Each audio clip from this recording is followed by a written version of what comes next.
watched him mentally hitch himself up, preparing. We moved into the hallway. A bathroom on our right was empty. The hall was a scant 10 feet long and ended in 2 closed doors. "Door on the left is his bedroom," Kane said. "He uses the room on the right as a study." "Doors usually closed?" "The study, yeah. He doesn't let anyone in there. His bedroom, I don't know. I think so." I raised my voice. "Max Udell, this is Special Agent Parnell with the DPC Railroad. I'm here with Jeremy Kane. My dog and I are coming to talk to you. That sound okay?" The wind drew a breath, and in the sudden quiet we heard a creaking sound. I edged forward. "Udell?" Behind me, Kane said, "Sarge, it's me, man. You there?" "Keep an eye on the door on the right," I told Kane. "I'm going in the left." At his nod, Clyde and I glided down the rest of the hallway. Just outside the door, Clyde's ears came up and his tail lifted like a flag. We pressed against the wall to the left of the door, and I reached over, turned the knob, then kicked the door open, going in with my gun arm raised. A man, tall and tanned and bearded, stood at the window, staring out at the bleak February day. His white button-down shirt and black slacks were rumpled and dusty. In his hand he held a manila file. Winter light filtered softly through him. My gun hand trembled as he turned to look at me. The light glimmered in his blue eyes. He gave me a nod. "Udell?" I whispered. Clyde whimpered. I raised my voice. "Kane, what's your sergeant look like?" Kane's reply came from the second bedroom. "Shit, is he in there?" Panic in his voice and the creak of the floor as he moved. "No, it's all clear." Kane appeared in the doorway, glanced around, then gave me a bewildered look. "Why are you asking what he looks like?" "Humor me." "Black man, not too tall, built like a tank. There are photos of him in the other room if you want to see." The man at the window, fair-skinned and well over 6 foot, turned his back to me, stepped toward the window, and vanished. "Shit," I whispered. "What is it?" Kane moved closer. "Geez, Parnell, you look like you've seen a ghost." I waved Kane away and holstered my gun. Where the hell had this guy come from? If I'd processed his body in Iraq, he must have been missing key parts, like a face. So how had I conjured him out of incomplete memories? Maybe it was time to go back into counseling, before I started building entire armies of the dead. While Kane started in on the study, I set Clyde to guard the front door, then took my time searching Udell's bedroom for any indication he'd been in touch with Elise or threatened by the mysterious Alpha. I looked in drawers, between the mattress and box springs, then under the bed frame. I wasn't sure what exactly I was looking for, but I figured I'd know it if I saw it. A letter or a scrawled note, a token from Habania, something like the embroidered name tape from Rysenko's uniform, or maybe a photo. With meticulous care, I went through the clothes hanging in the closet, expensive-looking jackets and brand-name sweaters, and rifled through the piles of papers and books on the shelf. I played back the recorder on his phone, but any messages had been erased. I finished in his bedroom by looking for a place where the carpet might have been pulled up. Nothing. I checked out the kitchen, the bathroom and linen closet, the living room, and the tiny entry closet. I found a high-quality camera and a pair of binoculars that looked like they'd cost more than I earned in a year, but nothing else. I went back down the hallway to the second bedroom. Kane stood in front of a 4-drawer metal filing cabinet, reading through the folders in the top drawer. "Anything?" I asked. "Sarge has got some weird shit in here. Studies on neurology and psychosis, self-help articles, articles about spies, old National Geographics, and a ton of maps. But I've been through every file, and there's nothing about Habania. I even pulled out every map Sarge has of Iraq, looking for writing or marks of some kind, nothing." "And nothing about whoever might have ordered the cover-up? Newspaper articles about senior officers, say?" "Nada." "How about something weird like a bomb fragment or a war trophy? Something someone might have mailed to him as a threat?" The corner of his mouth ticked. Like an ear, you mean? Exactly like that. Those were confiscated when we mustered out, he said, deadpan. Unsure whether I felt relieved or disappointed at the lack of any apparent links to Habania, I leaned against the door jamb and took in the room. Max Udell's study was a shrine to his time in the Marines, and especially Iraq. In contrast to the rest of the apartment, this room was clean and organized. Floor-to-ceiling shelves on 3 walls held novels and nonfiction books about the Middle East, about Sunni and Shia cultures, about Islam and Mohammed. Neatly displayed around the books were Bedouin daggers and clay pots, alabaster cups and broken cuneiform tablets. A woolen prayer rug hung on the wall next to the window. Beneath it, a stone cheetah snarled at me in eternal silence. A table covered in a red cloth held a filthy tactical vest, Udell's helmet, and an NCO ceremonial sword in a black sheath. I gaped. Do you know where he got all this stuff? Off eBay, mostly. Bought some shit from other guys. Stuff's fake. You know, replicas, or a lot of it is. You sure of that? It's damn freaky. Kane turned to look at the shelves as if seeing everything for the first time, but after a moment he shook his head. Sarge doesn't have the money to be a collector, and he isn't a thief. The rug is real, some of the pots and the dagger, but mostly it's fakes. And it's not freaky. It's just Sarge. Most of us try not to think about Iraq, but for Sarge it was the biggest part of his life. Maybe it still is, I thought. Kane went back to the files. I started at the top of the leftmost bookshelf and went through everything. I was especially attentive with the books, but they were all as pristine as the day they were printed.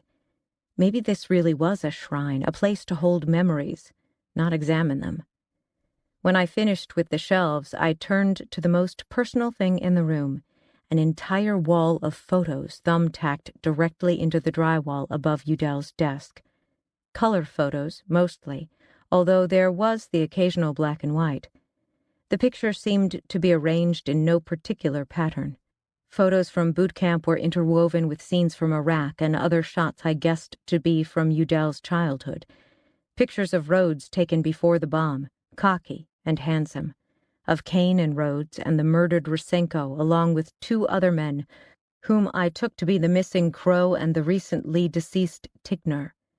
These alternated with 1970s-ish wedding photos of a young black couple and even older photos of people I assumed were Udell's grandparents.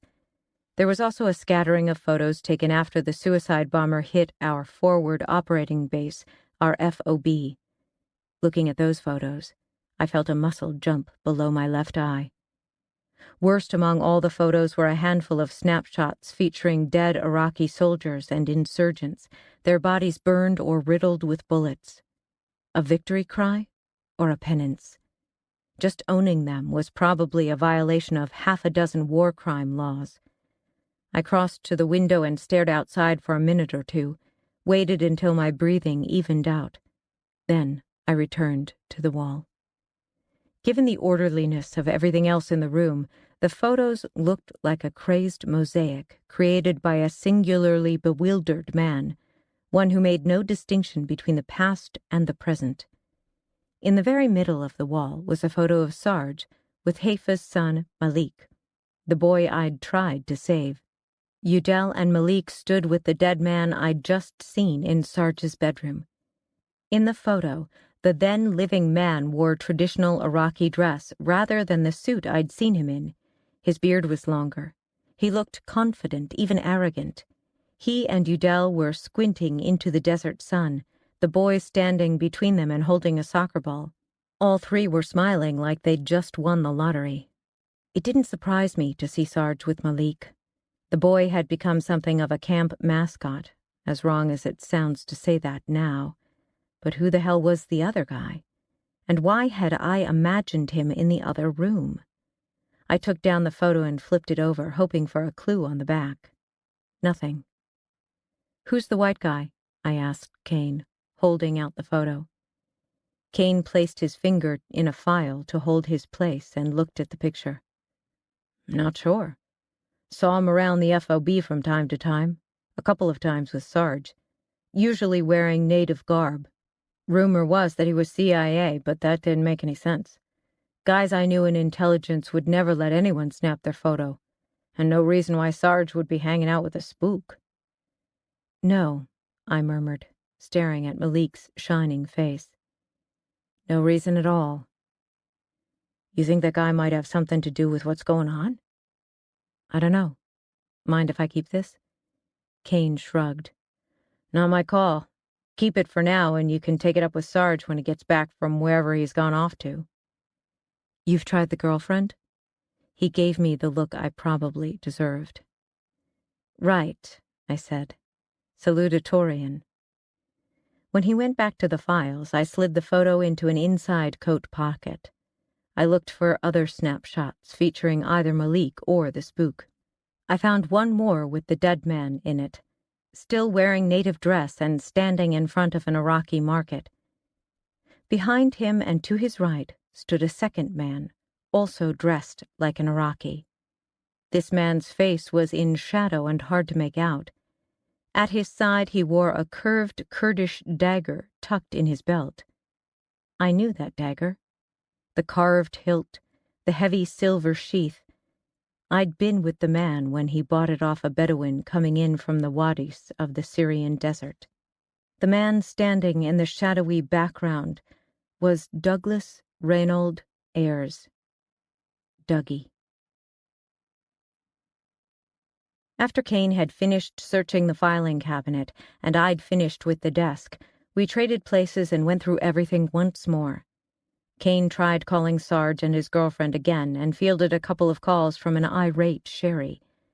We then put everything back the way we'd found it and converged at the front door, where Clyde sat patiently guarding against any would-be intruders. I hate doing this, Kane, I said, but I need you to turn your pockets out. What?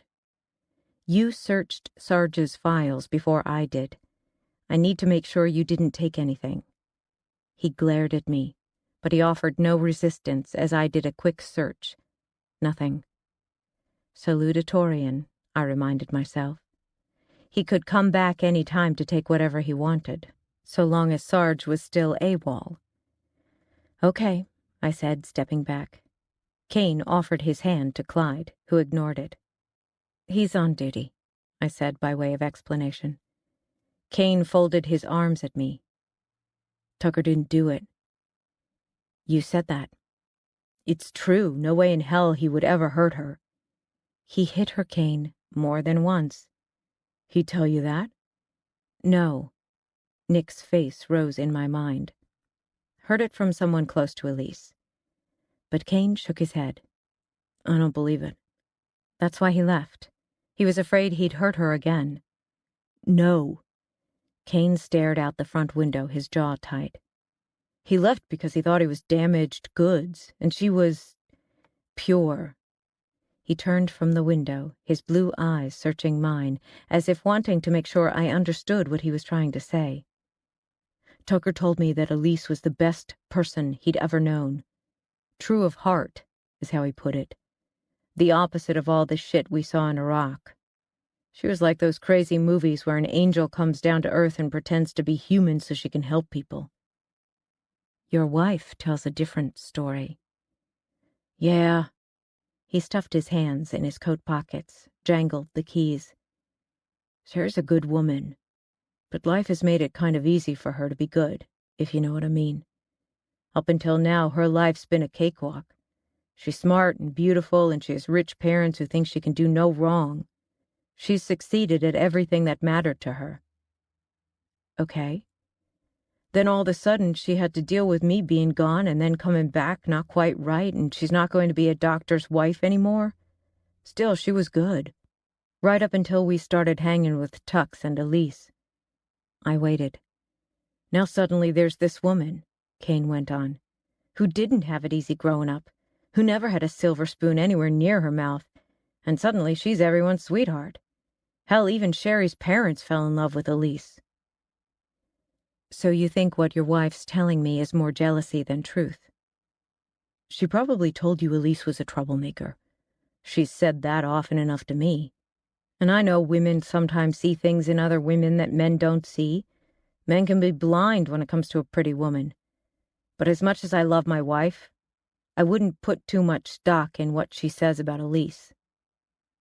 What does Sherry know about Habanilla? Kane rubbed his jaw. Nothing. Like I said before. For Sherry, life is still pretty much shopping malls and lattes and playgroups for Haley. The ward doesn't really figure into that. Did she know that Elise was trying to get you guys to come clean? Nah. His eyes narrowed. What are you driving at? Nothing. I held up my hands at the sharpness in his voice. Back to the hobos. You've never known Elise to have run-ins with that crowd? Only the crazies. And everyone has trouble with them, according to Tux. But even that isn't quite right. Elise could usually calm the crazies, find whatever in them was still working and focus on that. Usually? Usually. Maybe always. I don't know. Tell me about the hobo beads, Kane. What do you mean? Rhodes called Elise, told her his beads had been stolen? That's what she said. She say how it happened? Just some asshole jumped Tux in Wyoming. He loved those beads. Wanted them back. Or ones just like them, anyway. Has Sherry made them yet? She's almost done with them, I think. Why does this matter? Probably it doesn't. My headset buzzed and I glanced at my phone. It was a number I recognized. I apologized to Kane and went into the kitchen. Hey, Cohen, I said. Parnell, he said. I'm sending a photo of the sketch of Rhodes's assailant to your cell phone. I've got uniforms showing the sketch to Elise's neighbors and Bandoni's talking to co-workers. The drawing has been released to Crime Stoppers, so it'll hit the 10 p.m. news. Nothing so far? We're just getting started. Why don't you and I arrange to meet somewhere? I want to hand out flyers to your hobo crowd. You want me to show myself around the camps with a homicide dick? Worried your reputation can't take the hit? I'm worried yours can't. Look, I'm in the middle of something. Can I call you back? Sure. Take your time. It's not like I have a murder case going or anything. Smartass, I said, and disconnected. We let ourselves out of Sarge's place, and Kane locked the door. We walked toward the stairs. You let me know when you hear from Sarge? I asked. Or Amy? Sure. At the top of the stairs, I took Kane's arm, bringing him to a stop. Everyone had disappeared as the weather worsened. The guy with the motorcycle had vanished. The playground sat empty. Tumbleweeds skittered through the parking lot. The entire apartment complex groaned under the frigid gale, which seemed to be building towards something momentous. In the sudden emptiness, it was as if Kane and I were the last two humans on Earth. Kane, how do you feel about Habanilla? About what you guys did after they killed Rysenko and Haifa? He stared across the street toward the never quite a park. Maybe seeing it. Maybe seeing nothing at all. I don't regret any of it, he said finally. Not what we did to start, anyway. Those bastards deserved to die. Killing them felt righteous. Then they set that bomb, and Haifa's brothers died, and that's when I realized we'd brought down something bigger than all of us. We'd brought down God's law. Biblical justice? Maybe more like the law of the universe, Newton's law. For every action, there is an equal and opposite reaction. He turned his eyes back to me, and I held still against the bleakness of his gaze. After that bomb went off, I finally understood what we'd set in motion. What Rysenko and Haifa had started without meaning to, and which we'd followed blindly, like picking up Hansel and Gretel's breadcrumbs. Only those crumbs weren't leading us home. They were leading us straight to the witch. He started down the stairs, his tread heavy, his limp making every other step clang like the tolling of a bell. His words floated back to me on the wind. I never forgave myself for that bomb.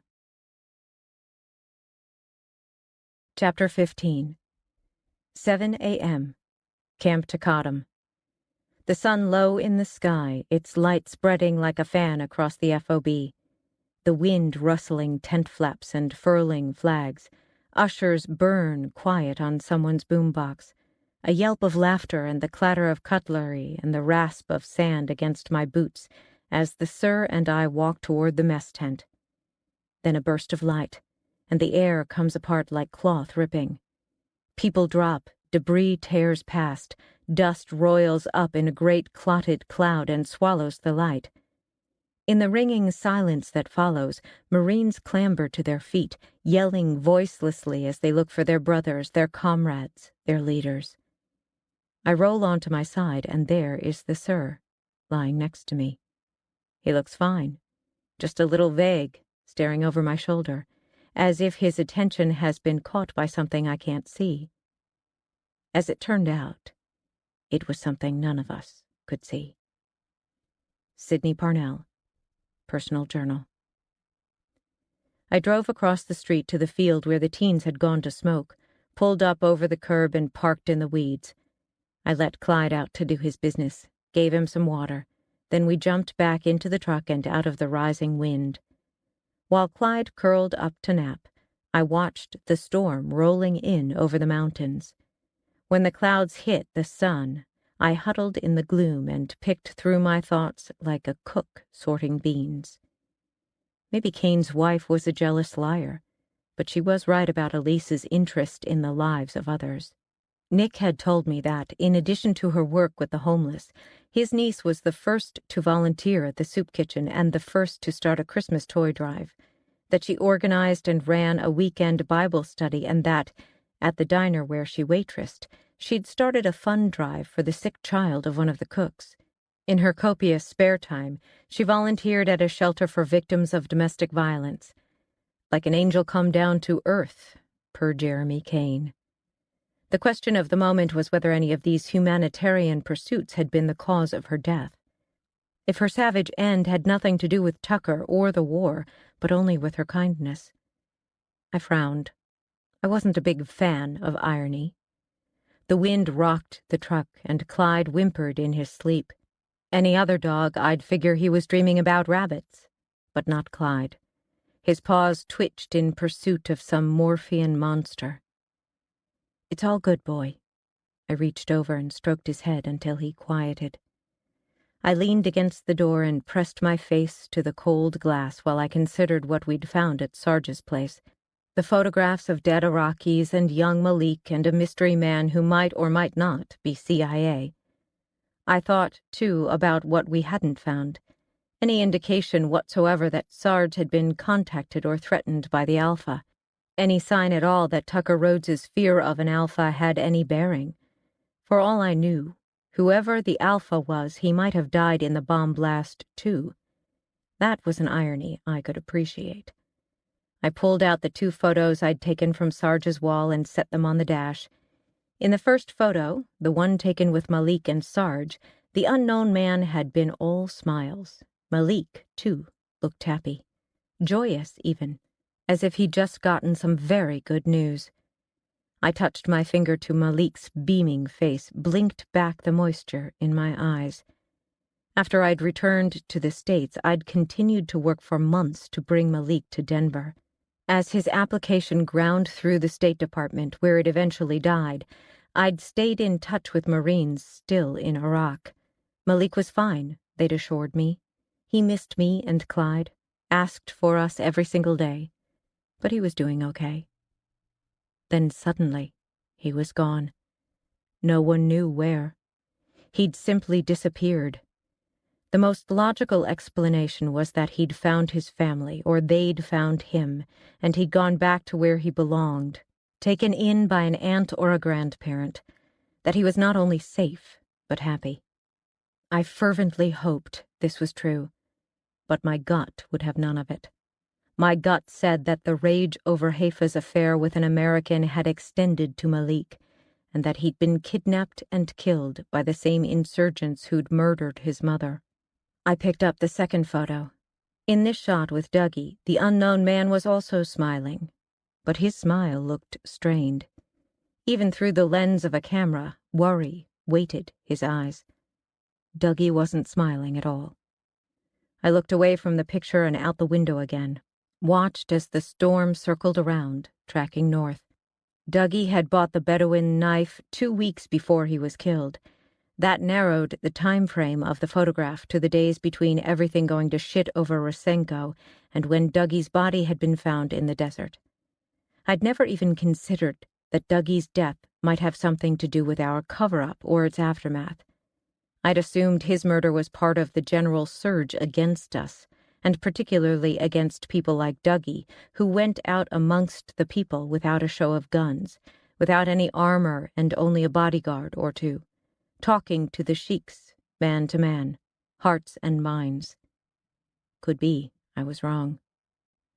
I returned my gaze to the photo, wanting nothing so much as just one more hour with him and the white-hot knowledge that it would be our last. "Did you know you'd leave me without a chance to say goodbye?" I whispered. "Without a chance to say any of the things that needed saying? Tell me everything, you used to say. But I never had the chance." In sudden, anguished fury, I dropped the photo and slammed my injured palms against the steering wheel. Clyde startled awake, coming up fast on his feet. "Why don't you ever visit me, Dougie?" I shouted. "Everyone else does all the fucking time. Every single dead person I processed in Iraq has come to see me, every person I've tried to piece back together in my mind. They come to me when I'm reading in bed or sitting on the couch or taking a fucking shower. But not you, Dougie, not you. Not ever. Not once." The tears rolled down my face, splashed on my throbbing hands. "I never had the chance to make you whole." When they'd brought in his mutilated body, the lion ring still on its leather braid around his neck, I'd collapsed on the floor, curled up fetal tight, and vomited. White as ash and crying without making a sound, Gonzo told me later. I stayed that way until the Sir came and pulled me up and away, out of mortuary affairs, out to the edge of the FOB where he'd left me in the company of 2 MPs. He kept me out of mortuary affairs until he and Gonzo and Tomich were through with Dougie, and my beloved was just a shape in a body bag. Clyde thrust his nose into my face and licked my chin. I pulled him close. I'd never asked Dougie what he did in Iraq. I knew it was all hush-hush, and to be honest, I didn't want to know. It didn't matter. I trusted him, and that was enough. The man I loved wasn't about torture or blackmail or illegal manipulation. He believed in what he was doing, and he did it with integrity. I was sure of it, and that was enough for me. I pulled out his ring on its silver chain, held it dangling in the forlorn light. What would the VA counselor make of the fact that the one ghost I didn't seem to be haunted by was that of the man I'd loved? The man I still loved. After he'd died and the Sir had given me Dougie's ring, I tried wearing it on my thumb. But even my thumb was too small to keep the ring in place. So I'd hung it on the chain with my dog tags. When I got home, I moved it to my dad's old silver chain, the one he'd worn every day, then left on my dresser, right before he walked out. Now I held the lion tight in my hands, squeezing it hard until it bit into my palm. It occurred to me that perhaps I should let sleeping lions lie, that if I nosed into the link between the mystery man and Malik and Dougie, I might find out things about Dougie that would destroy the fragile peace I'd built for myself, the acceptance I'd finally reached, and I might learn that Malik wasn't living with family, safe and happy. Maybe wasn't living at all. More immediately, trying to track down the identity of a spook, even a dead one, could bring down more wrath than letting the world know about Habaniya. Right now I worried about being court-martialed, getting tangled up with the CIA or DIA or DHS or whoever the hell this man worked for, and I might end up dead. I had no illusions that the life of a single Marine would count for anything to people bent on protecting America at all costs. On the other hand, Tucker's reputation, even his life, might lie in that black space between what I knew and what I thought I knew. If I didn't close that gap, I'd have to live with myself while Tucker once again paid the price. Not much of a choice, is it, Clyde? He looked at me with furrowed brow. We gotta go for it. I'd stayed in touch with a few of Dougie's friends. One of them, Hal Beckett, worked for the company. Hal had been a lot of comfort in the days after Dougie died. He'd shown up within hours of Dougie's death and sat with me outside mortuary affairs. He'd personally escorted Dougie's body back to the States. He'd also helped me get Clyde's status changed from unadoptable, which was a death sentence, to stateside adoption.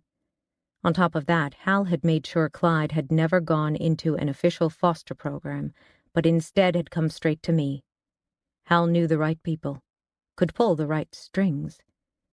All I had to do was figure out how to ask him questions without arousing his suspicion. Or maybe go out on a limb and trust him. Dougie had. I dialed. "Well, son of a bitch," came Hal's Boston voice. "Sydney Rose Parnell." Hearing him made the tears rise again, and for a moment I couldn't say anything. "Rosie, you there, girl?"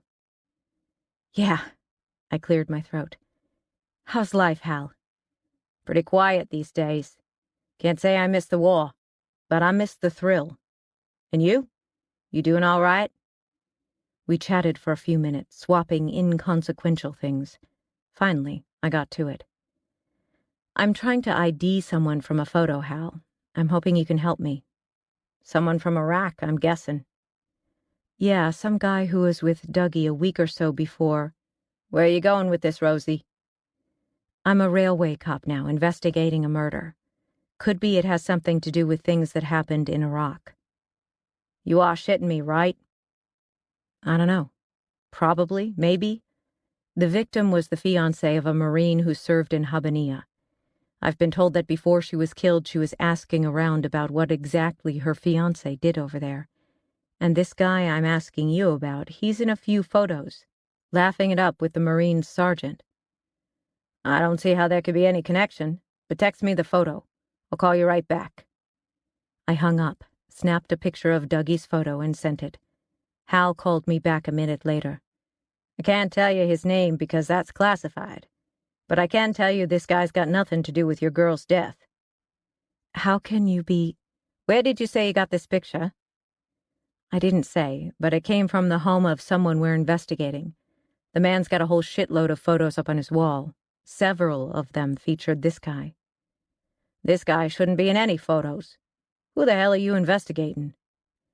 "I can't tell you that, Hal. He's not a suspect." "Ah, of course."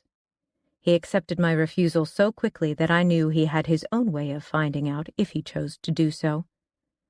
"But he can't have had anything to do with your victim." "Because he's dead?" A long pause. "What makes you think he's dead?" I opened my mouth, closed it. "Because if I hadn't seen his dead body at some point, he wouldn't be haunting me. That was how it worked. Our ghosts are our guilt." "I don't," I finally said. "Just misconnecting my dots." "What are you not telling me, Rosie?" I see dead people?" "Nothing. Forget it, Hal. My bad." Silence. Then, "I can swear to you this guy's got nothing to do with your victim. He isn't even in the country. He's about as far away from here as you can get." Understatement of the year. "And he can't possibly be involved in your murder case. Does that help?" "Sure, yeah." I looked out the window at the storm clouds trailing north. "Did he work with Dougie?" "Oh, my young friend. Tell me you're not dreaming up connections that don't exist." "No, I just—" "How much time do you spend thinking about Dougie?" His voice was so gentle that the tears once again found a way out, slid down my cheeks. "You need to move on with your life. It's what Dougie would want." "I did. I am."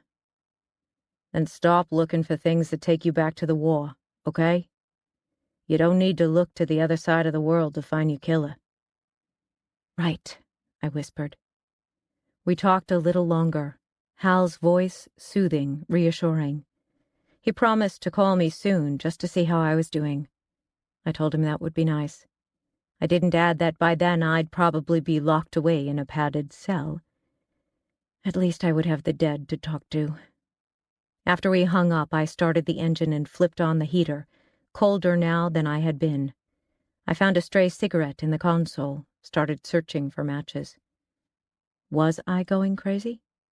Were Tucker and I just a pair of warriors without a battle to fight, trying to stir up some excitement by imagining the war had come home with us? By imagining the dead had come home with us? To each his own insanity. Maybe Tucker had killed Elise, and when he couldn't face what he'd done, he'd created an entirely different scenario out of whole cloth, and I'd jumped right into the game because anything was better than thinking Tucker's war-broken heart had cost Elise her life. A dark memory uncoiled, the fury I'd felt only yesterday, when I'd aimed my gun at Tucker, wanting so badly to shoot him that I could taste blood in my mouth. I found an old lighter and lit up, cracking the window to free the smoke.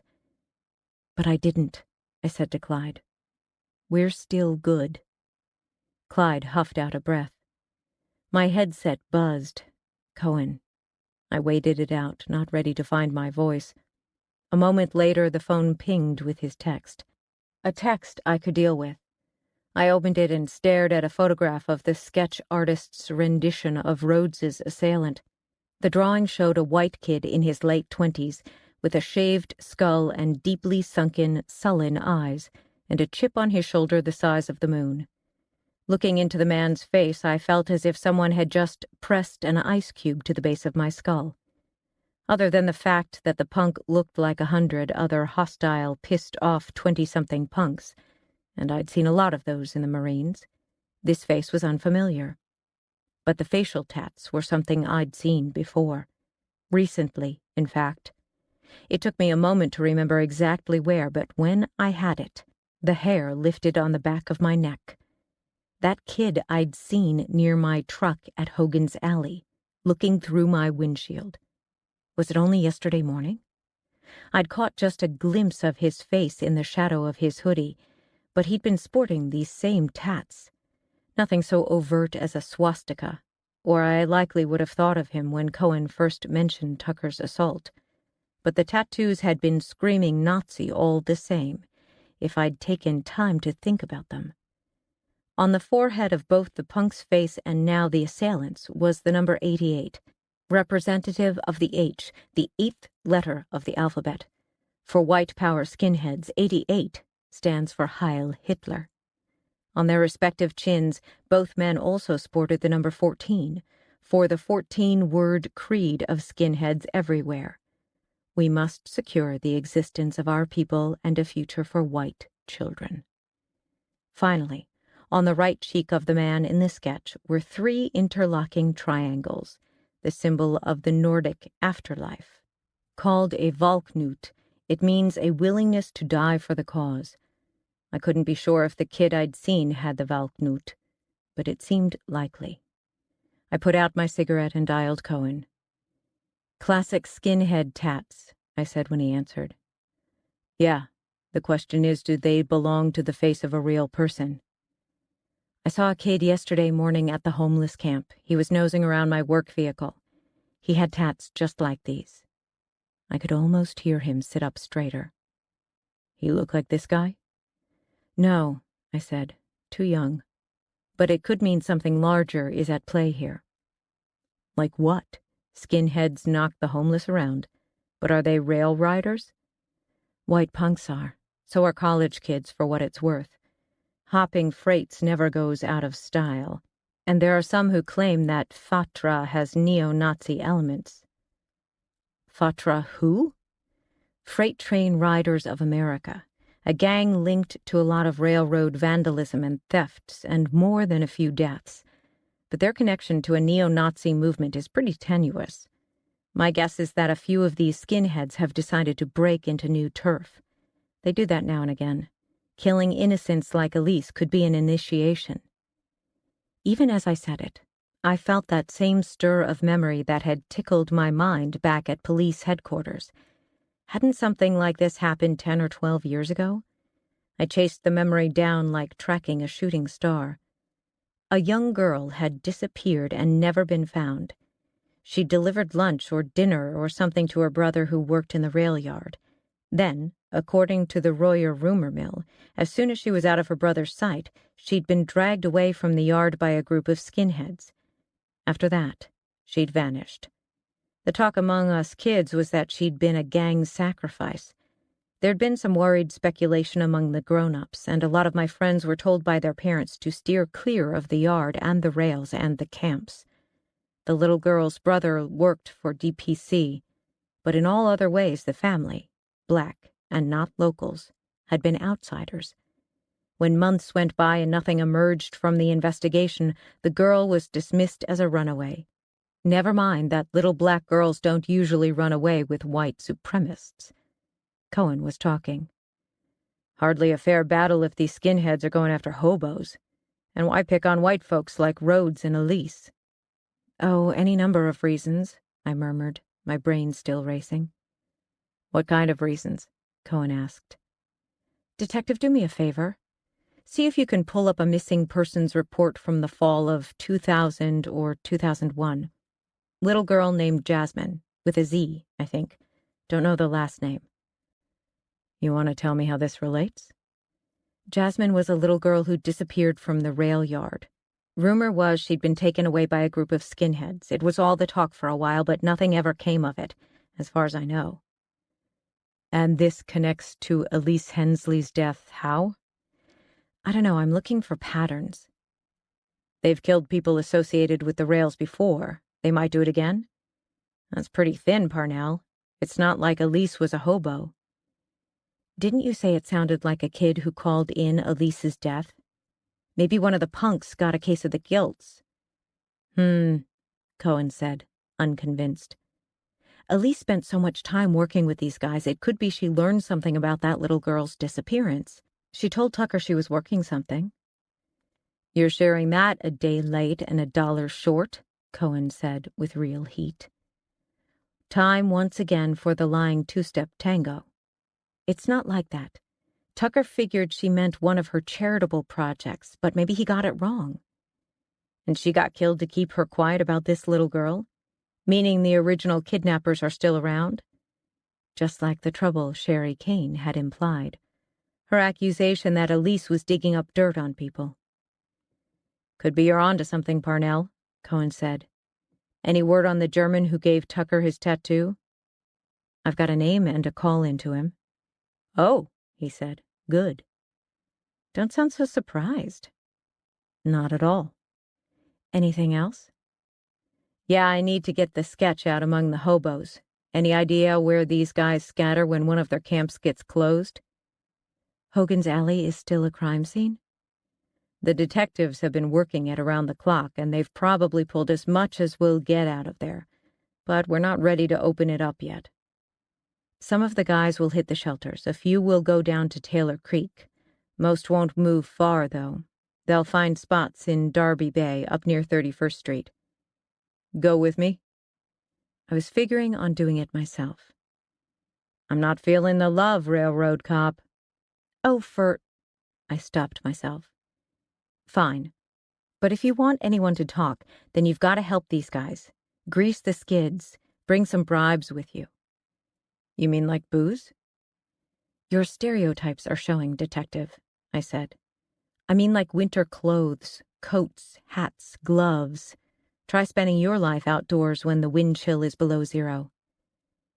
Give me an hour. I'll bring the sketches and the clothes and meet you wherever you say. Corner of 20th Street and Market. We can meet up in the parking lot of the coffee shop on the southwest corner and make the rounds in my truck.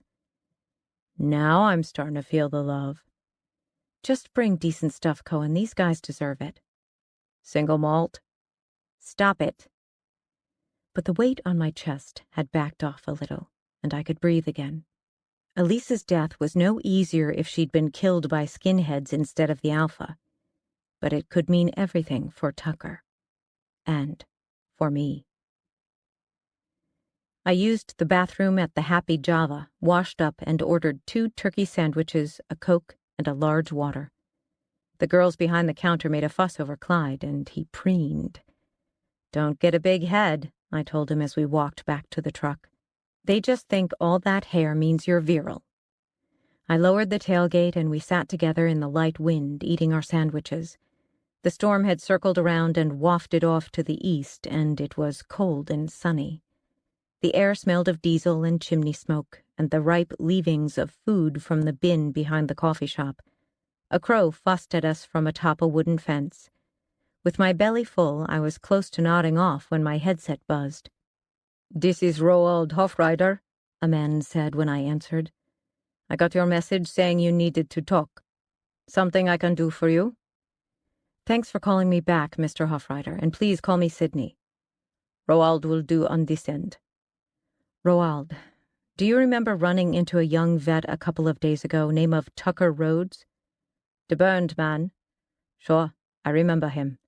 Seemed like a nice enough kid. Been through hell, that's for sure." "You mean his injuries?" "Course I mean his injuries. But the kid got jumped, too, day before I met him. Sporting some real bruises. Then he got robbed that night. You gotta ask yourself what the world is coming to when some snot-nosed punk thinks he can go after our wounded warriors." "So you saw who jumped him?" "Didn't see the guy in the act." "But you have some ideas." A brief silence. The crow stopped its fussing and cocked its head, eyes bright. "I have an idea," Roald said. "The burned man told me it was a skinhead. There's been a big group of those punks making trouble on the line. 5 or 6 main guys, but probably 30 others. Maybe more." "That's why you gave Rhodes a tattoo?" "Sure. Tat like that means he killed someone. Makes someone think twice before giving him hell." "It also says he's a racist and a jailbird." "Long as it keeps those punks off him. I ain't too worried about the message it sends anyone else." "What did Rhodes say was stolen?" "Beads. Hobo beads, they called them. Said the wife of one of his best friends made them for him. He was pretty damn mad." "I'm going to text you a sketch of the man we think assaulted Rhodes. I'd like you to see if you recognize the guy." "Sure." "I'm going to hang up and send it. Call me back as soon as you've had a look." I forwarded Cohen's original message to Hofrider. While I waited, I cleaned up the sandwich wrappers and poured more water into Clyde's dish. A minute later, Hofrider called back. "Yeah, I've seen him," he said. "He's the leader, I'm pretty sure. A little older than the rest and 10 times as mean. Goes by the name Whip." "You know his real name?" "No, sorry." "What about where he hangs out?" "Aside from the camps, you mean?" "Yes." "Saw him at a biker bar in one of those little towns east of Denver. Don't remember the town, but the bar was called the Pint and Pecker. He was there with 4 or 5 other skinheads." "Bikers and neo-Nazis? Odd mix." "Not like it used to be. Word I've been hearing is that some of the skinheads are signing up with the hardcore motorcycle gangs. Hammerskins becoming Hell's Angels." I didn't like the Mad Max visual that gave me. "Would you be willing to ask around your crew, show them the picture and see if anyone can put a name on him?" "You mind telling me why all this interest?" "It's part of an investigation." "Look, I know you're a cop and all, but do you have any idea what you're getting into?" "What do you mean?" "What I mean is these guys are serious trouble, and there's a shitload of them out here. The Aryan Nation, or whatever they call themselves, and they're on the move again. Last time was, I don't know, 8, 10 years ago?" I got that feeling in my stomach, that warning flag I'd perfected in Iraq, that said I was about to roll into trouble. "What does it mean when these guys are on the move?" "It means they're going to knock a few heads together, or worse. The burned man got off light. His face makes him look like a victim. But at least he's white and clean cut. Someone else might not be so lucky." "You're talking murder." "Might be. I've seen it before." 10 years ago. "Or thereabouts. A group of these assholes were terrorizing the homeless. A black tramp in South Dakota ended up dead. and a little girl went missing from Denver. Final word was she was a runaway, but her brother never believed that, and neither did I. After the police started looking for her, the punks scattered. It's been a nice 10 years. Jasmine. Jasmine Brown, that's right. You know about her? Heard the story. Why don't you think she was a runaway? I worked with her brother on the line. She was a good kid from a good family. You ask me, those punks took her and tossed her body somewhere no one would find it. You have any proof of that? If I did, I'd have gone to the police when it all went down. All I got is my gut. So we were back to that. Bandoni's gut, mine, now Hofreiter's. We needed less intuition and more facts. Do you know where I can reach Jasmine's brother? It would take a Ouija board. Daryl died a year after his sister disappeared, caught by a loose string in the yard. The silent approach of uncoupled rolling cars has killed more than a few employees and trespassers. The midnight creeps, some call them. What about other family? Don't know. They scattered. She had another brother, a year or two older, I think, but I don't know what happened to him. Mom went back to family. Dad wasn't ever in the picture, as far as I know. And the skinheads from back then? You ever see any of them? Never knew who they were. Heard about them more than I saw them. I looked up as Cohen pulled into the parking lot. He parked his car next to mine and got out. He tipped his hand to pantomime drinking something, then disappeared into the coffee shop. Can you ask around, Roald, with the sketch? I will. Now look, hon, I know it is not my place to tell you this, but you sound like a nice lady. Watch yourself around these guys. They play for keeps. This guy jumped an injured war vet and beat the crap out of him. I'm not going to pretend that didn't happen. Yeah, that pissed me off too. But you get them riled up, the rest of us are still out there on the lines. We have to deal with the fallout. We get jumped in the middle of nowhere, you won't be able to do a thing to help us. And the tramps are sitting ducks. What if we just arrest them all? Hofreiter laughed. They're mushrooms, Sydney. No matter how many you pick, there's always more come the next rain. Thanks for the warning. Poisoned mushrooms, he said as a final point, and hung up. Chapter 16. You lie awake at 1 a.m., surrounded by people who want you dead. As you stare unblinking into the dark and finally give up and go outside to have a smoke, they are half a click away, thinking how they will find a way to shoot you or blow you up or cut off your head.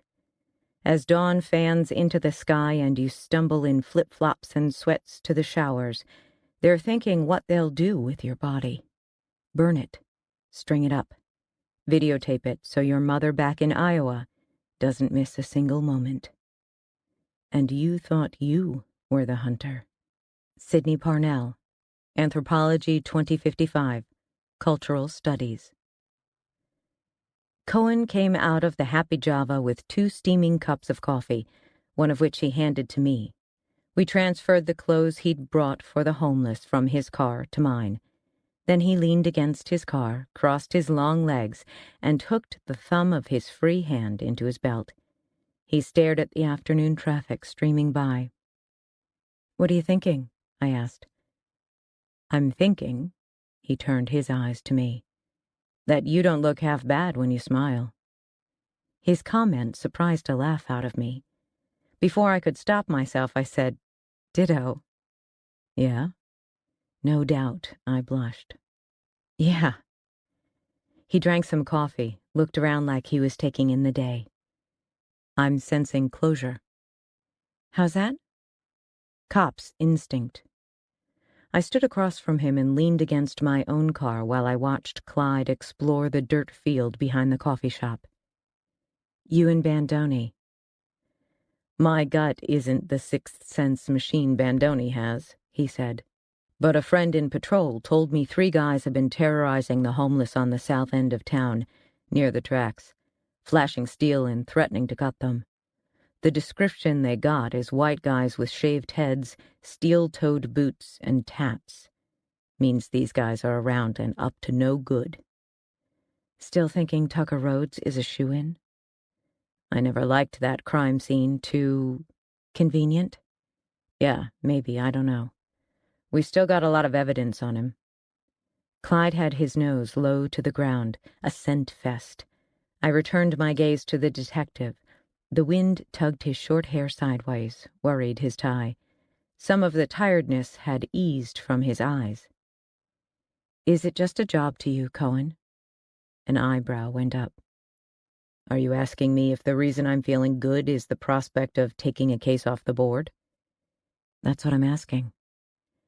Then let me answer by asking you something. Did you enlist because you needed a job?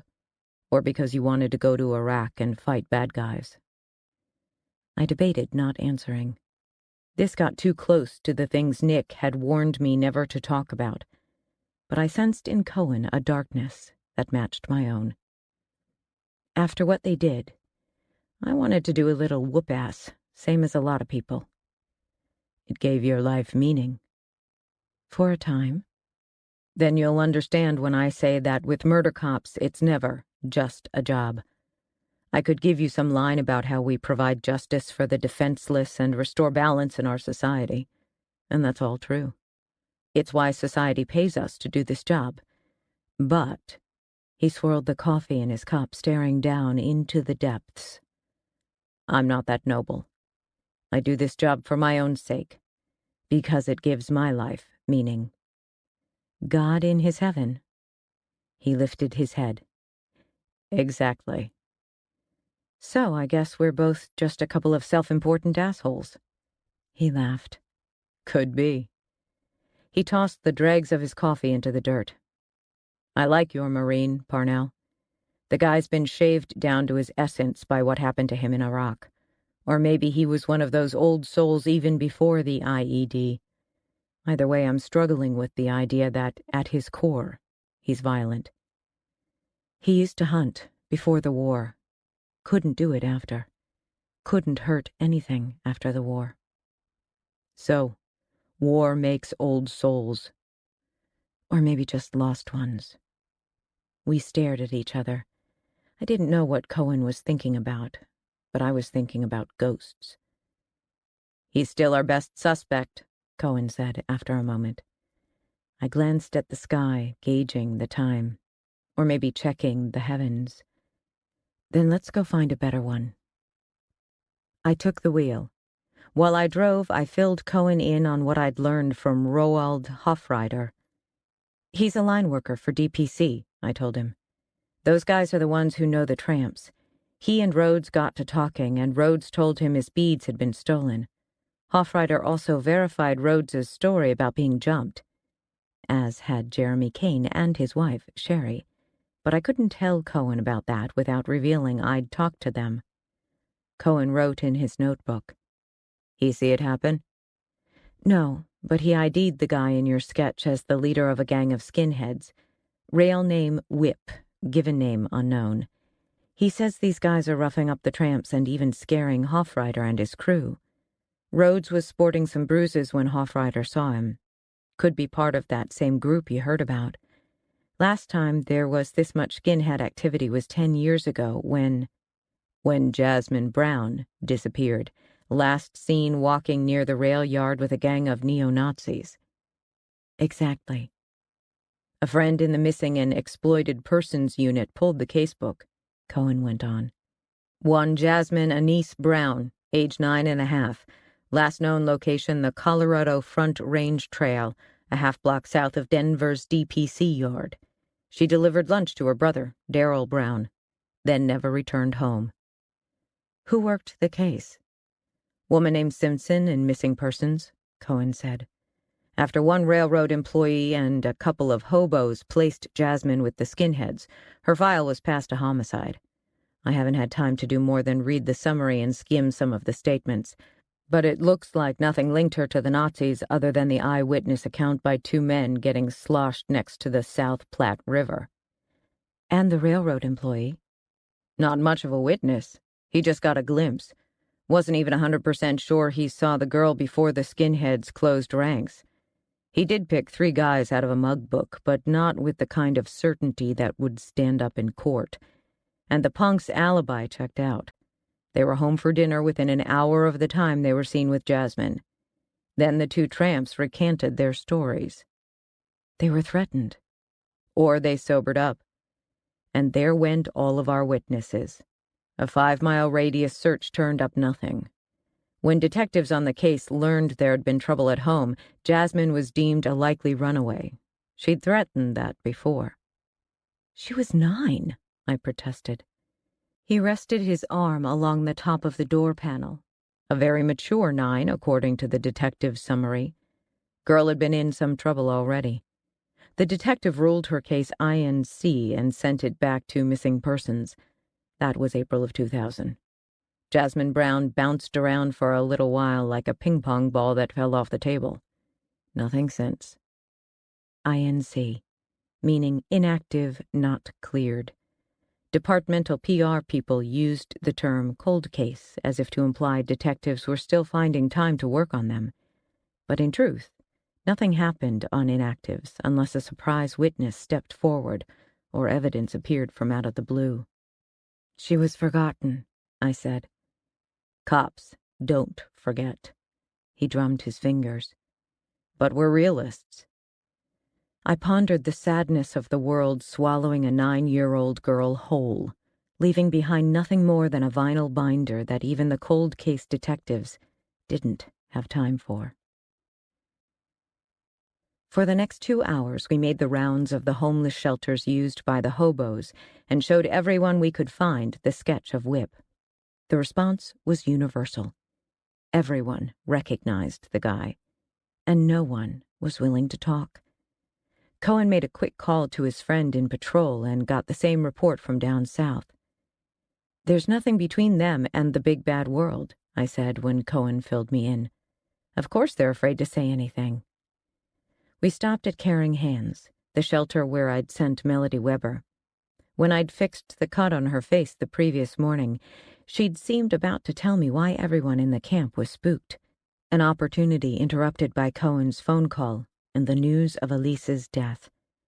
But at the shelter, my friend told us Melody had checked out that morning, taking Liz with her. Said she was going home, Trish told me. Took the little girl and hurried out of here in such a god-awful rush she left her daughter's backpack. I'm hoping they come back for it. You have an address? You have a court order? Come on, Sydney, you know the rules. Right. We'll go another way. Thanks for looking after them, Trish. Trish puffed a strand of graying hair out of her eyes. I didn't feel good about letting that little girl go. Seen a lot of sadness, that one. Back in the truck, Cohen called Bandoni to track down Melody's address. I started the engine, wondering what made a woman like Melody go home so her asshole of a boyfriend could beat her some more, and so her daughter could watch. Was Melody afraid of him? Did she imagine she loved him? Or did she simply have nowhere else to go? It's the ones who love us hurt us the most, she'd said.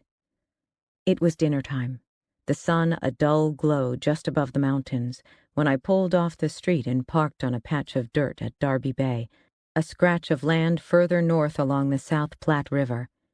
There I expected to find most of the Hogan's Alley crew. I wasn't disappointed. Darby Bay was packed with people huddled in blankets, sharing bottles or food or sitting by themselves. Some of them talked to people only they could see. Maybe I wasn't the only one with ghosts. Flames flickered in metal trash cans while the wind scratched through the skeletal cottonwoods. With afternoon pressing hard into evening, the light long and gray, save for the sullen red eye of the sun, Darby Bay looked like a post-apocalyptic refugee encampment. I got out into the wind and opened the back door for Clyde. I put him on his lead. You carry the clothes, I said to Cohen. He snapped a 2-finger salute. Ma'am? We made the rounds, Clyde serving as ambassador and Cohen dispensing coats and hats while I showed the sketch. Being around a dog drew people out, but a lot of them were beyond talking much, already sunk into a haze of drugs and alcohol. Those sharp enough to answer our questions were clearly reluctant. Just like at the homeless shelters, the most we got out of them were eyes widening in recognition and an agreement that the guy had been around here and there. Nothing concrete. Trashcan was the most forthcoming. "Saw him once, up near camp in Powder River," Trashcan said. "Spooky dude. I was with Wicked Pete. We saw that dude in your picture there drinking with his buddies. They were sharpening knives like a group of whacked-out Boy Scouts. Pete and me, we got out fast." I flashed to Elise's flayed skin. "How many of them were there?" "That dude and, let's see, maybe 5 other assholes. Could have been 6 or 7. I didn't stay to do no count." "You ever see them with the burned man?" "Him? Nah, he keeps to himself." "You catch any names?" "We wasn't exactly introducing ourselves." And that was that. Trashcan couldn't or wouldn't offer anything more. He took a scarf and a pair of gloves, and we left him to his dinner of canned beans and Pink Lady. As we worked our way down the line, I kept an eye out for Melody, in case she'd chosen to come back here rather than face her boyfriend. Nothing. No sign of Calamity Jane, either, who might have more cause than anyone to worry about what the skinheads were up to. Cohen and I looked at each other, mutually discouraged. Even Clyde had dropped his tail. "Let's give it 20 more minutes," I said. "By then, anyone who's coming in should have landed. We can call it a night after that." We'd reached the southernmost end of the camp and were heading back north toward the truck when we found Calamity Jane. She'd come in after our initial walkthrough and set up camp near the river. We found her sitting in a faded folding chair with her back to the water, swathed in an army blanket and smoking a cigarette. A small fire spit and hissed in a ring of stones. "Hey, Jane," I said. She lifted her head and warily watched us approach. Her eyes held a dull unease, as if she was too tired to be fully afraid. I gave Clyde the command to lie down. He rested his head on his front legs and kept his eyes on Calamity Jane. "Rough day?" I asked her.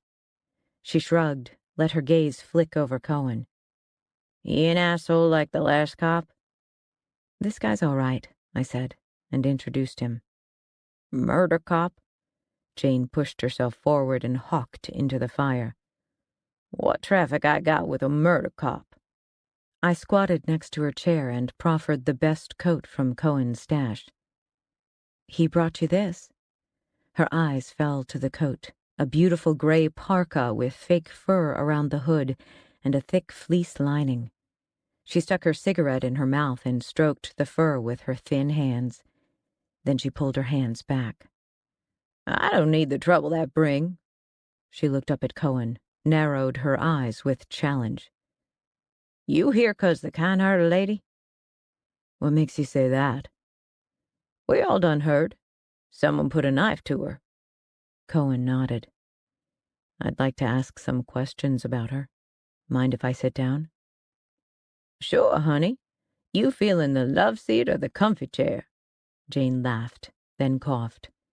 Cohen laughed too, a soft, rueful sound, and squatted on the ground near the fire, balancing on the balls of his feet with his hands dangling comfortably between his thighs. "I'll take the comfy chair." They shared a laugh this time. "So, Miss Jane," Cohen said, "what have you heard about the kind-hearted lady?" "Someone cut her all to pieces." "How does that make you feel?" The detective as therapist. "How you think that be making me feel?" Jane spat. "She one of God's people. Life all the harder, her gone." "She took care of people." "She tried. We didn't none of us make it easy for her." I watched and listened as Cohen picked his way through Jane's fear and fury, getting to the place where he was ready to show her the sketch. I watched Jane, too, wondering about her way back when story, and wondering what had happened since yesterday to drive her further into herself. She had fine features and a husky voice, and a way of holding her cigarette, one hand cupping her elbow, that was both elegant and protective. In another life, on another stage, she could have been another Lauren Bacall. "Elise come here much?" Cohen asked. "Once a week or so, like Special Agent Parnell. Brought us them food vouchers, read the Bible." "Anyone ever not happy to see her?" Jane thrust a hand out from the blanket and used a stick to push the dying embers into a heap. "Not so's I heard. Anyway, why don't you be asking that P.I. about her? He know a lot more than me, them working together and all." Cohen glanced my way, one eyebrow raised, then returned his attention to Jane. "A private investigator was working with Elise Hensley?" "Didn't know till today here, P.I. Seen him and the kind-hearted lady talking to people the last few days. He come talking to me an hour ago." She pointed with her chin across the street to the Globeville Landing Park, where the homeless often spent the day. "Over there. That's when he told me he a P.I. "This P.I. give you his name?" Cohen asked. "He done give me this." She reached inside her coat, pulled out a business card and handed it to Cohen. He looked at it, then passed it to me. "Thomas A. Brown. Brown Investigations."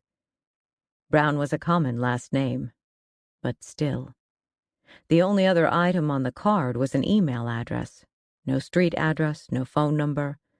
Hard way to run a business. But maybe he didn't want anyone tracking him down. "Black man?" Cohen asked, clearly thinking as I was. Jane nodded. "Said I was on that talk-to list, but with Elise gone, it just him." "What did he want to talk to you about?" Cohen asked. "Some little girl died years ago. He all eaten up about it. Said he and Elise looking for people was around back then, people who might know something. He said time running out. But I couldn't help him." She studied the cigarette smoldering between her fingers. "Back then I'd be in Louisiana with my little boy. Had a home with yellow curtains. And a garden." I must have made some sound. She blinked up at me. "It's hard, losing all that." "I know. I was thinking of Malik." "Jane, why do you think he said time was running out?" Her eyes came back to the present. She sucked hard on the cigarette, coughed. "He's sick, that boy. I seen that kind of sick, and it mean either God or the devil be waiting close. He said he didn't have much time to find the men took that little girl. Made me sad for him. I told him how I'd heard the story, how it was skinheads done for her, and now them skinheads is back." "You've seen them?" Cohen asked. Jane blinked as if remembering where she was. She looked away. "Nah, just heard." Cohen and I exchanged glances. Cohen pulled out the sketch. "This one of them?" "I told you, haven't seen him." "Maybe you could just take a look." Her eyes narrowed. "Y'all should go now." "You want to help find the men who killed that little girl, don't you, Jane?" I asked gently. "The man who killed Elise?" "You think he killed the kind-hearted lady?" "We're looking into it." With a snarl, Jane took the piece of paper from him and held it up to the dying light. After a moment, she balled up the sketch and threw it in the fire. Her hands were shaking. "Jane," I placed my hand on her wrist. "Who is he, Jane?" She looked at me with a trapped wildness and shook off my hand. "That ain't right. This ain't him. This man an asshole, but he and Elise had an understanding. They went way back, those two. Her trying to bring him God and him listening. She said I ought not to judge. Said that maybe his daddy beat him or his mama didn't want him and it turned him mean. Steer clear, she told me. But I ought not to hate him." "Could be he and Elise didn't have the understanding she thought they did," Cohen said. I stood. "I know you're afraid, but we can't help if we can't find him." "Don't talk to me about being afraid." Jane clenched her fists. You got no idea about what it means to be afraid, Mr. and Mrs. Cop." At the sudden rage in her voice, Clyde came to his feet. Jane was shaking. "Them white fuck-ups with their tattoos and their shaved heads, they've been coming around, beating people, scaring the shit out of people. And what is it, I ask myself? I ask where you be when they're here. You come round asking our help, but where you be when we need you?" "We'll find these guys," Cohen said, "and they'll be in prison a long time. They won't be able to hurt you." "You gonna be arresting them tonight, huh? Are you? Next thing you be telling me to believe in the tooth fairy. You think I want to end up like her, like the kind-hearted lady? You turn your white asses round and get out of my camp. Talking to the police ain't good for my health." "Jane," I pressed, "this man might have killed the little girl. He might have killed Elise. You want him to walk?" She snarled at me, her glare like a lash. It was all I could do not to take a step back. Clyde growled, and I lifted a hand to silence him. But Jane's next words surprised me. "Aw, fuck. You're always good to us," she said. "You another kind-hearted lady. For all I know, he'd go after you next. So," she pushed herself upright, "what the fuck? The guy in your picture there, he ain't that good-looking in real life, but yeah, I know him." "You have a name for him?" "He just go by Whip." Cohen and I exchanged frustrated looks. "You know anything else about him?" I asked. "Where he's from, maybe, or when he might be back?" "Didn't nobody share his travel plans with me." "Okay, thanks, Jane," I said. "You've been a big help." Cohen handed her his business card. "You think of anything else, or if he shows up again, let me know. Call any time. And call me if Mr. Brown comes back, okay? I'd like to talk to him." "Well, sure, they show up, I give you a jingle on my iPhone." "The Quick Mart still has a payphone half a block away," I said, giving her some quarters. I gave her a $10 bill as well, which she slipped into her jacket. "There's phones at the shelters, too." "Ain't going to no shelter." "Yeah, I know. Thanks for your help, Jane." I signaled to Clyde, and Cohen and Clyde and I moved away from the fire in the direction of my truck. "God damn it," Jane said. "Hold up." We turned back. "Whip don't tell me where he go," she said. "But I know where he from." "Where's that?" Cohen asked. "West, past that big stadium where they be playing football." "Where the Broncos play?" She nodded. "How do you know he's from there?" Cohen asked. "'Cause that where Melody lives." Cohen and I looked at each other. "Whip," Jane went on. "He Melody's boo." We must have looked blank, because she rolled her eyes. "Hook up. BF. Her boyfriend." Whip and Melody? I thought of the bruises and the cut I'd seen on Melody the morning before, how uneasy she'd seemed. "Melody Weber?" "The fat girl. The one got her own little girl. You done gave her a coat, too. She and Whip got a thing going." Jane shook her head. "Ain't a good thing, but it's a thing. Melody said how Elise was going to help her leave Whip. Maybe he found out what they was planning." "I'll see how Bandoni's doing on her address," Cohen said to me, reaching for his phone. "You might better put some heat on finding her house," Jane said. "'Cause that P.I. said he knew exactly where she lived. Said he find her, he find that Nassie. Said he gonna do what needed doing. He didn't care what it cost him. He a dead man already." Chapter 17. The American military has an acronym for everything from battle plans to report writing to taking a shit. Alphabet soup, we call it. But the acronym I keep going back to is the one that says it all. SNAFU. Situation normal, all fucked up. That's what we've got here in Habanilla. A total snafu. And I can't tell you the half of it. September 13th, 2004. Letter to Gentry Lasco. Cohen stalked the shoulder of the road as we waited to hear back from Bandoni. He prowled 30 yards down, about-faced, then stalked back, overcoat flapping, hands tapping at his sides, his face gathering darkness like a swelling storm. A uniform helped Calamity Jane into the back seat of his squad car before he gave me a nod and got behind the wheel. He backed the car around, headlights sweeping the hobo camp. Jane's reproachful eyes met mine through the glass. But she couldn't stay in camp. Not after what she'd shared.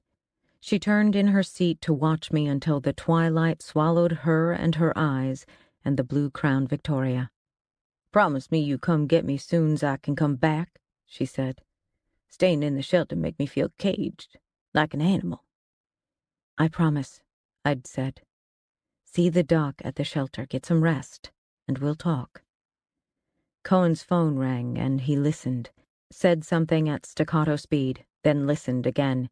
He nodded at me, an assurance, I assumed, that we were getting the information we needed. I sucked in air thick with the smells of smoke and diesel and damp, savoring February's icy burn. I stamped my half-frozen feet and rubbed my palms together, then bounced on my toes, surprised with how strong I felt. We might be within minutes of closing in on our killer. Soon, maybe in a matter of hours, I would be able to go to Tucker and tell him that he wouldn't be remembered as the beast who slew Beauty. And then to Nick, to assure him that not only had we caught Elise's killer, we'd also cleared the man she'd loved. She'd still had Tucker in her heart when her heart beat its last. Maybe finding Whip also meant that my fear of an alpha was nothing more than paranoia. Maybe Habanilla would be allowed to bleach into the desert until the sand polished it to nothing. Maybe some of the ghosts would go quiet. Clyde pressed against my legs, and together we watched the last blush of scarlet disappear from the sky. Night came on hard and sharp, bringing a kick of wind. Down in the hobo camp, someone laughed and other voices took up the boozy cheer. A semi-truck roared by, heading north, brushing us with its wake. Then the 5 o'clock freight rattled past, its rumble swallowing every other sound before falling away. Whip. Given name still unknown. But at this point I didn't care. I had enough names to walk him to the gates of hell. White power skinhead, neo-Nazi punk, gangbanger, bonehead, asshole, a racist little fuck filled with hatred and cunning and threats. He might have fooled Elise and even Calamity Jane, but not me. If he was our killer, he would pay for what he did. To Elise, maybe to Jasmine. "I don't give a fuck about justice," a Marine had told me after the FOB was bombed. "Don't give a fuck about hearts and minds. What I care about is running down every one of those ragheads and blowing their brains out." Not politically correct, not my way of dealing with the world. But I kind of got it.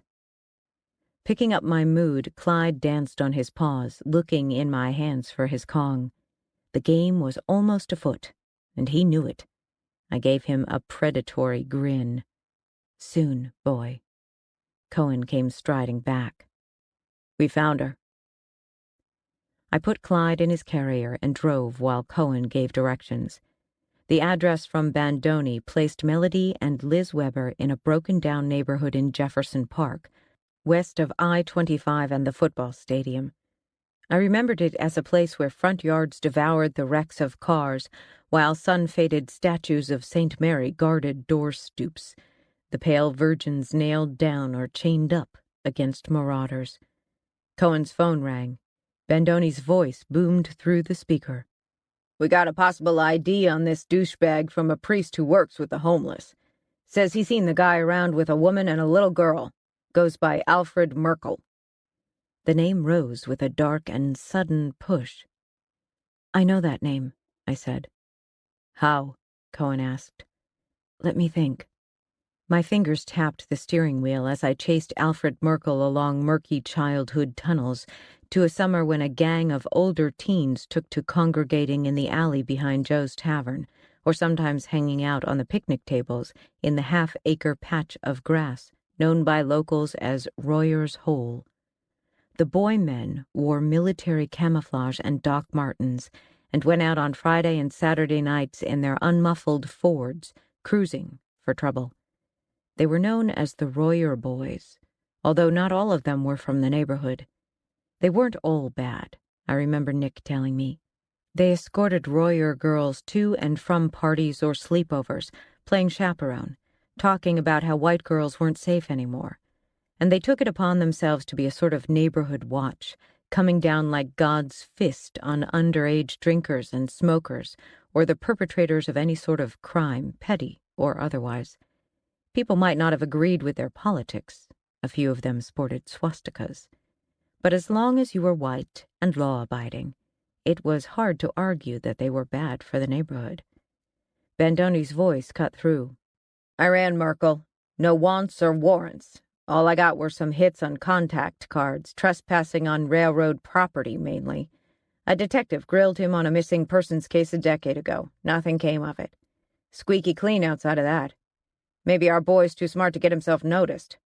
How you want to play this?" "We'll do a knock and talk." Cohen's eyes met mine when I glanced over, and I nodded my agreement. "See what he has to say. Try to get a look inside. Could be a woman and child in there. And we may have Thomas Brown in the mix, if Parnell's homeless lady was right. Let's put a squad car on the street and have a uniform with us at the door. Anything spooks us, we walk away and call SWAT." "Got it," Bandoni said. Cohen touched my shoulder, indicated I should take a left turn.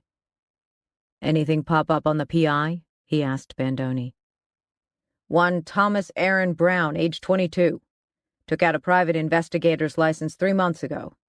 Kid files his taxes, drives the speed limit, and donates to SPCA. He purchased a handgun 2 months ago and got a concealed carry permit. That's all we got. No answer on his phone. Where are you? I'm 5 minutes out." "Give us another 5 after that," Cohen said, and hung up. I told him what little I remembered about the Royer boys, their shaved heads and vigilante brand of law enforcement, and the fact that all of them had been cleared for Jasmine's disappearance. "What happened to the group after that?" "Never heard anything more about them until now." The radio squawked. "I'm code 6, Bandoni said. Cohen acknowledged. "These assholes are a virus," Cohen said to me. "Just waiting for the ideal conditions to come back and destroy the organism. Like Roald's poisoned mushrooms." By the time we turned onto Melody Weber's street, the clouds had lowered, reflecting back the glow from downtown and casting an oppressive illumination. Except for the lights at Melody's house and a handful of scattered porch bulbs shining further down the road, the neighborhood looked deserted. I drove around the block at a crawl, looking to see who was home, checking for dog walkers and porch sitters, people you didn't want caught in anything that might go down. But the entire area was dead. I pulled around front again, spotted a patrol car half a block down. Cohen pointed out Bandoni's Honda where it was parked in a deep pool of shadow across the street from Melody's. I pulled in behind the Honda so that my truck, with DPC Railway Police sprawled on the side, was hidden in the same inky darkness. Bandoni was nowhere to be seen. "Reconnaissance," Cohen explained when I asked. I studied Melody's house. Set far back on a corner lot and lit, in violation of city ordinance, with what looked like a 200-watt porch light, the house squatted morosely amid the dirtied, hallowed drifts of the last snowstorm. A yellow 2-level with a single-car garage, the house was a dreary dump of torn screens, packed dirt yard, and flaking paint. The asphalt was so fissured that a knee-high forest of weeds had sprouted the length of the walkway. Weather-beaten trash cans looked like they'd been sitting at the curb since Christmas. I counted 3 cars in the driveway and 4 more in the street, all scabrous with road injuries and bad paint. Most of them looked to be halfway through some sort of repair work. Cohen called dispatch with the license plate numbers. A solitary toy sat in the front yard, a purple plastic trike designed for a child much younger than Liz. A dog's rawhide chew toy dangled across the seat. From the house, the faint thump of bass music pulsed through the cold air. To the north and east, the sides with neighbors, the lot and house were shielded by a thick screen of pine trees. The house directly across the street appeared abandoned. A foreclosure sign had been thrust into the dirt next to the cracked driveway. Maybe that was why no one had complained about the high-wattage porch light. Suck of a place to raise a kid. A single soft light shone upstairs at Melody's house, but the main level was well lit. Drawn curtains made it impossible to see what was happening inside. I shut off the engine. A light wind with an edge to it cut through the pines, and from somewhere down the street a dog gave a half-hearted bark. "We'll get feedback on the plate soon," Cohen said when he got off the phone. "Pretty quiet here." "Not a good kind of quiet." "Spooked?" "Not as long as there aren't 100 pissed-off Sunnis with bombs hiding in there." "Right. A Marine." Cohen pulled at his tie. "I can be an asshole sometimes." "Know thyself." Bandoni appeared from out of the dark and rapped on the passenger window. Behind him stood a uniform. Kid fresh out of the academy, looked like. Cohen rolled down the glass. "Fucking slobs," Bandoni was saying as he swiped with a handkerchief at something on his knee-length overcoat. "The hell you wearing your go-to-church clothes for?" Cohen asked. "I have a date. Or I did up until you decided to play home invasion." "In that get-up? They offering free shrimp at the old folks' home?" The kid snickered. "Fuck you." Bandoni straightened. "There's another 200-watt light in the rear yard. These guys really like to know when company is coming. Curtains mostly drawn. 2 men and a woman in the kitchen in back. Maybe more, out of sight. Beer bottles on the table. Couldn't hear shit over the music and couldn't see enough to tell if one of them is our perp. No sign of the kid." "Layout of the back?" Cohen asked. "Back door is maybe a 4-foot dog leg left from the front. A window on either side of the door. Single window in the basement. Lights on down there, but I couldn't see anything. Heavy shrubs on the back walk, and all those trees." Bandoni rested his forearms on the door. "You're thinking this guy might be good for Elise Hensley?" "Good chance of it," Cohen said. "Elise and the PI were asking around about these guys, trying to solve a cold case. One of Parnell's homeless confirmed the guy in our sketch has been around. She claims Merkel and the Vic had an understanding.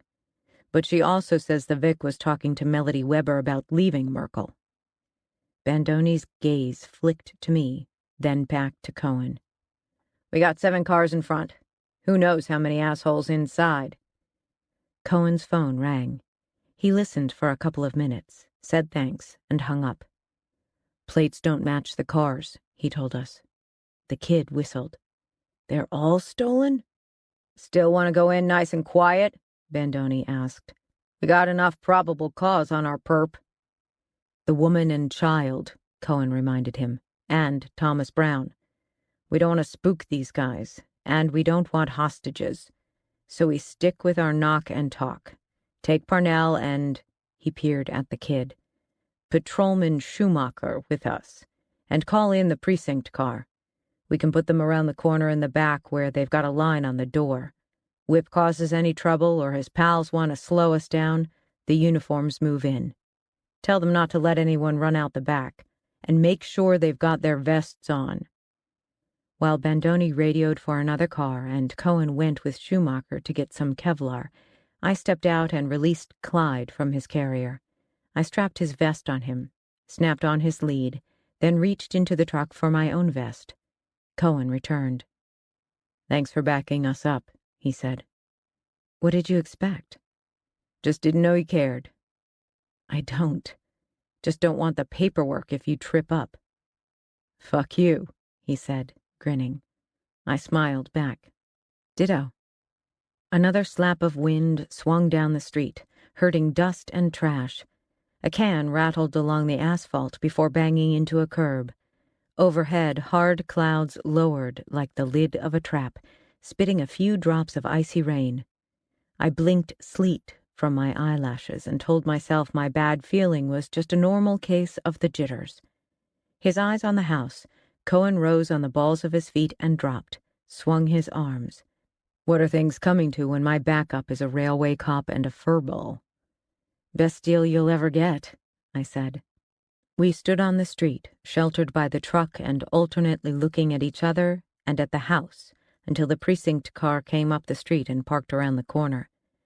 2 officers with shotguns got out and took up positions behind the car, one near the rear tire, the other leaning across the hood. From where they'd parked, they had a clear angle on the back door. Bandoni returned with Schumacher. You and I got point, he said to Cohen. Schumacher, Parnell, you two and the flea bag hang back a little. Give us room to work. We go inside, you guys move up to the porch and make sure no one else joins the fun. Things go to hell. Schumacher calls in backup and Parnell sticks with us. Schumacher and I snapped a simultaneous, yes, sir. Okay, Bandoni said. Let's go before someone looks out the window and realizes we're about to crash the party. We jogged across the street and up the walk in a loose group. Cohen motioned for Schumacher and me to stay in the yard while he and Bandoni went up the stairs. Bandoni took a spot to the side of the door while Cohen rang the bell. The music stopped. Cohen had his hand up as if to ring the bell again when someone shouted inside. Hold on, I'm coming. A woman's voice, strained. Cohen dropped his right hand to his wrist. With his left, he held his badge up to the peephole. The door swung inward, and Melody Weber looked out. The porch light lit her up like a battered diva. Her pale face sported a new bruise, and her eyes were swollen and red. The bandage was gone off the cut on her chin. The wound shone a vivid red. Bastard had been at it again. Hello, ma'am. Detective Cohen with the Denver Police Department. Is Mr. Merkel at home? Melody's body twitched as if touched by a live wire. She glanced over her shoulder toward the back of the house, then faced Cohen again. No? Are you the owner of the home, Melody Weber? Cohen's voice wore kid gloves. Maybe I can leave a message for him, Ms. Weber. Can I come in for just a moment? Melody's face went ash beneath the bruising. I don't think that's a good idea. She started to close the door. Cohen stopped it with his hand and insinuated himself halfway into the room. We'll just take a quick look around and be out of your hair, Ms. Weber. A simple welfare check. We do it all the time. No, But Cohen stepped the rest of the way inside. I couldn't see Melody's reaction when Bandoni loomed suddenly in the doorway to follow Cohen, but I heard her startled, "Oh!" Schumacher and I moved up the stairs to the porch with Clyde. The icy rain thickened, edging toward snow. I wiped my face with the sleeve of my coat and peered through the open doorway at a cramped, filthy living room. Melody stood with Cohen in the middle of the room, her arms crossed over her chest as if to protect herself. Bandoni had maneuvered until his back was to the wall, and he could see both the hallway leading to the back of the house and the stairs going up. You can't stay, Melody said, the words so soft they were almost white noise. Whip won't like it. You're injured, Cohen said. Did someone hit you? Not like that, Melody said. I mean, I had it coming, for being stupid-like. What he did is a crime, Ms. Weber. How about we take Mr. Merkel with us to the station, have a talk with him? No. We can press charges on your behalf. No, she whispered. That's not a good idea. Or we can escort you and your daughter to a shelter. He won't be able to reach you there. I don't need... Cohen and Bandoni stiffened as a large man with a bald head and tattoos came down the hallway. Slow down, pal, Bandoni said. The man's glance took in the 2 detectives, then Schumacher and me with Clyde at the door. He glared at Cohen. Who the fuck are you? Mr. Merkel, Bandoni asked. No, I ain't Mr. fucking Merkel. Who the fuck are you? Detectives Cohen and Bandoni, and you are... I don't have to answer that. You want to answer it at the station, asshole, Bandoni growled. "Where's Alfred Merkel?" asked Cohen in a reasonable voice. "He ain't here. Come back next week or something." "Frankie?" Melody said. "Keep your trap shut, Mel," Frankie said. "Did you hit Ms. Weber, Frankie?" Cohen asked. "I don't hit women." "But your pal Merkel does?" A cold threat had entered Cohen's voice, like a round being chambered. "You know where he is?" Melody raised her hands in a pleading gesture. "He's just with—" "Stow it, you cow," Frankie said, too stupid to hear the steel in Cohen's voice. "I look to you cops like a fucking babysitter. Try Tony's bar." Cohen ignored him. "Ms. Weber, is your daughter here?" Melody sucked in a breath. "Why are you asking about Liz?" "Merkel somewhere with the little girl, maybe?" Bandoni asked. "How about we ask your pal in the kitchen? You, Frankie. Yell at him to join us in here." "Merkel ain't here," Frankie said. "And Pete's don't know nothing I don't know." "We need to see the girl," Cohen said. "What's the fuck with some girl? I don't know nothing about some kid." "You better figure it out," Bandoni said. "We ain't leaving till we see her." From outside the house, in the back, a cop yelled, "Police, stop!" "Your pal Pete's trying to beat feet?" Bandoni asked. "You guys got a warrant?" Frankie had turned the corner from pissed to outraged. "I know my rights. You don't got a warrant. You gotta leave." "Welfare check, asshole," Bandoni said. "We don't need a warrant. Now where's Liz Weber?" From somewhere below our feet, a sound rose. A tortured moan that promised whoever gave voice to it was in unfathomable pain. The moan lifted to a cry, then suddenly chopped off. For a moment, none of us moved. The wind slapped the house. Trees scratched at the window. One of the garbage cans keeled over and rattled down the drive.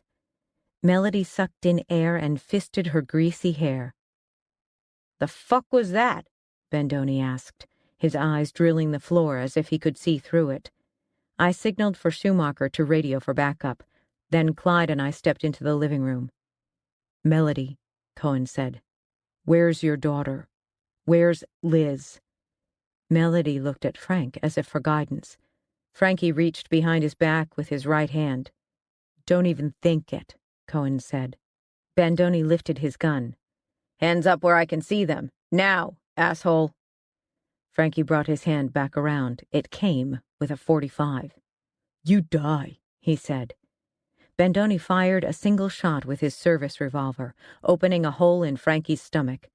Frankie crumbled against the wall and slid to the floor, leaving a dark trail on the dirty white wall. He gaped at Bandoni. "Damn it," Bandoni said. Cohen kicked Frankie's .45 away, sent it spinning under the sofa. The crack of a shotgun blast boomed behind the house, followed immediately by 3 more. Melody screamed. Someone's emergency alarm began bleeping over the radio. Dispatch came on.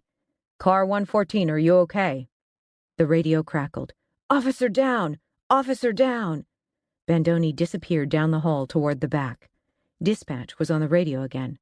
"Officer Wiley down. All units respond." "You got Frankie," Cohen said to me before he followed Bandoni. Frankie lay on his side against the wall, drumming his heels on the floor. He thrashed his bald, tattooed head. Blood seeped from his stomach. When his wild eyes caught sight of me, he screamed, "They shot me. You stupid cunt, help me up. I'll kill those motherfuckers." The dust of Iraq boiled up until I couldn't see. Shots echoed from somewhere beyond the road. Men yelled and dove for their vehicles. "Maybe our day to die," Gonzo said from where he ducked behind the wheel of the 7-ton. "Oorah!" Clyde barked and barked, a steady beat that pulled me back to Melody's house. "Help me, you bitch!" Frankie screamed. I ordered Clyde to guard while I retrieved Frankie's .45 from under the couch, verified there wasn't a round in the chamber, then shoved the gun into my belt. I dragged a floor lamp over to Frankie and told him to shut up and hold still. As soon as he complied, I handcuffed both of his wrists to the floor lamp. Fury boiled into his eyes. He tried to grab the lamp and swing it. Clyde bared his teeth and stuck his muzzle in Frankie's face. "Lie down," I said to Frankie. Frankie fell back, away from Clyde. The lamp crashed down beside him. My radio flared in and out of life as dispatch handled the priority code. The second officer behind the house was still responding. "Who's in the basement?" I asked Melody. Melody wailed. "Make it stop! Make it stop!" Shouts and thumps came from the kitchen. Chairs scraped and something hit the floor hard. "Bandoni's got one punk in the kitchen," Cohen said over the radio. "I'm going downstairs." "Melody!" I gripped her shoulders. "Damn it, don't fall apart. Where is Liz?" Melody dissolved into tears. I grabbed her wrist and pulled her toward the ratty sofa that ran the length of the room. A door slammed in the back. A shot came from the kitchen, followed by two more. "Officer down," Bandoni said over the radio. He was panting hard. "Officer needs assistance." On our car-to-car channel, his voice weak, he said, "Parnell, Cohen needs backup." Below our feet, as if rising from the depths of hell, came another long, bubbling shriek that opened my stomach. I pushed Melody behind the sofa and ordered her to lie flat and stay there until I came for her. In the doorway, Schumacher looked stunned, like a kitten tossed into the lion's den. Another round of shooting came from the backyard. "Fuck!" someone screamed on the radio. "Schumacher." I waited until his eyes met mine. "I'm going after Cohen. You need to clear the upstairs." Backup is coming, but we can't wait. That little girl is still missing." Something came back into Schumacher's eyes. "Yes, ma'am." "Now." Without waiting for his response, I touched Clyde's lead, and together we headed down the hall toward the kitchen. "Bandoni," I called. "You clear in there?" "Clear," he said. We paused outside the room anyway. I signaled Clyde to go through the doorway. He alerted, but his bearing told me there was nothing imminently dangerous. I followed him in. A skinhead lay sprawled on his back across the kitchen table, handcuffs dangling from one wrist. A second skinhead lay curled on the floor. Both had a single bullet wound between the eyes. A Tech-9 lay nearby. Bandoni sat in the corner near the back door, eyeing us blearily. Blood ran from his shoulder. His gun lay on the floor next to him. I grabbed a dish towel and pressed it to his shoulder. "Jesus, that hurts," he said. The towel turned red. "Guy on the floor came up from the basement with Merkel," he said. "Merkel shot me and went out the back." I took Bandoni's good hand and pressed it against the towel to hold it in place. I pulled my gun and approached the basement stairs. "Cohen went down before those two came up?" "Told him to wait," Bandoni panted. "Dumb kid thinks he's Superman." At the doorway, I peered down. A single bulb with a pull chain lit a narrow wooden staircase. Something had set the bulb to swaying, and shadows bounced around. A charnel house odor wafted up, carrying the smells of urine and feces and the rusty nail weight of blood. "Cohen," I whispered on the car-to-car channel. Nothing. "Anyone else go down the stairs?" I asked Bandoni. He tried to keep his eyes open. "No." I got on the radio, told dispatch I was going into the basement after Detective Cohen. I cupped Clyde's lead in my hands, one fist in front of the other, my thumbs on the lead to provide braking pressure if Clyde got too far ahead. Then I eased the tension on the leash, silently giving him the search command. He went down the stairs light and quick, unalarmed. I followed less gracefully, the wooden steps creaking beneath my weight. When Clyde reached the bottom of the stairs, I used pressure from my thumbs to stop him. He looked at me for his next command, and I dropped my hand, palm down. He lay down. As soon as I reached the base of the stairs, I crouched next to him. Cold air wafted over us from an open window at the far end of the room. Another bare bulb lit the immediate area. Nazi propaganda posters were thumbtacked to the tar paper on either side. A gun rack, holding a single shotgun, hung on the wall to my right. On my left, boxes of food and cases of bottled water were piled on the floor next to stacks of ammo boxes. For the coming Nazi apocalypse, presumably. Beyond these items, I could just make out similar stacks with hard edges and black recesses. Good hiding places. But Clyde gave no indication that anything threatened. I strained my ears. Upstairs, men shouted, floorboards groaned. Ahead of us, wind whistled through the open window. Other than that, the basement was quiet as a tomb. Gonzo's voice echoed in my ears. Maybe our day to die. I gave Clyde the search signal with the lead, and he took off, tail raised. We leapfrogged forward, clearing the spaces between stacks of food and other supplies, stopping every few feet to resurvey the space until we were nearly at the far end. There, cold light from the back porch shone through the high window. A pool of wet glistened underneath, where the weather came in. A ladder leaned against the wall. Next to that, the room went right with a hard corner. Again, I downed Clyde and crouched next to him, listening for any sounds. Nothing, but a chill wafted from around the corner that had nothing to do with the sleet coming through the window. The skin tightened at the nape of my neck. Clyde pressed his ears back. Someone had died down here tonight. Not in the way of the men upstairs in the kitchen. Those men had brought it on themselves. This was different. This was evil. I touched Clyde's back, willing calm through my hand. Clyde looked up at me. "We're still good," I whispered. I pushed myself to my feet, but instead of signaling him to go ahead, I unsnapped his lead and pulled my gun. "We go together, boy." I peered around the corner. The faint light revealed a nude and newly deceased black man bound in a chair. From the looks of things, he had been stabbed, burned with something bigger than cigarettes, and bludgeoned. His fingers had been severed, as had his testicles. He lifted his head and looked at me. Ice went through my intestines. Clyde pressed against me with such force he nearly knocked me over. I looked away, sucked in my breath, and looked again. The man was motionless, and very dead. I'd only imagined him looking at me. I slid out my mag light and flicked it on. He was young, early 20s. This had to be the P.I., Thomas A. Brown. My heart fisted. First his sister taken by the skinheads, then his brother in a rail yard accident, and now Thomas.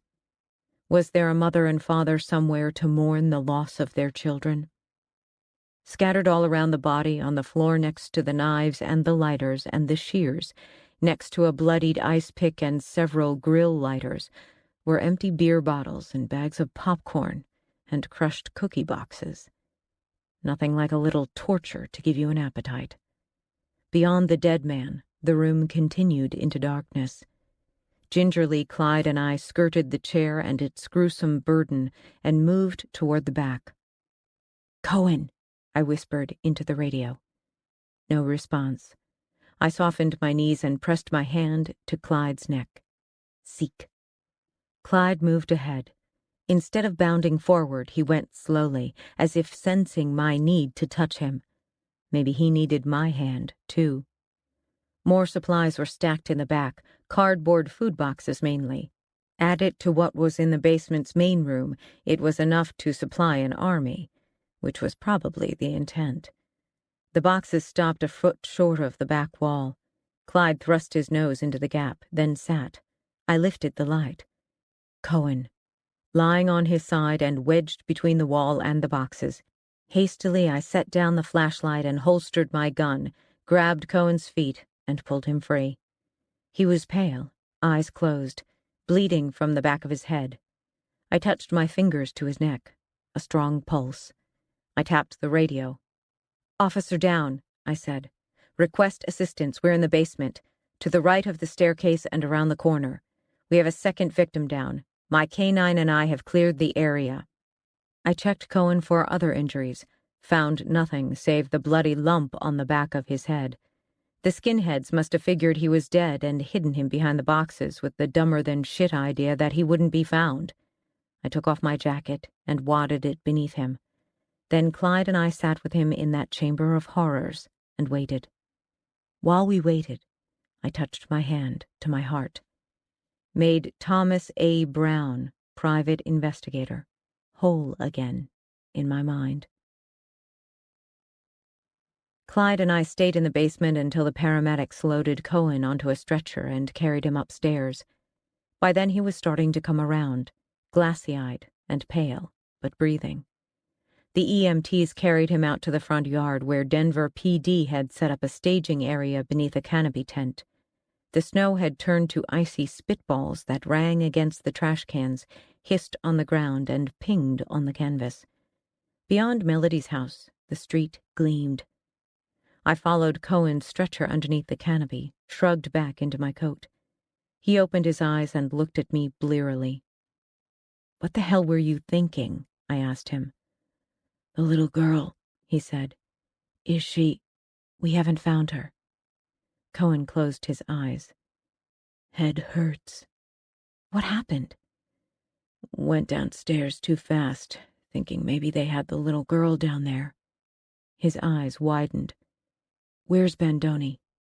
I spotted the huge detective in the back of an ambulance getting his shoulder looked at. When he saw Cohen stirring, some color returned to the big man's face. He blinked hard and then focused on whatever the EMT was telling him. "Took one in the shoulder," I told Cohen. "He's going to be okay." "And the patrol guys?" "One down, I think. I don't know his status, but he was alive half an hour ago." "Fuck." Cohen's jaw worked. "I walked downstairs and heard a bunch of commotion. I was afraid that whoever'd made the man scream also had the little girl. Went too fast toward the window. Someone clocked me from behind as soon as I rounded the corner." "Not your smartest move." "The man?" "Thomas Brown. He's dead." Cohen winced as one of the EMTs began gently poking around his wound. "I'm going to check on Melody Weber," I said. "Don't do anything stupid while I'm gone." Back in the house, I looked behind the sofa where I'd ordered Melody to wait for me. The space was empty. Officer Schumacher was sitting on the stairs leading up, elbows on thighs, hands fisted under his chin. He looked like something important had emptied out of him. "Schumacher?" I said. "You got anything?" He startled, then shook his head when he saw it was me. "There's a little girl's room upstairs, but no kids. No one at all. But shit." I sat next to him. Clyde took a lower stare. "How could anyone live like this?" Schumacher went on. "That little girl's room is filthy. Like it's animals living there, not people. I have a little girl, 2 months old. She'll never have to go through what Melody Weber's daughter lives with every day. If the world were fair, we wouldn't have our jobs." "I'd be fine with that." "I know." I stood. "We'll find her. Social services will make sure she gets a new home. A much better home." In the coat closet, I found Melody's ratty red sweatshirt balled up on the floor. Clyde picked up her scent, and together we trotted off, heading east down the street. Halfway down the block, he stopped and searched around, finally sitting down to indicate the trail had gone cold. She'd caught a ride. I stood in the dark with Clyde, and we stared across the highway at the lights of downtown Denver, at the amusement park, built on an old Superfund cleanup site. The Ferris wheel was a silhouette against a sky the color of dirty steel. We'd been so close to both Melody and her daughter, and so close to finding Thomas Brown before he walked into the lion's den. An hour earlier, everything might have gone down differently. The adrenaline finished coursing its way through my system, and suddenly I was bone weary. I waited to see if something else would fill me up. Determination or energy or just stubbornness. But all I felt was empty. On top of everything else, we'd lost Whip and the others. A manhunt would already be underway, but it can be hard to find the rats once they've run into their holes. Clyde and I made our way back toward the flashing lights, back toward the spotlights and the ME's van and the curious neighbors gathering outside the tape, despite the pelting sleet. When I flashed my badge and ducked back under the tape, I found Cohen sitting up, pale beneath his dark hair, purple bruises under his eyes. He looked as bad as I felt. "Give me a ride to my car?" he asked as I approached. He refuses to go to the hospital, the EMT said, putting the final touches on a gauze bandage. He followed that with an ace bandage he wound around Cohen's head. As a city employee, that's strictly against protocol. I'll take responsibility, I said. He shouldn't be alone, and he can't drive. I'll watch over him. The EMT looked at me closely, trying to gauge if I was trustworthy. After a moment he nodded, so I guessed I passed muster. He was knocked out, right? The EMT said. So keep him awake for 8 hours. Watch for dizziness, slurred speech, pupils that don't match. You see any of that? You take him to the hospital, stat. He clears all those. After 8 hours, he can get some shut-eye. Got it. To Cohen, I said, we'll pick up your car tomorrow. Right now, let's get you home. Watched over by Cujo and a railroad cop, he whispered as I loaded him into the passenger seat of my truck. My lucky day. Could be worse, I said, thinking of Thomas Brown. A lot worse. Chapter 18. Part of our job was to search the pockets of the dead. Marines carry all kinds of shit into combat besides the required rules of engagement card, Bible verses, good luck charms, cigarettes, letters from home, plastic coffee stirrers, pain pills, photographs, sugar packets, poems, affirmations, prayers to God. One night, in a 19-year-old Lance Corporal's pocket, I found a sonogram of an unborn baby. I pulled the image out, studying it in the mottled light of the blood-smeared task lamp. On the back, the baby's mother had written, "You can see, he's a boy." She'd drawn a smiley face and a heart. "We can't wait till you're home." Sydney Parnell, English 0208, Psychology of Combat. Sleet continued to fall in a soft scrape against the truck as I drove over icy streets, following Cohen's muttered directions until we turned south on Monaco Parkway toward the heavily gated sanctuary of Cherry Hills. How does a murder cop score a home in Cherry Hills? I asked him once, trying to snap both of us out of the dark place we'd gone to. You and Bandoni doing things I don't want to know about? Luck, he said. Just dumb fucking luck. He'd been sitting bolt upright in the passenger seat since we left Melody's house, staring out the windshield with a gaze so far away he might have been looking at something on the other side of the world.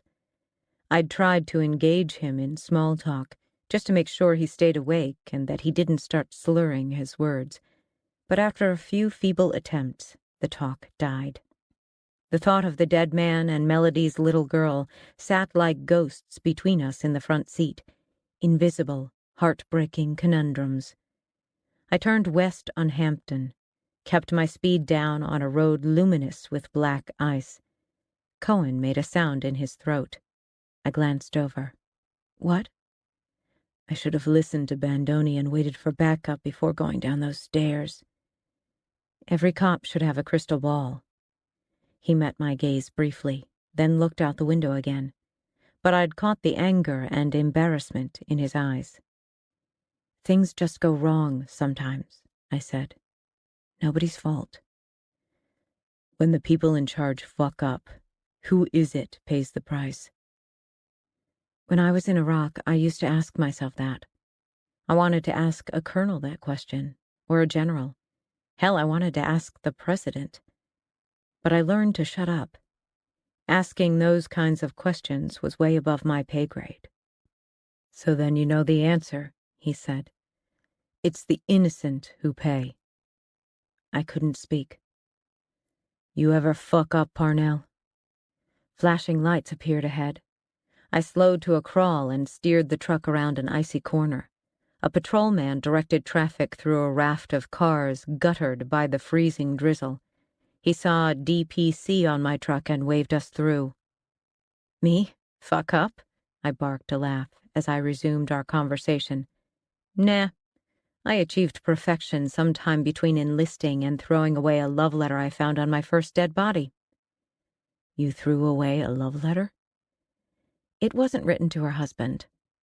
The lights of the patrolman flared on and off in the rearview mirror before falling away. Anyone ever tell you sarcasm's not the highest form of humor? Cohen muttered darkly. Low is what I'm good at. Some war hero you are. I almost found a smile. Some cop. Following Cohen's directions, I turned again, heading toward a gated community. Cherry Hills is an ultra-exclusive community in a semi-rural area of southern Denver, where the neighborhood is divided into 2- and 3-acre lots. The homes start at $5 million. Most people residing there either built on inherited gold mining wealth created in the 1800s, or they earned it in oil, or so I'd been told. Most everything I knew about Cherry Hills was just hearsay. Our trains don't go anywhere near that rarefied air. Why do you work as a cop if you can live in a place like this? I asked. Fuck if I know. I entered the code Cohen gave me at the first gate, then entered another code for the gate at the base of his drive. I drove for half a mile before a gray brick, turreted mansion appeared on the hilltop, the drive and front yard lit by 50 or so globe lights, the house sprawling over probably 20,000 square feet. I tried not to gape. Home sweet home? Walker's whim, he said. You fucking named your house? Although maybe anything with the bulk and heft of this house deserved a name. Plenty of large structures like dams and mountains and the president's home have names. It's a family name. Drive around to the west. I live in the carriage house. Main house not big enough for you? Not until I have an army. Which made me think of the food and water and ammo in Melody Weber's basement, and suddenly the distraction of Cohen's house was gone. I dove right back down to sorrow.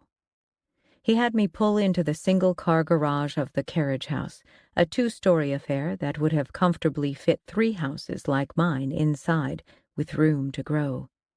I shut off the engine and came around to the passenger side where I placed one of his arms over my shoulders and helped him into the house and up the stairs. I flicked on lights. The main level consisted of a great room, living room, and kitchen filling a single immense space. Floor-to-ceiling windows lined the front of the room. Bare beams spanned the ceiling. Tasteful furniture was arranged in elegant groupings. Someone had mounted a basketball hoop at one end of the room, probably in case the Nuggets dropped by. The couch, Cohen said in a whisper, indicating a leather sofa next to a coffee table the size of a door. The sofa was conveniently aimed toward a built-in television, suitable for a drive-in. Sure you'll be comfortable here? I asked. TV's maybe a little small? Sarcasm again, he said. You got the pills from the EMT? Hold on. I deposited him on the couch with pillows and a throw blanket, then went back to the truck to get Clyde and his dishes and kibble, along with the EMT's bag of bandages and meds for Cohen. Clyde and I walked out to the yard so he could do his business. Probably the first time a dog had dared to defile the manicured lawn. I cleaned it up with a plastic bag from the truck and tossed it in the trash. Then I closed the garage door and went back in the house. In the kitchen, marble counters, custom cabinetry, I put down water and food for Clyde. I noticed that the trash can was filled with empty styrofoam containers and pizza boxes, just like Sarge's apartment, minus the roaches. Cohen might be wealthy, but he was still a guy. Next, I opened the bag from the medic. Acetaminophen, I saw with disappointment. 4 for him, 3 for me. I gave him water to wash his down with, then wrapped a towel around some ice and told him to put that on his head, near the wound. Clyde finished his kibble and wandered out into the living room, his claws clicking on the hardwood floor. Cohen pressed a button, igniting a gas fireplace. Clyde took one look at the rug in front of the fireplace, looked at me for approval, then curled up. Dog heaven. I returned to the kitchen. Since neither Cohen nor I would be allowed to sleep until Cohen made the 8-hour mark, I brewed coffee. I figured we both should eat, although I wasn't hungry, and I doubted if Cohen was either. But it was another thing I'd learned in the Marine Corps. Eat when you can, no matter how you feel. Grams would have said it hadn't been working for me so far. But the Marines also taught me not to quit trying. Not until you're dead. Maybe, if I didn't find any hope or ambition on my own, I could hang my hat on that. Trying had to count for something. It took me a minute to locate the refrigerator, which looked exactly like the same dark wood as the surrounding cabinetry. I rummaged through the massive cold space, pushing aside beer bottles, lettuce and zucchini and peppers, jars of sun-dried tomatoes and artichokes and pesto. There was lots of fresh fruit and what looked like a nice bottle of French wine, not that I could judge. "You have all this and you're eating pizza?" I called. I jumped when his voice came from right behind me. "Expediency. But I also believe in the value of Maslow's hierarchy." I backed out of the fridge and straightened. "Meaning what?" He dropped the ice-laden towel into the sink and sank into a leather bar stool. "You can't meet needs that are higher up on the ladder if you don't take care of those at the base." "Pizza's at the base of your hierarchy of needs?" "Quick nutrition, Parnell. It's about speed." "Clyde and I prefer McDonald's." We looked at each other across the gleaming span of the marble island. I read in the bleakness of his eyes that our attempt at humor wasn't working for either of us. Sarcasm, as humor or armor, sometimes simply can't do the job. Something in Cohen's face gave way, and he slumped in his chair. The purple bruises beneath his eyes belonged to a death mask. "I called it wrong," he said. "No, you didn't. I rushed us in there. Then I ran down those stairs when I know better. I put everyone at risk. And the guy in the basement. What if he was still alive until I went racing down there and got myself knocked out?" I thought of the 2 screams we'd heard. He wasn't alive. What if he was? If I'd been more cautious, waited for backup, maybe I could have stopped them. "You could not have stopped them. And by then I doubt he would have wanted to be alive." "What did they—" "You can learn for yourself later. Not now." I didn't hold anything against Cohen for his decisions. My own, on the other hand, were giving me fits. If I hadn't let myself get sidetracked by my fears over Habanilla, if I'd looked harder at what Elise was up to, maybe Thomas would still be alive. 2 injured cops, Cohen went on. 1 critically, not to mention the skinheads. "Please stop." Driven by a trifecta of guilt and need and the desire to take away his burden, I moved toward him.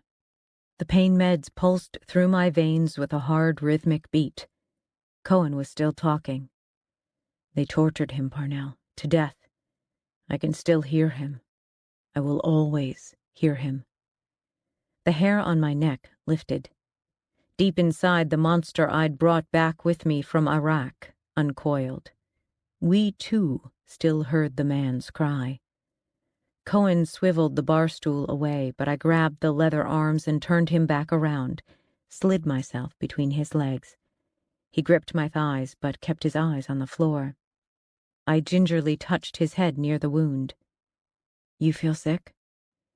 "No, Jesus, I can't stop thinking about him." I took his face between my hands and gently tilted his head up. Grief shone in his eyes. "Give me your sorrow," I said. "Just for a little while." I moved my hands down his cheeks, caught his jaw in my fingers, felt the roughness of stubble under my thumbs. Heat rose up in me at his weight, the realness of him, not a ghost, not a memory, flesh and blood. There'd been 1 man since Dougie, a fellow Marine I picked up in a bar for a one-night stand. When he came back the next day, I told him I'd shoot him if I ever saw him again. I shrugged out of my coat, now tacky with Cohen's blood, and let it drop to the floor. Cohen let my name loose with a sigh. I undid the buttons on my uniform, my hands stiff and awkward, as if this were a performance I'd forgotten to practice for. "No pity fucks, Parnell," he said, his voice ragged. "No, not with you. But we need—" "In the bedroom, the nightstand." I dropped my shirt on the floor, followed it with my bra, shook my hair out. I leaned forward and kissed him again before pulling back. In the bedroom, I found a condom and brought it back, set the foil on the counter. He grabbed my wrists. My lips found his. His arms came up around me, yanking me against him, his mouth sucking the breath from me until I had to turn my head. He groaned, and I turned back to him, holding my breath as if I would dive and never resurface. We undressed in a fury, molting our clothes as if they were on fire, shedding the guilt and grief and memory enmeshed in their folds. The air was warm, but I shivered. With sudden gentleness, he ran his hands along my hips and then up my ribs so slowly he might have been counting each one. My skin grew warm. I closed my eyes. His tongue found my breasts and then my throat. His fingers dove into my hair, twining there. He returned to the chair, pulling me with him. I placed my bare feet on the spindles and straddled him. Icy pellets struck the windows, and for a moment the familiar darkness tried to claw its way free, the monster wanting to be fed, wanting to go out into the storm and hunt down the men who'd killed Thomas Brown and return the favor. I closed my eyes against the haunted faces at the window. I am here. I am here. I am here. Nothing can harm me. The monster fled, leaving only Cohen and me and Cohen's hands and hips and chest and cock and his lips against my skin, saying my name in a hoarse whisper over and over and over so that, for a short time, for a sweet, blessed time, there wasn't a thing wrong with the world. Not a damn thing. After, we dressed like two pros, quickly and in silence. Cohen looked pale, and I steered him to the couch with a twinge of conscience. For a moment we sat quietly, close but not touching. Then Cohen spoke as if our conversation had never been interrupted. "We have to find Liz." "How?" "Where would Merkel go?" "Cohen, think. There's an APB out on him. His face is on the news. Cops are checking out the homes of Melody's mother and Merkel's sister. My boss is sending the word up and down the line. We'll find him. And when we do, we'll find Liz." "Promise?" Sarcasm again? "Hope." He shook his head, winced. "Need." "Then yes, I promise." I followed his directions to the scotch, poured one finger for him and two for me, both neat. Then I found peanut butter, toasted some bread, dug out some baked chips with sea salt and a couple of bananas. "Let's get something in you," I said. "Settle your stomach." He said he would if I did. I sat next to him on the couch and we ate. Maybe we made an okay team. After I'd cleared away the plates, he said, "I'm going to think about things. Why don't you catch some sleep? Where I come from, you get shot falling asleep at your post." "So you are some fucking jarhead Marine warrior. Didn't they teach you to sleep when you can?" "I'll sleep when I die," I said. "Same as you." His smile offered both sympathy and commiseration. "Jesus, it's a fuck-awful job sometimes," he said. "Yet here we are." "Yeah." He blew out his breath. "Here we are." We listened to the wind, to the ice, to the hiss of the fireplace. Clyde groaned in his sleep. "Chasing rabbits?" Cohen asked. "Insurgents." "That's what he did in the war?" Clyde was a combat tracker dog. His job was to pursue insurgents back to their hiding places after they planted an IED or fled the battlefield. Clyde did some covert ops stuff, too. Even I don't know what that involved. So maybe I shouldn't have called him a furball. I shrugged. He may be a Marine, but in his heart, he's still a dog. I don't think you offended him. Clyde moaned again, his legs twitching. Dogs get PTSD? This one did. His handler died. He was transferred briefly to a second handler, but it wasn't working. Clyde had formed an unusually strong bond with his first handler. Then a bomb went off, and he took some shrapnel. It's been a long road back. He must trust you. He does. He trusts me with his life. But he also... I stopped at the sudden storm of emotion. Clyde trusted me. But there was also some part of him that held back, much as I did. Maybe he was afraid I would die on him as the others had. Trust is repairable. Faith, maybe not so much. There's some part of him, I said, that always holds back. You ever think that if maybe you open up, he will too? I let him see my eye roll. Like I'm his role model or something? Cohen swung toward me on the couch, his face gray but his eyes filled with blazing intensity. That need to know. Tell me what it was like in Iraq and coming home. My gaze stayed on Clyde. That's what passes for entertainment around here? Don't you have a bunch of TV channels on that monstrosity? Parnell, he said softly. What? I'd like to know. I picked up my nearly empty glass and turned it in my hands, watching the leaded facets and the shallow amber liquid within catch the light. Hemingway said that it's dangerous to write the truth in war, and that truth is very hard to come by. Somehow I think you're strong enough to be okay with the truth. No, I said. I'm not. I don't have that luxury. And anyway, someone I trust told me not to talk about what happened in the war. Talking just churns things up. Let me guess. Nick Lasco? I covered my surprise by finishing off my drink. Don't look so surprised. I'm a cop, and I've seen Lasco's type before. I bristled. Meaning what? Sorry, sore spot. It's just that men like Lasco confuse stoicism with strength. They're all about pretending we should be too tough for counseling. Fake it till you make it. You're a therapist now? He shrugged. Got a problem with that? Lasco's right. Some things are better left unsaid, left behind. You let them out and other things follow. Sitting on it isn't healthy. My turn to shrug. I looked out the window where the sleet had switched to snow and begun to pile on the sill outside. Maybe. The thing is, Cohen. Mike. Haven't I earned that? I looked him full in the face. Something inside me tried to melt, to make its soft way through the marrow of my bones. Marine up, Parnell. That was sex, I said, though that wasn't what it had been about. It's not like we're engaged or anything. He blinked, as if I'd slapped him.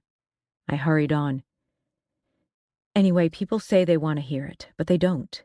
I mean, there are a few sick fucks who ask you what it's like to kill someone. You've probably gotten that too. But the truth is, no one really wants to hear the messy stuff, the dirty stuff or the immoral stuff or the just plain wrong stuff. The stories that might make them wake up in the middle of the night and ask what in the hell our country is doing over there. So no, I don't talk about it. Cohen stopped short of touching me. But I do want to hear it. I want to know what's going on behind that stoic face you always show. I want to know who you really are. Bullshit. Cross my heart. I let the temptation wash over me, waited until it passed. Wow, is this like a first date? I think we went straight to the 5th date. Is that when you usually fuck someone? On the 5th date? I waited for his anger. God knows I deserved it.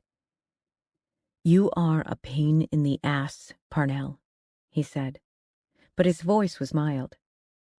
I get that you have to put the wall back up, but maybe give it a rest for a few hours?" I said nothing. "The first time I met you," he went on, "you quoted Shakespeare. I didn't expect that. Next time I'll try to drool and walk funny like a real railroad cop." He pressed gently on. "We're standing there next to the pieces of a jumper. I'm pretending to drink my coffee so you won't know how upset I am, and you're trying not to cry. Remember that? And then you start in with King Lear. As flies to wanton boys are we to the gods," I finished. "They kill us for their sport." So what I'm saying is, I don't know a single other cop talks like that, and definitely not a Marine. I pulled the throw from the end of the couch and wrapped it around my legs, gave myself the momentary luxury of relaxing into the sofa's embrace to think about what it would be like to bare my soul. I'd tried more than once to talk to Nick about what had happened on the other side of the world, to free those dark things from my heart so I could get on with living, as if, once spoken, the words would free the memories and the memories would lose their hold. The ghosts would go back to wherever they came from, and I could just be me, a 27-year-old cop with a dog and a handful of college credits and a dream about something more. "Parnell." I looked Cohen full in the face. "Talk to me." I took a breath. But "I see dead people" was a conversation killer. So was all the other crap I could spew. Things like, "I'm not over the war, I pretend I am, but I'm haunted, and I mean that literally. I have a dead private in my kitchen every morning, and only my dog and I can see him. Is he real? Or are Clyde and I both crazy? I did things in Iraq that no one, I mean no one, would forgive me for if they knew. I lost my lover over there. And the deeper truth? I was fucked up even before the war. My father walked out on us when I was 10, and part of me hopes the only reason he never came back is because he's dead. My mother killed a man and was sent away for what amounted to life. I was raised by my Grams, who is the epitome of Appalachian toughness, and by a Vietnam vet who thinks that emotions are a sign of weakness. And half the time I think they're right. It's easier to zip it all up inside where no one can see it. It's safer.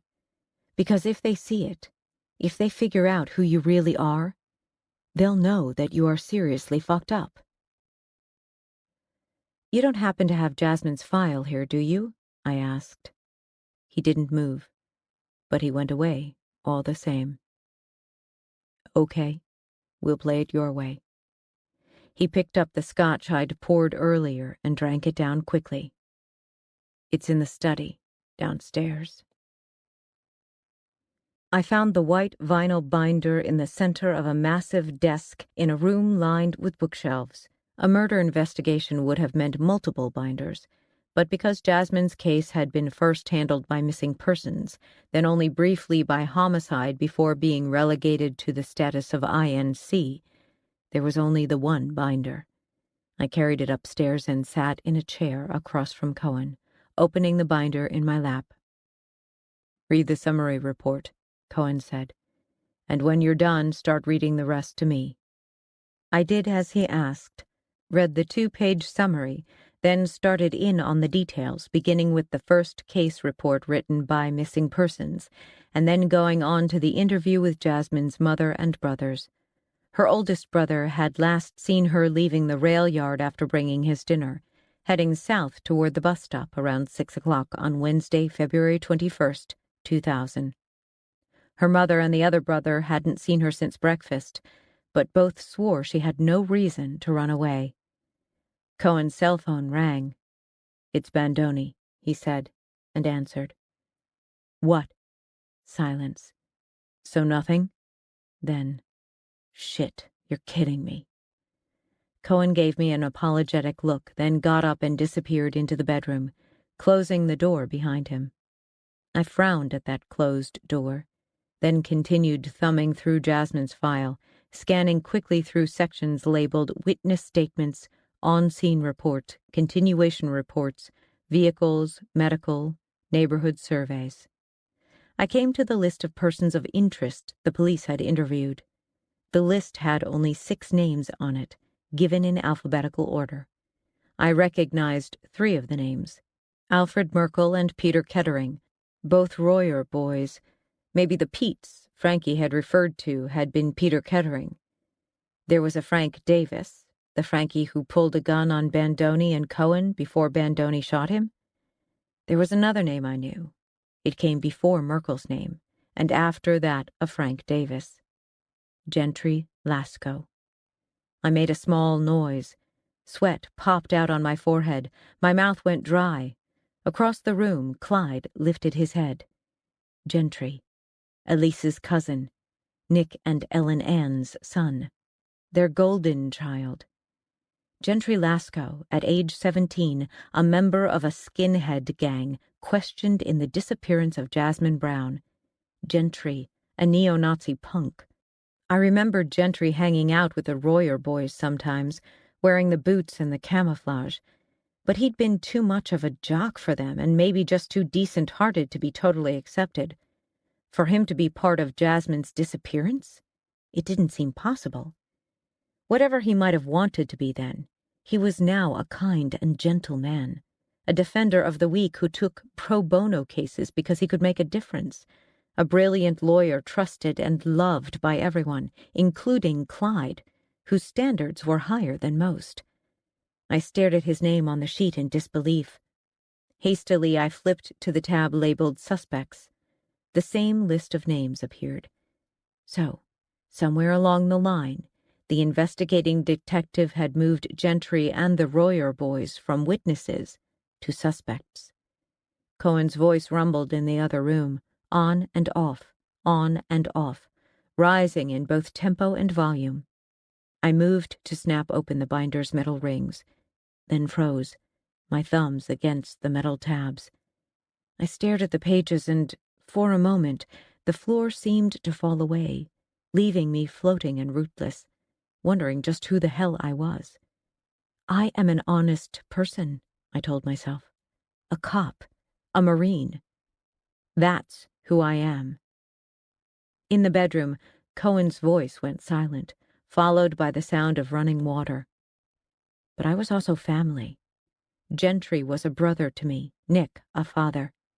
They had loved me and cared for me my whole life. They and Grams were all I had.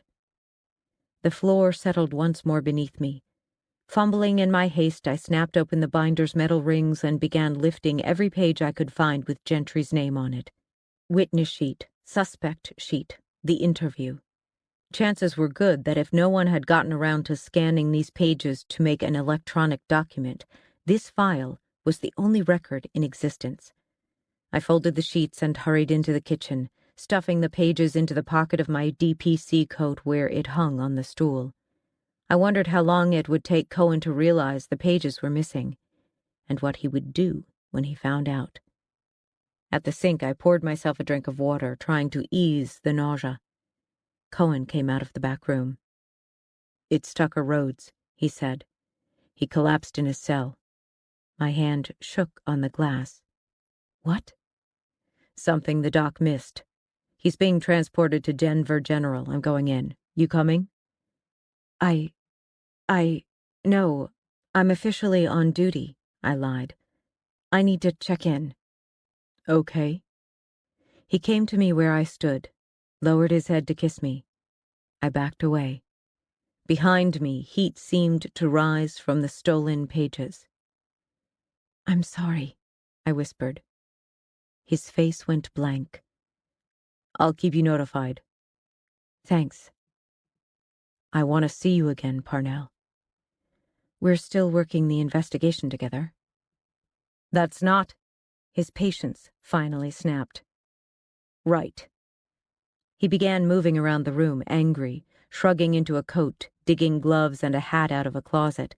I stared at him, blinking until he stopped again in front of me. "But you're hurt," I said. "I'm fine." I couldn't move. His face softened. "I'm sorry about Rhodes, Parnell. The good news is he's stable for the moment. He couldn't have been lying there more than 15 minutes. The world was spinning around like a carousel. "You'll need a ride. A uniform is on the way." The world didn't settle exactly, but it backed off. I put on my coat, picked up Clyde's dishes, and Cohen and I said our goodbyes, both of us, brusque. He was still moving around the carriage house when I left. I passed the squad car coming in as I left Cherry Hills behind me. I blinked back the tears. Cohen had opened a window to friendship, maybe to something more, and I'd considered it. I really had. I'd looked in his eyes and seen both understanding and forgiveness, something I'd not seen from anyone except Dougie and Nick. The tears found their way free, splashed onto my coat. But I knew in my heart that he would not care for me if he knew who I was, if he knew what I'd done in Iraq, if he knew about the pills and the drinking and the ghosts and the therapy and the nightmares. And now, Gentry. I'd done what I had to do, stealing those pages. For all my high and mighty talk with Nick about choosing law and justice over what was personal, I'd apparently found my own point of no return with Gentry. We are defined by family before we are defined by anything else. They are our first and primal debt. But now I had to live with the fact that not only was I a thief, I might be protecting a child's killer. And eventually, Cohen would figure out my theft, or at least he'd suspect it, which amounted to the same thing. Whatever I might want, whatever we might have had, I'd just set flame to it. Chapter 19. Morality? Go on. Give me a black and white definition for that one. One man's sin is, by quirk of fate or need or desperation, another man's necessity. Sydney Parnell, Personal Journal. Sleet had changed to snow, which fell steadily as I drove. White powder filled the hollows in the land, erased the gutters piled on the fir trees like lines of cocaine. Everything, buildings, sidewalks, lights, turned blurry as snow enshrouded the city. Denver went silent under the soft, murderous weight. At a traffic light I waited, wipers slapping back and forth, while a car heading the other way slid through the intersection. It skated through almost an entire 360 before the tires bit. The car righted itself and continued on. I watched it disappear into the storm. The traffic light cycled through its circus colors of red, green, and yellow, and still I sat. Not another car in the world, not a single pedestrian. I huddled into my pain.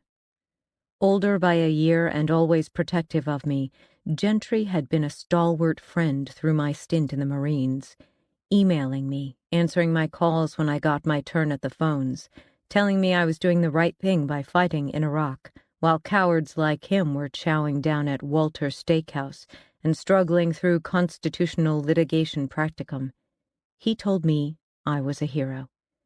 He kept me sane, and by keeping me sane, he'd saved my life. I could not accept that he'd played any part in the disappearance of a child, nor in Elise's death.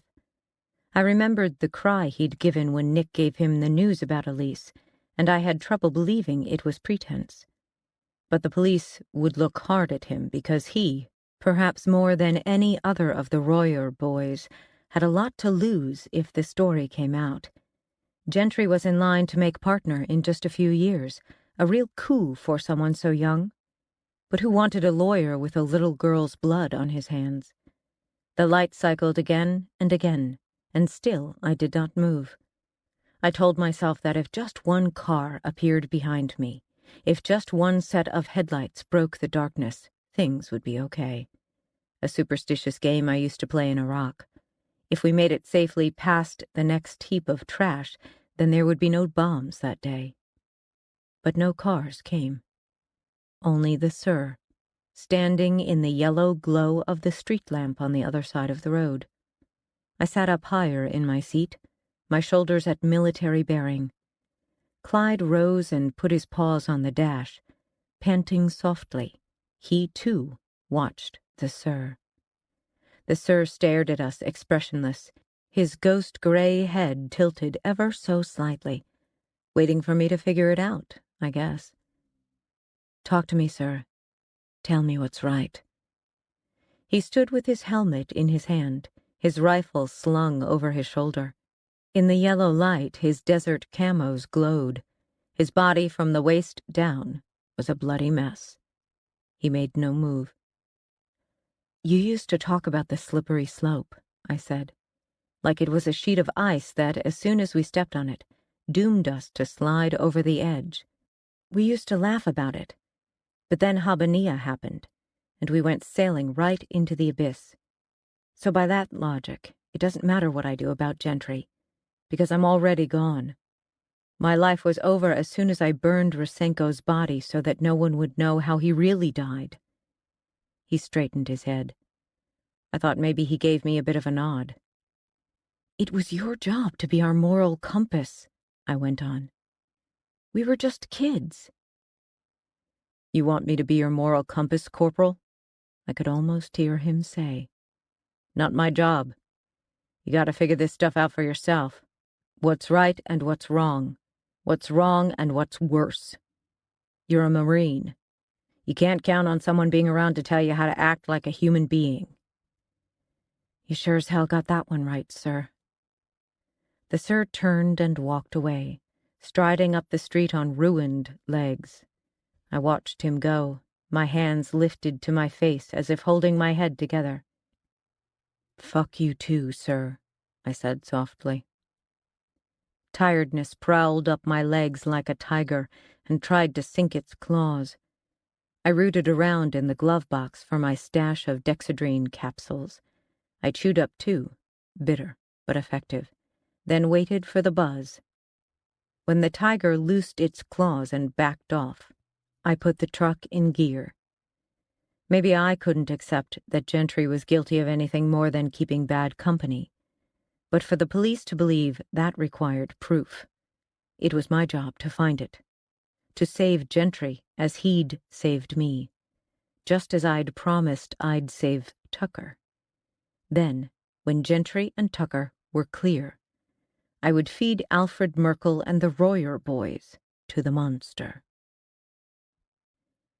At the Black Egg Diner, I hung my wet coat near the door, then walked past the cherry-red service counter, where a trio of men sat blinking at the lights as they tried to crawl out of the night's drunk.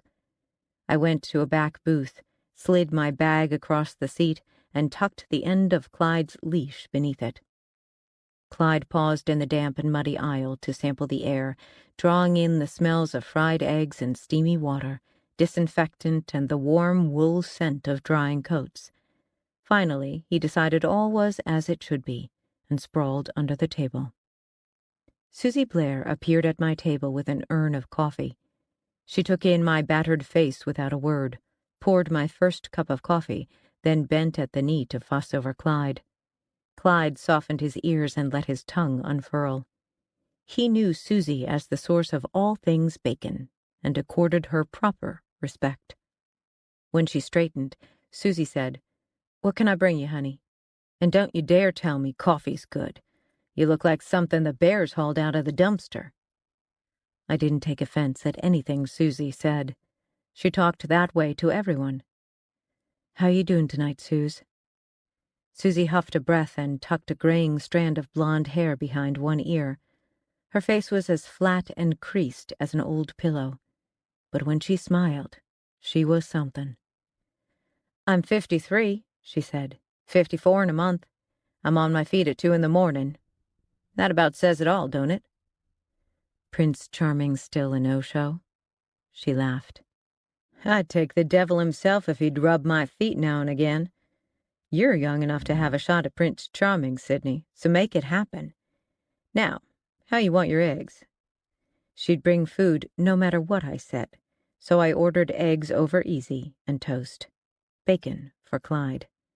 After she left, I took the folded papers I'd lifted from Jasmine's file and laid them on the table. I smoothed the pages out and started reading. I stopped at the list of names I'd found under the heading Suspect Interviews. Peter Kettering, Frank Davis, Gentry Lasco, Alfred Merkel, Sean Sutherland. According to the investigating detective's report, all 5 men, Gentry was the only underage kid in the bunch, had been released for lack of evidence. But it was also clear from the report that to the detective's way of thinking, they were all as guilty as Cain. He just couldn't prove it.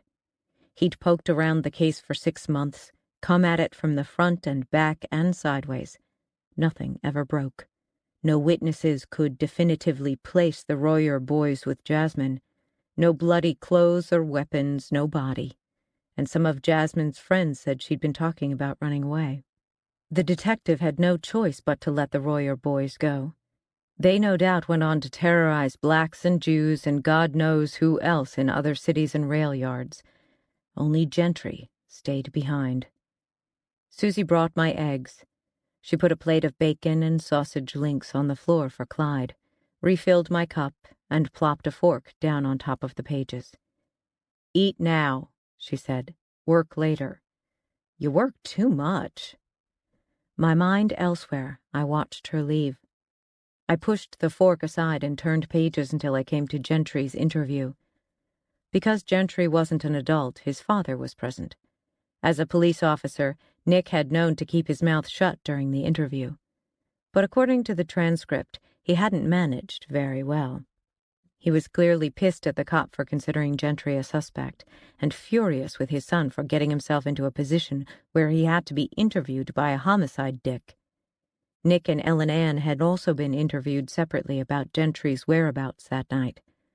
Both insisted that Gentry, after school ended at 3:30 p.m., had stayed for football practice and then been home for dinner by 6:15 p.m. Football practice ran until 5:30 p.m. 2 of Gentry's friends vouched for his presence, but another boy insisted he hadn't been there.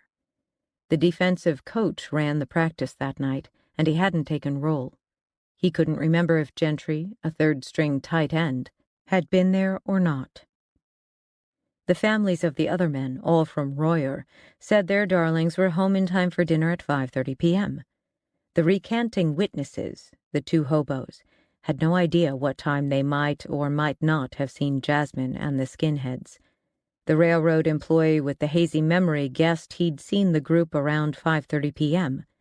According to the file, Jasmine's brother Daryl took his dinner break at 5 p.m., and Jasmine had arrived promptly on the hour with his meal, which she'd brought in her school backpack. She'd stayed until 5:15 p.m., then left to catch the bus home. The bus driver couldn't say if she'd been on the 5:35 p.m. or not. Her backpack had never been found either. Jasmine might as well have dropped in a hole to Wonderland, but it hadn't been the Queen of Hearts who found her. Wearily, I pushed the pages away. Nothing in there marked Gentry as a killer, just as the original detective had concluded. But nothing absolved him, either, which meant that if Cohen and Bandoni linked Gentry to Merkel, Gentry would be a suspect in both cases. And so what? Gentry wasn't a killer any more than Tucker was. Evidence against him couldn't appear out of the ether. Susie watched me from the counter. Obediently, I ate a few bites of egg, drank more coffee, and pondered my next move. The Dexedrine and coffee gave me energy I didn't know what to do with. I rifled through the pages again. Across the table, Elise slid into the booth. Her sweet and bloodied face looked newly struck by grief. Perhaps she'd gotten news of Tucker's collapse. "If you'd tell me who did this," I said, "it would save us all a lot of trouble." She, of course, said nothing. Maybe truly crazy was when your ghosts talked to you. So I wasn't completely gone yet. I shrugged at her, then deliberately dropped my eyes. I could not deal with her right now. When I lifted my head, she was gone. But she'd unjammed my thoughts. I needed a different approach. If I couldn't clear Gentry of having played a part in Jasmine's disappearance, I could focus on finding proof of Merkel's guilt for Elise. If he'd killed Elise to shut her up about Jasmine, then that would help seal his fate for both cases. I hauled my camera out of the bag to look through the photos I'd taken at the crime scene. In addition to the shots I'd snapped in Elise's bedroom, I'd taken 32 more on my way out. Now I scrolled through them, one at a time. The crime scene was exactly as I remembered it. Horrific. Blood everywhere. Hobo signs scratched in black atop the blood-spattered white walls. The camera had caught the red-soaked curtain in mid-furl from the breeze entering through the open window. Elise, a shattered doll, in a bloody bed. I forced myself to look past the wreckage of her death and search for details of her life. The nightstand held a lamp, a Bible, and a blue teddy bear. On the narrow bookcase were maybe 20 books and a startling collection of knickknacks, bobbleheads, ceramic figurines of pretty girls and mischievous boys, a wooden bowl filled with brightly painted hobo beads, and cats, lots of cats. Maybe gifts for the kind-hearted lady whose hobo symbol was a cat. There were also a carved wooden box, candles, and a second bowl, this one filled with jewelry. On the top shelf sat a model of a steam engine. I clicked on around the room. A large vase with dried flowers on the floor, a closet partially ajar. Inside, shoes lined neatly on the floor. Hanging on the doorknob was a baseball cap with the DPC logo. Blood spattered the brim. I set the camera down. Nick had given one of those caps to me for my 10th birthday, as if to say that while I might have lost the tribe of immediate family, there was always him and Ellen Ann and the entire railroad community. Gentry, also one of the tribe, had the same cap from his father. Presumably Nick had bestowed this one upon Elise, letting her know she was one of ours, never dreaming it would be witness to her death. Our little tribe shattered again. I closed my eyes. Sensing my distress, Clyde came out from under the table and placed his chin on my thigh. I laid my hand on his head, spread my fingers through the thick fur between his ears. Clyde's solid, loyal strength passed through my skin in some sort of wonderful osmosis and eased the pain in my heart. After a moment, I could open my eyes. Clyde studied my face and, apparently satisfied, returned to his lair beneath the table. I kept clicking through the photos. Out of her room and down the hall, a shot of the room with the Tweety bird and the empty nightstand, on through the kitchen with its refrigerator covered with photos of hobos, and out to the living room. I scanned my shots, zooming in and out. Of all the photographs of rail riders in Elise's apartment, only one of them showed Merkel. The shot had been taken outdoors, a string of coal hoppers in the background. Merkel stood alone, his eyes burning into the camera, his tattooed face a series of hard lines and arid plains. A handsome man once, now corrupted from within. Next to Merkel's picture, a miniature Confederate flag was thumbtacked to the wall. I studied that for a moment before moving on. I looked at the 2 glasses of milk on the dining room table and wondered how old they were. Given the general disarray in Elise's apartment, they could have been there for hours or for days. The sides were covered with fingerprint powder. I scrolled back to the kitchen. Dirty plates stacked next to the sink, a jumble of glasses, one of which was tipped on its side, a couple of drawers partially open, mail in piles on the counter, envelopes and magazines and flyers, as if it had been weeks since Elise had taken care of anything around her home. The only things of beauty in the utilitarian kitchen were a painting of a mountain lake that hung between the refrigerator and the doorway, and a lone ceramic cat on the windowsill. Back to the living room. 3 pairs of shoes neatly lined under a coat rack, which held 4 or 5 coats, a few winter scarves, and 2 woolen hats. No sign of a struggle in the living room, nor in the kitchen or second bedroom. No sign of a struggle anywhere except the hobo beads in Elise's bedroom. I returned to the photo of Merkel and the red and blue flag tacked to the wall next to it. Was the flag something Elise had really wanted in her house? Had she used it to mark Merkel as a neo-Nazi, or had someone other than Elise put it there? I felt the first tickle of excitement, but just as suddenly it drained away. Merkel's photo and the Confederate flag didn't make him the killer. It didn't even place him in her home. Something nagged at me. Something I was missing. But damned if I could figure it out. I packed up the camera, pulled on my coat. What I had right now was a whole lot of nothing. Maybe something would show up in the autopsy or the DNA tests. Maybe one of the neighbors would remember something. All of that was now Cohen's purview.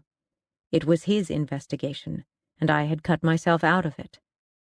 For now, I was long past the point of being able to think straight. Time to go home. Sometimes my best ideas came while I slept. Maybe I'd wake up with an idea about where Melody and Liz might be.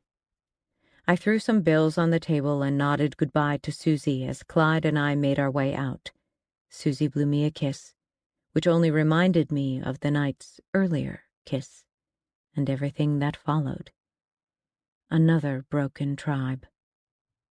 In the truck, Clyde and I gazed out the window as snow fell past a streetlight 40 yards away, and the wipers scraped against the collection of ice.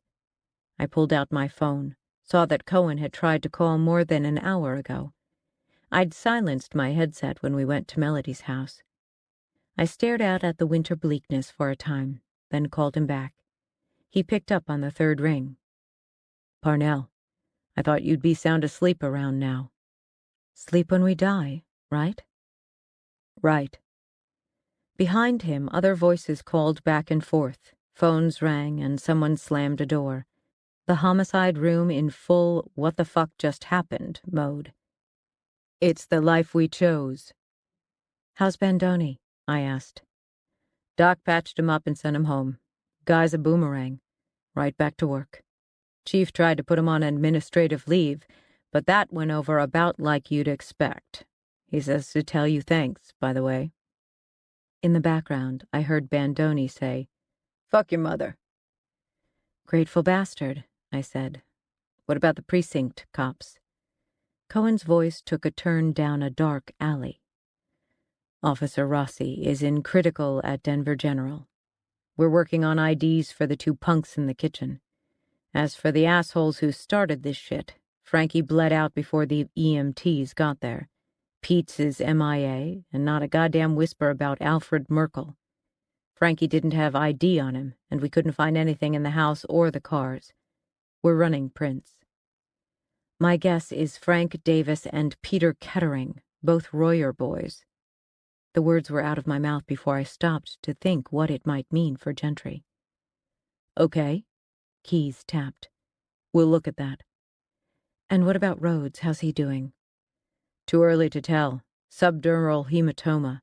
They're just watching him now, taking repeated MRIs to see if the bleeding goes away on its own." "Good," I said. "I guess." "We got an ID on the civilian in Merkel's basement."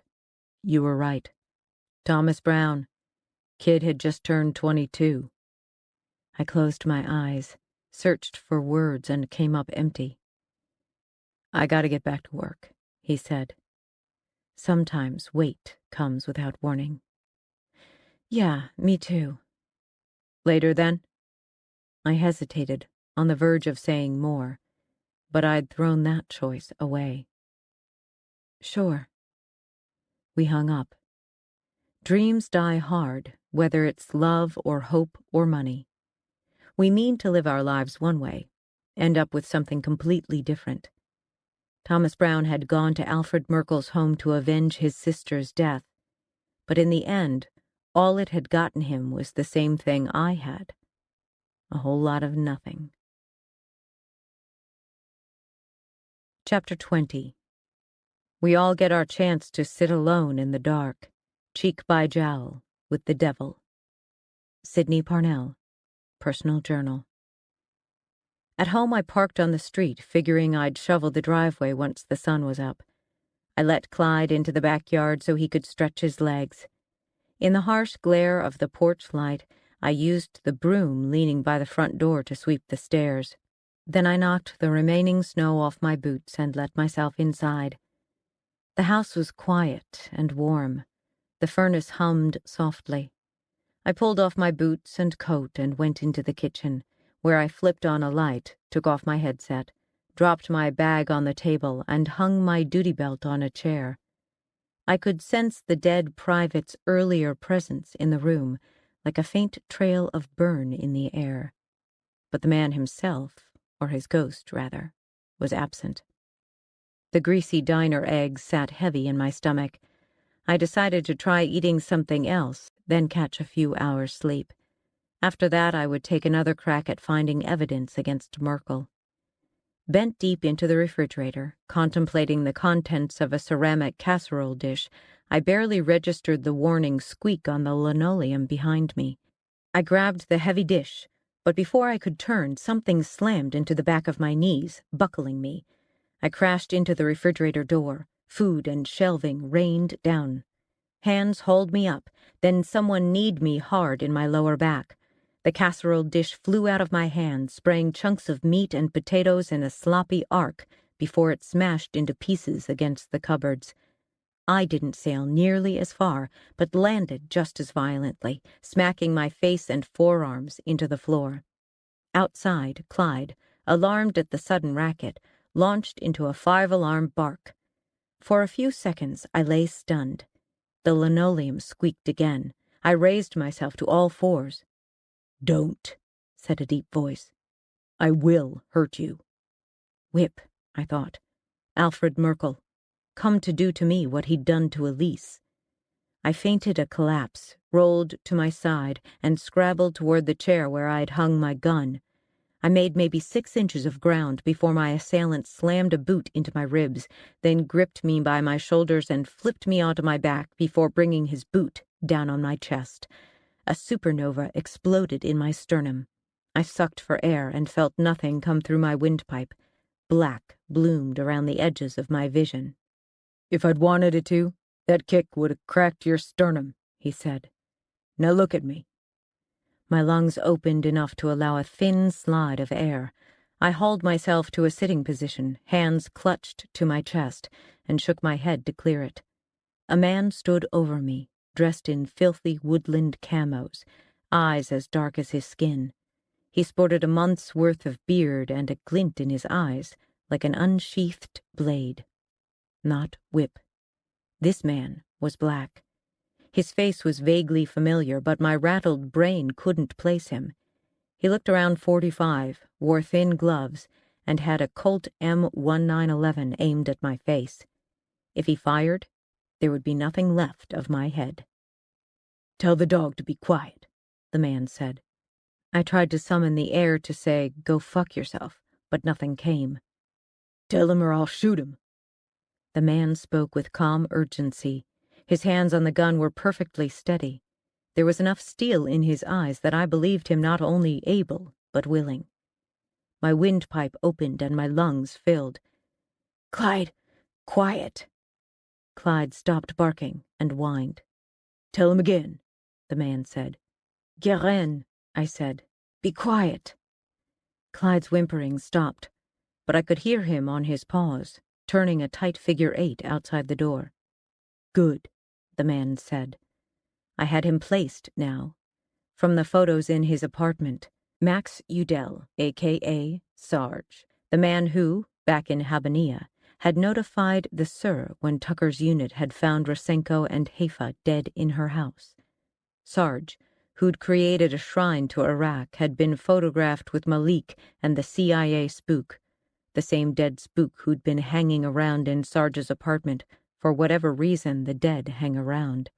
Sarge, the alcoholic whom Jeremy Kane had to roust out of bed most Sundays to get him to his job. This man looked nothing like an alcoholic with an on-again, off-again girlfriend and a roach-infested apartment. He looked like a machine, a Terminator. The first rule in a hostage situation is to avoid aggravating your captor. I kept my eyes on him but said nothing, doing my best to look scared and compliant. It really wasn't much of an act. My whole body felt as if I'd been dropped off a cliff, and an acetylene torch burned behind my breastbone. Sarge backed off a couple of feet, but kept the gun trained on my right eye. "My orders are to kill you," he said. "You think of any reason why I shouldn't?" My body twitched and my eyes darted to my gun, hanging just out of reach. "Next kick will put you out of your misery forever," he said. Sarge hadn't been high on my suspect list, but now that I'd met him, the image of Elise, flayed like a sacrificial lamb, rose darkly in my mind. I pushed the image away. If he simply wanted me dead, he would have already killed me. He was here for something more. I raised my hands, fingers spread in a conciliatory gesture. "Max Ugel, right? Sarge. Remind him that we're both Marines. You want to tell me what this is about?" He said nothing. I drew a breath, winced at the pain, but kept my voice calm. "Sarge, let's talk, okay? Whatever it is that's on your mind, let's talk about it." My mind dredged up Tucker's nickname for Jeremy Kane. "Geezer's worried about you." He barked a laugh. "You think I don't know Geezer's worried? Hell, he's the one gave me heads up about you and all your questions." "Thank you, Jeremy Kane. I'm guessing he didn't suggest you put a bullet in my brain." "My orders to kill you come from higher up." "Panic later," I told myself. "Panic kills." "Was it the Alpha?" Another laugh. "The who?" "The man who gave the order to cover up Rosenko's death in Habanilla. I call him the Alpha." "Like in a wolf pack?" Sarge nodded. "It works." "He have a name?" "We'll stick with Alpha." Sarge pulled out a chair from the table and propped a booted foot on the seat. "Look, what if I swear to you I'll never bring up Habanilla again, and that I'll never look for this Alpha? My bad for trying to dig up stuff that should stay buried, I get that. I'll stop." He shook his head gravely. "The Alpha wants you taken care of." "Then why am I still breathing?" "You are just a child, aren't you?" He actually looked sad. "You are still alive, child, because the killing doesn't come right away. There are some things we have to take care of first." My stomach lurched. I am not here. I am far away. Nothing can touch me.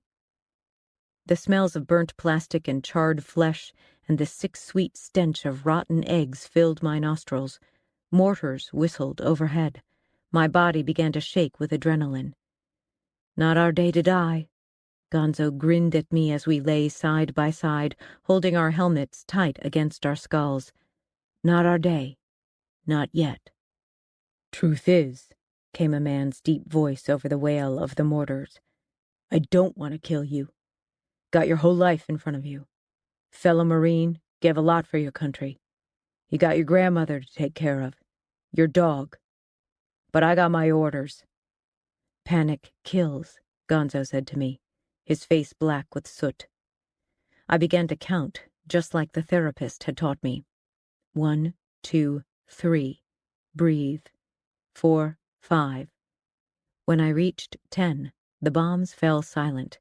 The kitchen clock tick-tocked. The furnace whooshed. Gonzo was gone. In his place stood Sarge. In my home. I groaned, and Sarge shook his head at me. "If you cooperate, if you talk, it will go easier on you." "But you'll still kill me." "I got my orders." "Then why should I talk at all?" Sarge grabbed my arm, yanked it straight, and slammed the Colt into my elbow. I screamed. Clyde barked once, a sharp, angry sound, then fell silent again. Sarge dropped my arm. "Feel like talking now?" I cradled my elbow. "You're no Marine." "War does funny things to all of us." He studied me with something akin to pity. "One thing it does is make us want to live. Gives us that survival instinct. So think of it this way, Corporal Parnell. Every word that comes out of your mouth buys you a little more time on this filthy fuck-up of a world." A shiver rattled through me. I might have had moments of doubt before, dark moments since the war, but now I knew that I did not want to die. Not today, and definitely not on someone else's terms. Buying time was all I had. I said, "Tell me what you want." "Who else besides Jeezer have you talked to about Habania?" "Just him and Tucker. That's it." "What about that detective you've been hanging with?" "That would be stupid. Going public with Habania would hurt me as much as anyone. I'm still in the reserves. I can still be court-martialed. I swear to you." "Then why did you go anywhere with it, girl? You remember all of us talking afterward? How we each took an oath that we'd never talk to anyone about what we'd done, not even to each other? How your CO said lives were at stake, you remember that? Yeah, you're nodding now. So why the fuck did you show up at Jeezer's house with all this talk about Iraq?" Clyde had stopped pacing outside. His dog tags jingled as he moved away. I had never felt so alone. "To protect him," I said. Helpless rage bubbled in my voice. "I made a promise to Tucker that I would try to find Elise's killer. I wanted to clear him, keep him from going to trial where the whole sorry story of Habania would come out. I was trying to help all of us. But in order to do that, I had to know if there really was any link between Elise's death and Habania. I had to find out who Elise might have talked to." "The girl knew what happened in Iraq?" "Some of it." His eyes went to lasers. "What'd you learn?" "That she'd been pushing Tucker and Jeremy Kane to come clean. But I didn't find any evidence she'd gone further with it. You'd be the next person she would have talked to, and if you're here asking me about it, I'm guessing she never approached you." Sarge scratched his neck. "Fuck all. Then what did get her killed?" "The police are still working the case. But Elise had also been working a little girl's disappearance from 10 years ago. Elise tangled with some violent skinheads over it. That's probably what got her killed." "Butchered is what it said in the paper. That true?" I nodded. "I don't know if it was skinheads who killed her, but I do know this. If she'd been killed over Iraq, it would have looked like an accident. Or suicide." I remembered the arterial spray in her room and knew Sarge was right. If I hadn't been in such a panic after Tucker brought up Habania, maybe I would have realized that. Elise's death said rage, not expediency. Gonzo's voice echoed in my skull. "Panic kills." The muzzle of the Colt moved from my right eye to my left and back, as if Sarge were trying to make up his mind which eye to use when he distributed my brain across Kingdom Come. "Okay." I forced myself to ignore the gun and look him straight in the eye. "It wasn't you or your Alpha. Her death had nothing to do with Iraq. The police will find the skinhead who killed her, and they'll release Tucker, and that will be the end of it." He gave me a sad smile. "I'm here for the intel, girl. Then I gotta take care of you." That one threw me. Intel? "You bastard! What danger am I to anyone?" "You know things from Iraq that you shouldn't." Panic kills. I summoned a look of contempt. "What intel do you think I have? I worked for the morgue, for Christ's sake." "But you spent your free time fucking a spy." "Dougie wasn't a spy," I said. "He was—" "Hush." Sarge dropped his foot from the chair and crouched so that he was eye level with me, the gun between us. He took my chin in his hand, squeezed hard.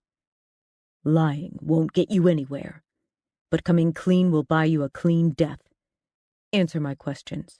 Turn over whatever it was Ayers gave you, and I promise it will be quick. A single shot to the temple. Over before you know it." If I fought back now, if I screamed, would a neighbor hear and call the police? I sucked in air. "Nuh-uh." Sarge released my chin and pressed his finger to my lips. "Don't."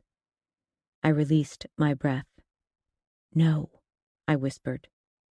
"Good," he said. He stood and returned to the chair. "Where's Malik?" "What?" My brain fumbled. Why are you asking me about Malik? Faster than I thought anyone could move, he was back in front of me. His backhand knocked my head into the wall. I'm asking the questions now. Now tell me. The scrape of Clyde's claws on hard wood. Sarge froze for a moment, looking confused. It was a moment too long. Clyde was already in the room. Sarge spun on his heel, raising his gun as he turned. Fuss! I shouted. Clyde leapt and grabbed Sarge's upraised arm in his mouth, biting deep. Man and dog went down in a flurry of fur and flesh, tangled up in a chair that toppled over with them. The pistol hit the floor with a thud.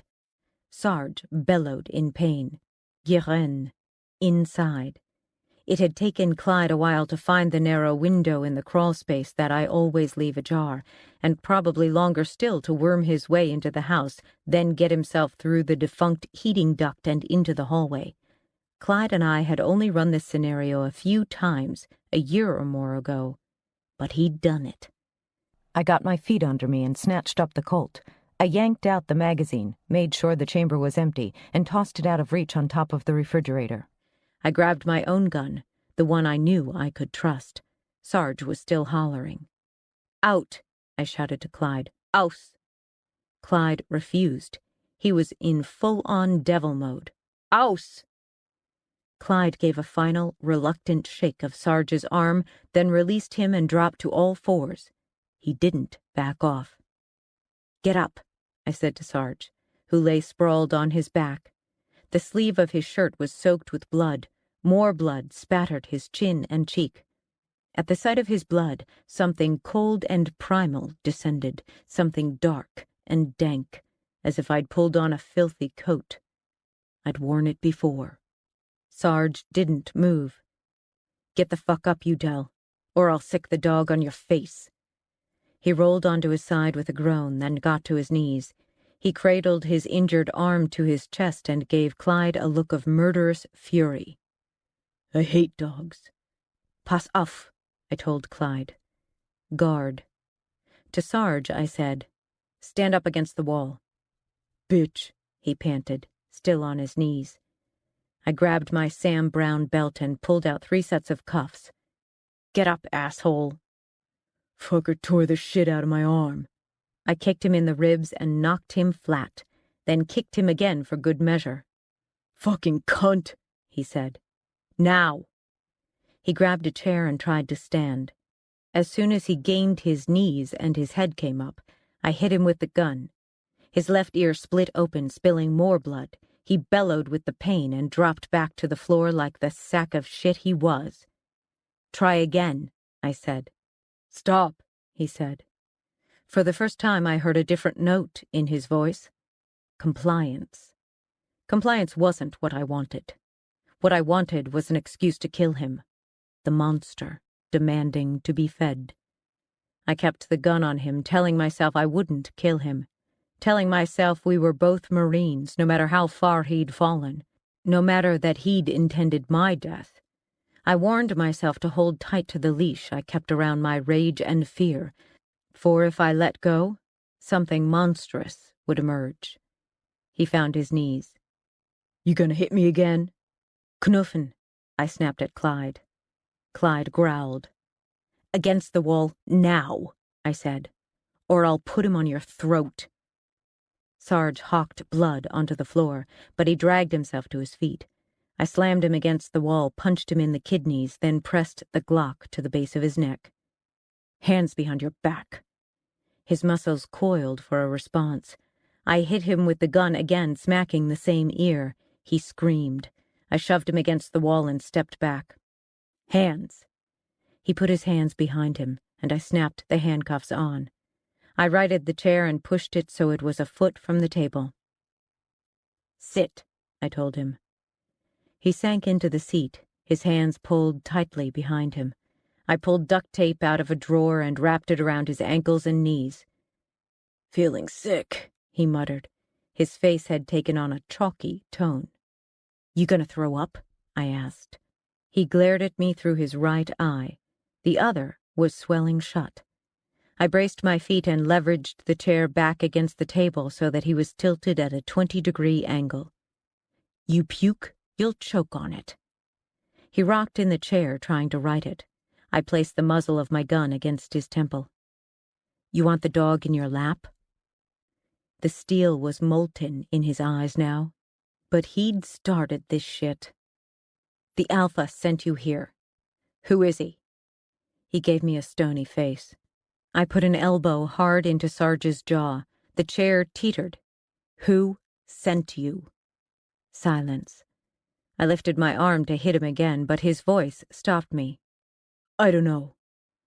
I followed through on the blow. His head whipped back, then rolled forward. Who? I asked. God damn it, I don't know. I've never met him. I work with some man calls himself Kevin, no last name. He sets up a meet and gives me the Alpha's orders. Kevin, no last name. He works for the Alpha? I don't think so. They're more like peers. Kevin is CIA. What the fuck is the CIA doing involved in this? They're looking for the boy. And something else. I don't know what exactly. I stroked his cheek with the Glock. You can do better. No, all I know is it has to do with something they started in Iraq, and Doug Ayers had some piece of the puzzle. It was a joint operation between military intelligence and the CIA, and some other group, a private contractor from what I understand. Joint operation to do what? Save the free world, Parnell. Jesus Christ, I don't know. Swear to God. It's 100 levels higher than my pay grade. All I know is that the op went wrong. Was supposed to stay over there in Iraq, but it spilled out over here. So where exactly do you enter the picture? A Marine sergeant working for the CIA? Richard Dalton pulled me in, while we were still in Iraq. Dalton is the CIA guy in the photos on your wall? Yeah. He was the one told me to hide what happened with Rosenko and the Iraqi chick. When that went down like it was supposed to, he told me they'd need guys like me to track jihadists here in the States. Dalton is the one who gave the order? After he got the word from the Alpha, I'm guessing? That's how I figure it. Why would the CIA be giving orders about a military matter? Sarge gave me a look that had stupid written all over it. Never mind that, I said. Who killed him? What? Sarge looked genuinely bewildered. Dalton ain't dead. He's still in that desert shithole the rest of us left behind. Interesting. So maybe I hadn't pulled up the memory of a corpse. Maybe I'd just taken a man I'd seen around the FOB and, in my rattled memory, mixed him up with the dead.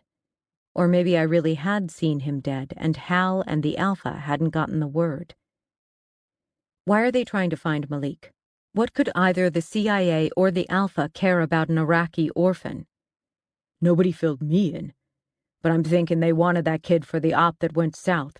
Maybe using him as a spy. That's as much as I know. The slow burn deepened to reach bone. The CIA is using a 12-year-old as a spy? Do you know what Al-Qaeda does to spies? It's war, in case you hadn't noticed. What makes you think Malik would be here, or that I'd have anything to do with him? We know how close you were to the boy. He was brought to the States, I don't know when. Then after those 7 CIA agents were blown up in Khost, you remember that? I nodded. A Jordanian doctor named al-Balawi had pretended to be willing to spy against the jihadis for the Americans.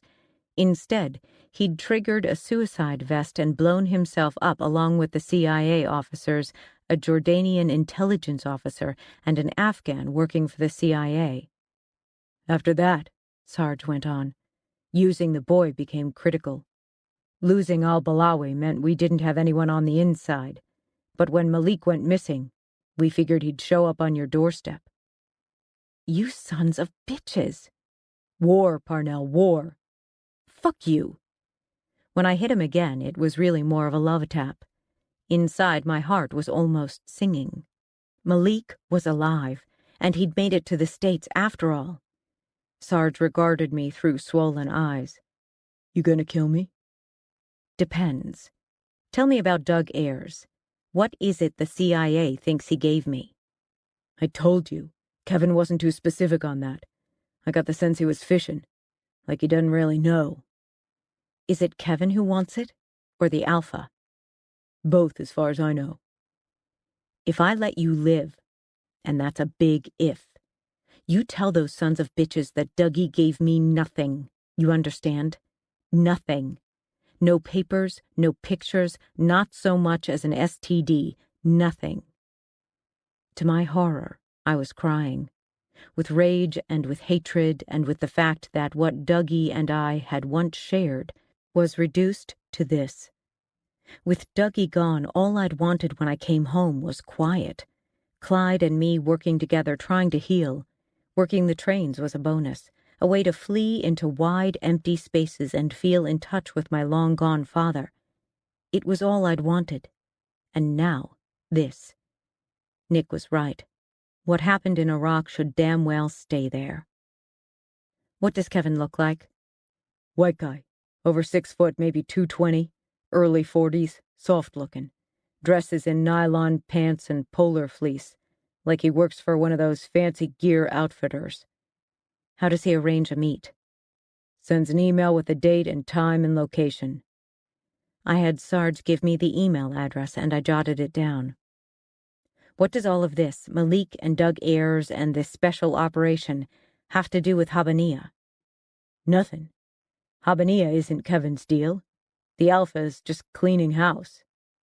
Then tell me, Udell, does the Alpha think he can kill everyone involved in Habbaniyah? Me? Tucker? Tucker's squad?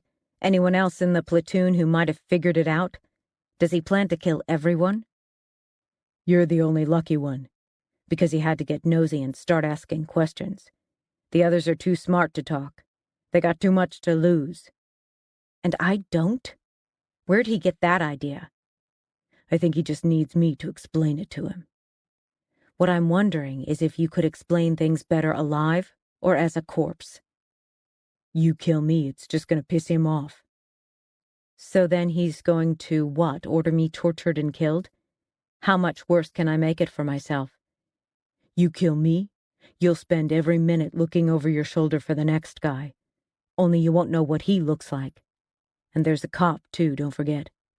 The Alpha's got his eye on him. A chill settled at the base of my spine. I already told you, Cohen doesn't know anything. Who's going to convince your Alpha of that if you kill me? If you kill me, you got no way to get to the Alpha, no way to communicate. But I do. I have Kevin's email address. Kevin won't respond, he won't care. Habbaniyah's got nothing to do with him so long as the Alpha keeps the sandbox clean. He sure as shit won't pass on a message to the Alpha. Oh, I think he would. Plus, you gotta figure if you kill me, the next guy who comes knocking on your door won't be as nice. Because you're such a fucking prince, I snarled.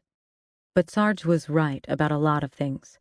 I had no way of knowing if the email address he'd given me was valid, and no other way to get to the Alpha to warn him off. Most importantly, I now had Max Udell in my sights. The enemy you know is less dangerous than the one you don't. I'll let you go. You'd better sing to your boss like you've never sung before. You understand me? Because if something happens to that cop or my Grams or my dog or anyone else I care about, I swear to you I will cut off your balls and stuff them down your throat. And that's before I get really mad. Am I making myself clear? He nodded. I reached over and brought down the front of his chair, then knelt so we were eye to eye. Okay, I said. Here's the deal. I watched Sarge make his way down the street through the snowfall, his dark figure disappearing and reappearing in the pools of light cast by the street lamps. He moved with an upright bearing despite the beating Clyde and I had given him. Maybe he really was a machine. After I'd laid out exactly what Sarge was going to do for me, convinced the Alpha to back off, convinced Kevin I had nothing from Dougie, I promised I would drop the whole Habbaniyah affair and do everything in my power to steer the Denver detectives toward the skinheads. I didn't even have to cross my fingers while I said all this. Lying to a verifiable asshole doesn't count against you. He'd asked if he could have his gun back, and I'd laughed. Sarge turned the corner and disappeared. Maybe he'd circle back around with a different weapon and shoot me. But I didn't think so. Not while he thought I still had something he wanted. He'd talk to Kevin, get his orders. This bought me a little time. I closed and locked the door, and as my knees buckled, I pressed against the wall to keep from falling. Hunched, every part of me in pain, my knees, my ribs, my back, my head, my elbow, and most especially my chest, I made my glacial way with Clyde to the kitchen, where I grabbed Sarge's Colt, then through the doorway into the dining room. I eased to the floor in front of the liquor cabinet. Grams had poured out or given away the obvious alcohol, but a bottle labeled bitters held Jameson. I dragged myself into a chair and sat at the table with Sarge's gun and mine next to me. I poured myself a stiff drink, downed it, poured another. I had no fucking idea what to do. With the whiskey warm in my belly, I leaned back and folded my arms as the shakes rattled through me. When I couldn't sit up any longer, I slid to the floor and pulled Dougie's ring free of my shirt, holding it tight. Clyde came and pressed next to me, licking my face over and over. I owe you one, buddy. I owe you big. I wrapped my arms around him and wept. Chapter 21. The body of a Marine who dies in Iraq arrives at mortuary affairs in a black human remains pouch.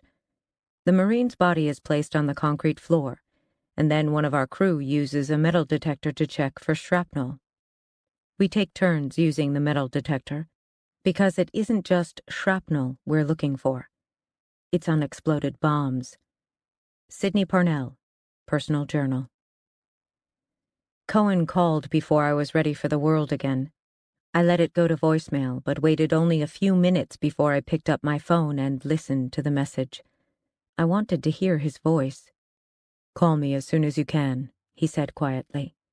"It's about roads. You'll want to know." I stared out the window to the gentle fall of snow glimmering in the back porch light. Beyond the halo of yellow, the trees shivered in a quick flick of wind, a nervous gathering of ghosts. I tossed back the last of the whiskey and punched talk. "Parnell," Cohen said. At the concern in his voice, I had to shove down the words, "I'm sorry. I didn't mean to betray your trust. I didn't mean to betray you." "Is he okay?" I asked. He confessed. An hour ago. I typed up his statement and he signed it. The DA's office offered him a plea bargain, life in prison without the possibility of parole. With the death penalty on the table if his case went to trial, he took it. My mouth worked, but I could not find air. "I'm sorry," he said. "I know you didn't want this." He's lying. Parnell let it go. Who came to see him? Nobody. A pause. "If you think someone out there has the power to make our boy confess to something he didn't do, you'd better tell me what the hell is going on." A movement beyond the doorway startled me into dropping the phone. Elise, shimmering in the kitchen. Then gone. "Parnell, you there?" I picked up the phone, the movement making my chest explode all over again. "I don't believe it. He's not a killer, not like that." "You're a good cop," Cohen said. "Don't confuse what you want with the facts on the table." A good cop doesn't make assumptions. I wouldn't call a confession an assumption. The ME has connected all the dots. The blood on his uniform is hers. The wounds were likely inflicted by a K-bar combat knife, the kind issued to every Marine. You can buy them online, too. So the knife you found at the 7-Eleven wasn't the murder weapon? No, Cohen admitted. I roused a little. This is bullshit. You were the one who said you didn't like the crime scene, that it was too convenient. That was before he confessed. Bandoni's list, Parnell. The blood on his uniform, the video of him at the convenience store, Multiple witnesses place him at or near her home around the time of her death. No sign of a struggle and no evidence of a break-in, meaning she let her killer into her apartment in the middle of the night.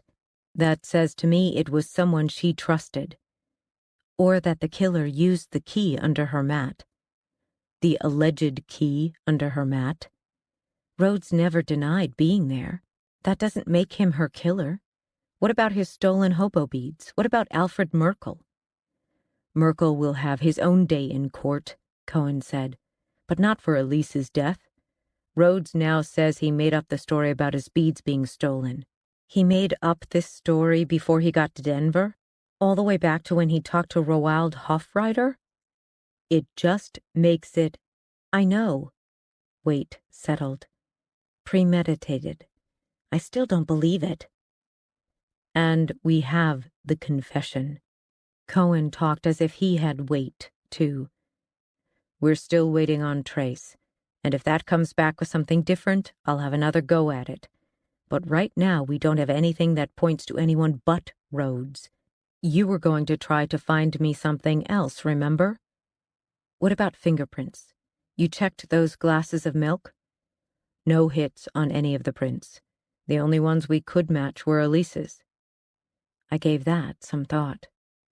It gets worse, Cohen said. I waited. She was drugged. Enough oxycodone in her system to turn her into Sleeping Beauty. We found an empty bottle in Rhodes's rucksack.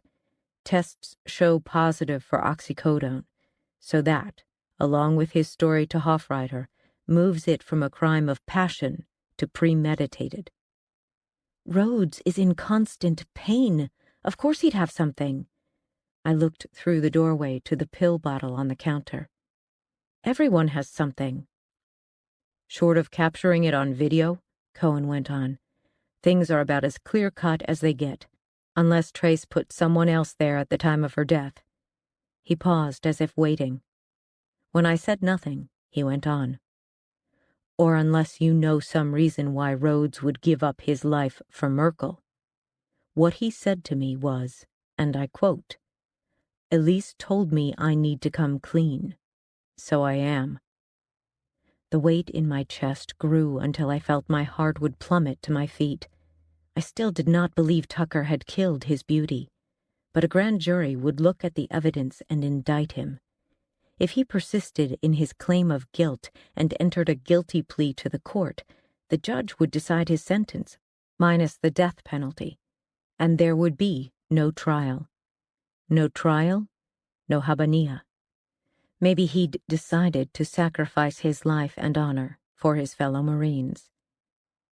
"Isn't that what you want, Parnell?" said my survivor voice. "With Tucker guilty, you can walk away. You and Gentry." "Fuck all," I said.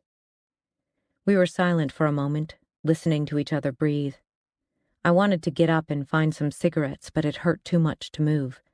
I kept thinking of the photos I'd taken. Something continued to nag at me, just as it had at the black egg, but every time I tried to chase it down, whatever I sought vanished like smoke. "And nothing on Melody or Liz?" "We're looking. Nothing so far." "Fuck all," I said again. "Yeah." Cohen cleared his throat. "About last night. About us, I mean." I closed my eyes against the tears, but they spilled out anyway. "Don't read anything into last night, okay? One cop helping another." "Don't do that, Parnell. It was more than that." It had been, but there was nothing I could do with that. We wouldn't be any good together. Another long silence. I gripped the phone like a lifeline. "Fuck all. You're probably right," Cohen said, and hung up. I sat in the chair staring at nothing, the phone dead in my hand. Some part of me warned, "Get out of here. Sarge'll come back, and this time he'll kill you." But still I sat.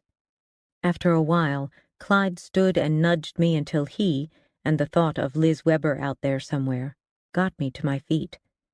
I hobbled into the kitchen and grabbed the pain pills from the Laramie EMTs. I downed 3 and stuffed the bottle in my pants pocket. Moving like a 90-year-old, I tossed clothes and toiletries in a bag along with my camera.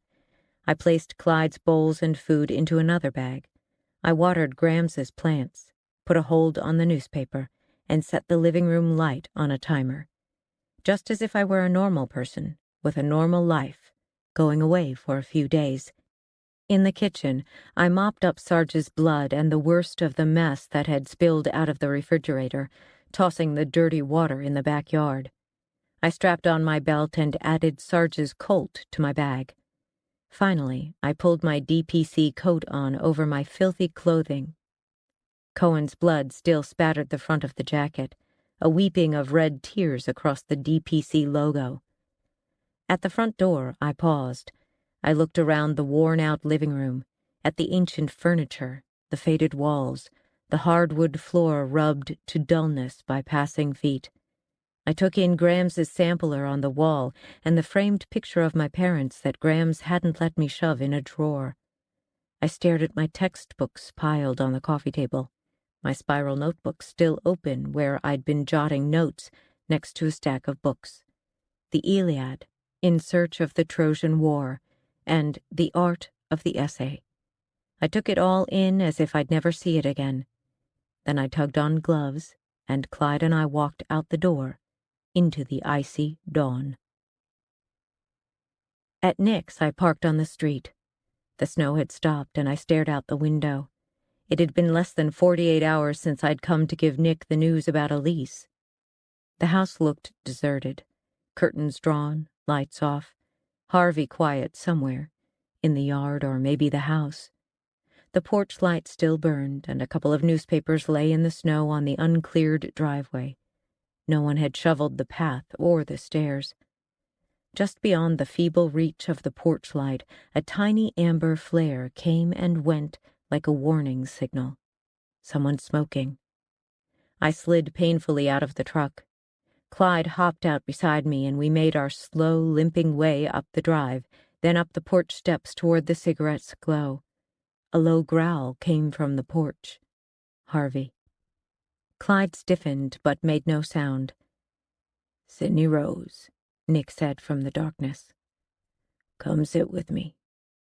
I held my groan as I reached the last stair and stepped from the promise of dawn into the gloom. I eased my weight onto the plastic lawn chair next to Nick's and took the blanket he offered me, wrapped it around my legs. Harvey snarled again from his place beside Nick, and Nick ordered him quiet. Clyde ignored Harvey and sat regally by my side. Score 1 for the Belgian Malinois. "What are you doing out here, Nick?" "There's so much pain in the house, it's like being wrapped in plastic." He sucked the cigarette. "Man's gotta breathe." I eyeballed Nick in the crackling light from his cigarette. His face was gray and sunken, red eyes heavily lidded. He looked half frozen in his jeans and railway jacket. "You'll die of the cold out here," I said. "No, I'll suffer a little. Seems like I should, just so long as I can breathe." He nodded toward a box of donuts on the wrought iron table. "Neighbor brought 'em. They're half frozen. Help yourself." I was too nauseous, but I gave Clyde a glazed donut. He ate it politely, came back for more. Gently, I pushed his head away. Beyond the houses to the east, tentative sunlight infused the sky with opal.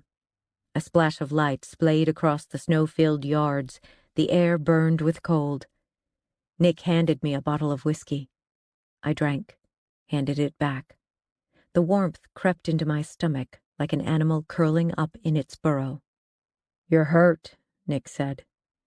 "Some." After a few times back and forth with the bottle, Nick said, "You want to tell me what's going on?" I talked as the sun rose in dead white sky. I told him about the skinheads and the shootout at Melody's house, and the missing little girl, and Cohen getting hurt, and Tucker's confession. I told him that despite those words, Tucker almost certainly hadn't killed Elise. Nick looked at me for a long time, then looked away, out toward a neighbor's yard where a pair of squirrels chased each other among the poplars, their crazy leaps dumping clots of snow to the ground. "You sure," he asked, "that he didn't kill her?" "Pretty sure, yes." A pause. "Chief called me before you got here. I already knew he confessed." "He confessed because he's a Marine who wants to protect other Marines." "You're saying another Marine killed her?" "It's more complicated than that." "I got time." "Forget complicated. It's irrelevant. And you said it yourself, Nick. What happens in Iraq stays there. Okay. Who killed our Elise?" "I don't know yet." He kept his face toward the street and the yard, seeing, maybe not seeing. "But you got some idea, I can tell. So go on." "It's about a man named Alfred Merkel." Nick's face shifted, went under, like the face of a drowning man. "Tell me." So I did. I told him about the cops being shot and about Thomas Brown, although I didn't provide a name that would link him to his sister. When I got to the part about what the skinheads had done to Brown, I had trouble going on for a while.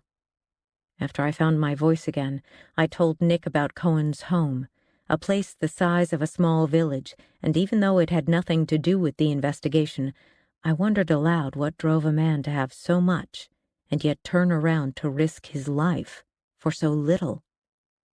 I ended by bringing it back to Alfred Merkel and the news that he had once been one of the Royer boys. I didn't mention Jasmine Brown or the fact of Gentry's name in her file, but I tossed out the Royer boys like a piece of bait, waiting to see if Nick would grab on. When he remained silent, I ended my story with Cohen heading back into work and me needing some time and space to clear my head. I didn't mention Sarge. "You get hurt like that with the skinheads?" "Partly." "What's the rest?" "Nothing to do with Elise." The sun lifted over the houses, sent light like an ice pick stabbing across the porch. Nick squinted, took another sip, passed the bottle. His breath was a ghost in the morning air. "It's good sitting here with you, Sydney Rose," he said. "Yeah." By now I'd been shivering for some time. Despite the liquor and the pills, something mean and fanged had coiled up in the back of my head where Sarge had slammed me against the wall. But I couldn't leave Nick. He chose a donut out of the box, began tearing pieces off for Harvey. Finally, he picked up the bait. "Those Royer boys," he cleared his throat. "Used to call them the Lost Boys. You know, like that movie about the vampire kids? Or Peter Pan, I guess. None of them with anyone to look after them, and all of them looking for something bigger than themselves to hold on to." "You remember much about them?" Nick shook a cigarette out of the pack on the table. He placed it in his mouth but didn't light it. "Gentry got tangled up with them when he was still in high school," he said. "Kid wanted to join the Marines. We should have let him. The Marines would have given him direction like it had done for me, would have given him something to belong to. But Ellen Ann," his voice broke a little. "She told Gentry that if he enlisted, he might as well put a gun to her head and pull the trigger. She'd be that dead. Said she'd never sign that release, not for love or money." I wondered how my life would be now if she'd fought that hard for me back then.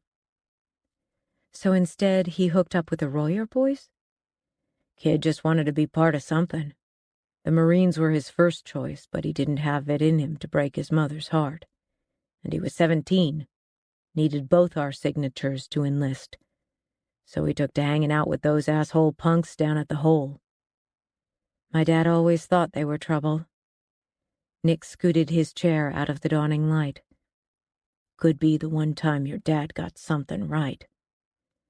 Talking about my parents was the one place Nick and I had agreed, without words, to never go. I'd clung to the hope that my dad had a good reason for leaving, but Nick never forgave him for walking out. Who leaves their kid with a woman who turns out to be a killer? So how long was Gentry with them? I asked. Nick's eyes went small. Not long. Those boys were older than Gentry and mean. They got that way because of what they had to deal with at home. Parents missing or drunk, no one giving a shit about them. I promised I'd put him 6 feet under if I ever saw him with them again. I said nothing. And don't take that personal, Sydney Rose. A broken home is just an excuse. You were always stronger than all of those boys put together. But for Gentry to hang out with them? He didn't have any good reason. His mother and I worked as hard as anybody ever worked to make sure he had everything he needed. Nick finished feeding his donut to Harvey. And eventually it paid off, he said. Away from them and with the Marines no longer dangling in front of him, he decided he'd do something to make his mother proud. He studied for his SATs, finished school strong. And look at him now. He's going to make partner before he's much past 30. We gave Gentry's success a respectful pause. Worst of all, Nick said, was when that little black girl went missing. The police came to ask Gentry about it. It was the first time the kid had to learn that it matters which toilet you do your business in. Ellen Ann was horrified, of course, but it was good for him. Taught him something. So you never... I stopped. Never what, Sydney Rose? I could feel ice cracking beneath my feet. You never thought he... He sucked in air like a man who hadn't drawn breath in a while. No. I had to ask. No, you didn't. I blinked. The flick in Nick's eyes was a blow, as sharp as if he'd really struck me. I backed off. How is Gentry holding up? Nick backed off too. He's hurting, bad. He's taken himself somewhere, gone into hiding. Just like he did when he was a teenager. But he'll be okay. He has a future, that boy. And that's what he needs to focus on right now. What do you mean, hiding? Means he was never the kind to fall sobbing into his mother's arms. He'll come around when he's ready. Did he and Elise talk much in the last few weeks? Those two always had something to jabber about lately, seems like. Dinners here. Heard them on the phone sometimes. And things seemed fine between them? That flick in his eyes again. I winced. It's not me, I said. It's the police. If they start looking, there's nothing to find. Gentry was cleared by the police back when that little girl disappeared. Anyway, why would they think there's a connection between that little black girl and what happened to Elise? Tucker said Elise had started this thing where she was pushing people to come clean about their past. What if she thought the Royer boys did have something to do with Jasmine's disappearance, and she was telling them to confess? And they killed her for it. I nodded. He took the cigarette out of his mouth, rolled it between his fingers. I don't see it, Sydney Rose. I wish I did, because if Tucker didn't murder Elise, then her killer is still out there. But the truth is, no matter what Elise might have wanted them to come clean about, they didn't have anything to confess. Not, at least, when it came to that little girl. Those boys could be royal creeps. They terrorized her, I'd be willing to bet. But the police did their investigation. They pushed hard. They couldn't find anything. I read the reports. The detective seemed to think they were good for it. The report also mentioned that the lead detective was a drunk 6 months out from his retirement. Probably wanted to close the case and finish his career a level 5. Probably would have arrested Santa Claus if he thought he could get a conviction. Nick rubbed a hand along his jaw, scratching at the stubble. Nah, they didn't have anything on those boys. I wish they had. Maybe they'd have been put in prison a long time ago. So maybe, I said, it wasn't Jasmine she wanted them to come clean about. Maybe there was another crime she knew about that involved those skinheads. Because Alfred Merkel assaulted Tucker in Wyoming and took his hobo beads. We found the beads near Elise's body, or ones just like them anyway. The theory is that after Merkel jumped Tucker in Wyoming, he got to Denver before him and killed Elise. A muscle jumped in Nick's jaw. What beads? What are you talking about? There were hobo beads in Elise's room, scattered, like a strand had broken during a fight. Nick tucked his chin down to his chest, hunched his shoulders. It looked like more evidence against Tucker, I said, until we cross-checked his story about being jumped by Merkel and having his beads stolen. Now it speaks against Merkel. And you're just now sharing this with me? Because your first thought is revenge. You're tough, Nick, but that gang is tougher. Nick offered the pack of cigarettes to me, passed me his lighter. We lit up together, letting the smoke hang in the air with our breath. Funny, the turns life takes, Nick said after a while. Or not. I've spent too much of my time trying to leave the past behind. But the past is a leech. Digs its head into you and sucks your blood until it leaves you dry. What past you talking about, Nick? You sweet on that detective? Cohen, right? What? No. You got all misty when you talked about him. That was just heart palpitations over the size of his house. I'm serious, Sydney Rose. So am I. I took a lungful of smoke, released it. My chest protested. Okay, so maybe I thought about it. But it won't go anywhere. Nick waited. He was asking me things last night, I said. About the war. First time anyone's wanted to know. To really know. About me. Warts and all. I gave an elaborate shrug, kept my voice casual. It counted for something, you know? You want my advice? You going to tell me anything I haven't already told myself? Keep it close, Sydney Rose, about the war. He'll tell you that it doesn't matter what you did, that he'll love you no matter what, if that's what you two have going. But every time you break down or lose your temper, he'll start worrying that it's because of something you did. He'll start to wonder if you're really right in the head, worry that you're going to explode. First he'll hide the guns, then he'll hide the knives. He'll start to think you're broken. But I am broken, Nick. Broken bad. My experience, Nick went on. Pretty much anything you've done you aren't proud of, whether it was in the war or with something else. It's best to keep it close. I have. All that news footage they're blocking, Nick went on. The videos that show the coffins coming back. People don't want to know. And you and I? We're part of what society can't bear to remember. Because if they really think about it, if they really look at us and realize the cost we've paid to keep them safe, they can't live with the guilt. They put up their ribbons and they give us fucking discounts at stores and they say, thank you for your service, so they can go home and feel good about themselves. But if they really looked at what war does to us, hell, they'd never let us come home. Stop it, Nick. And for what? What did either of us accomplish in Nam or Iraq? What exactly did the U.S. achieve? The front door opened and Grams looked out. Sydney Rose and Clyde, what are you doing out here in the cold with that crazy man? Get inside. I mashed out the cigarette and hoisted myself from the seat. You know what Elise said to Tucker? She told him that a life's no good if it's a lie. What we did over there? His eyes followed me. That's the lie. Chapter 22. There was nothing I could do for Dougie, the Sir told me. Fate had dealt its hand.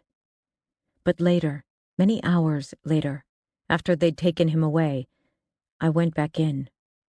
I knelt in his blood on the floor, and I prayed for the last time. After a long time, I stood. I swept the floor clean of sawdust, dark with what remained of Dougie, packed the sweepings into bags, and carried them outside. Sydney Parnell, Personal Journal. Grams drew me into the tiny foyer. She took in my battered face and filthy clothes and pulled me into her arms. I clung to her briefly, then pushed away before the tears could start again. "Don't go home for a few days," I told her. "You need anything, I'll get it." "What are you talking about?" Her eyes went speculative. "How did this happen? Who hurt you like this?" "Later, Grams. I need sleep. I'm dead on my feet." "You'll be dead off them if you aren't careful," she said. "Triage first. When I'm sure none of those injuries is going to kill you, then you can rest." Grams had been an ER nurse all her adult life. Convenient in a place like Royer, where kids play chicken on the streets and the adults are into bar fights. Grams had always been popular, even after we moved away. Cheap, capable, and she never asked uncomfortable questions. Now she took my arm, led me down the shadowy hall toward the warmth and light of the kitchen, Clyde trailing behind. Ellen Ann sat at the table, staring into space, a cigarette smoldering in her hand. The light over the table carved such deep shadows on her face that her features looked as if they'd been stitched together by a child, and an awkward one at that. "Ellen Ann?" I said. Her gaze slid unseeing around the room until her eyes met mine. My presence registered with a shock that bounced down her body. "Dear God, girl, what happened? Is that your blood?" She stubbed out her cigarette. "You need to go to the hospital." "Is she right?" Grams looked me square in the face, assessing me in the brighter light. "You hurt bad enough you need the hospital?" For my grandmother, coming as she did from the self-sufficient hollers of Appalachia, going to the hospital was a sinful admission of weakness. You went there if you were bleeding out or in full cardiac arrest. For everything else, you had fortitude, and hopefully someone like Grams to back you up. I shook my head. "But the blood," Ellen Ann said. "It's not mine."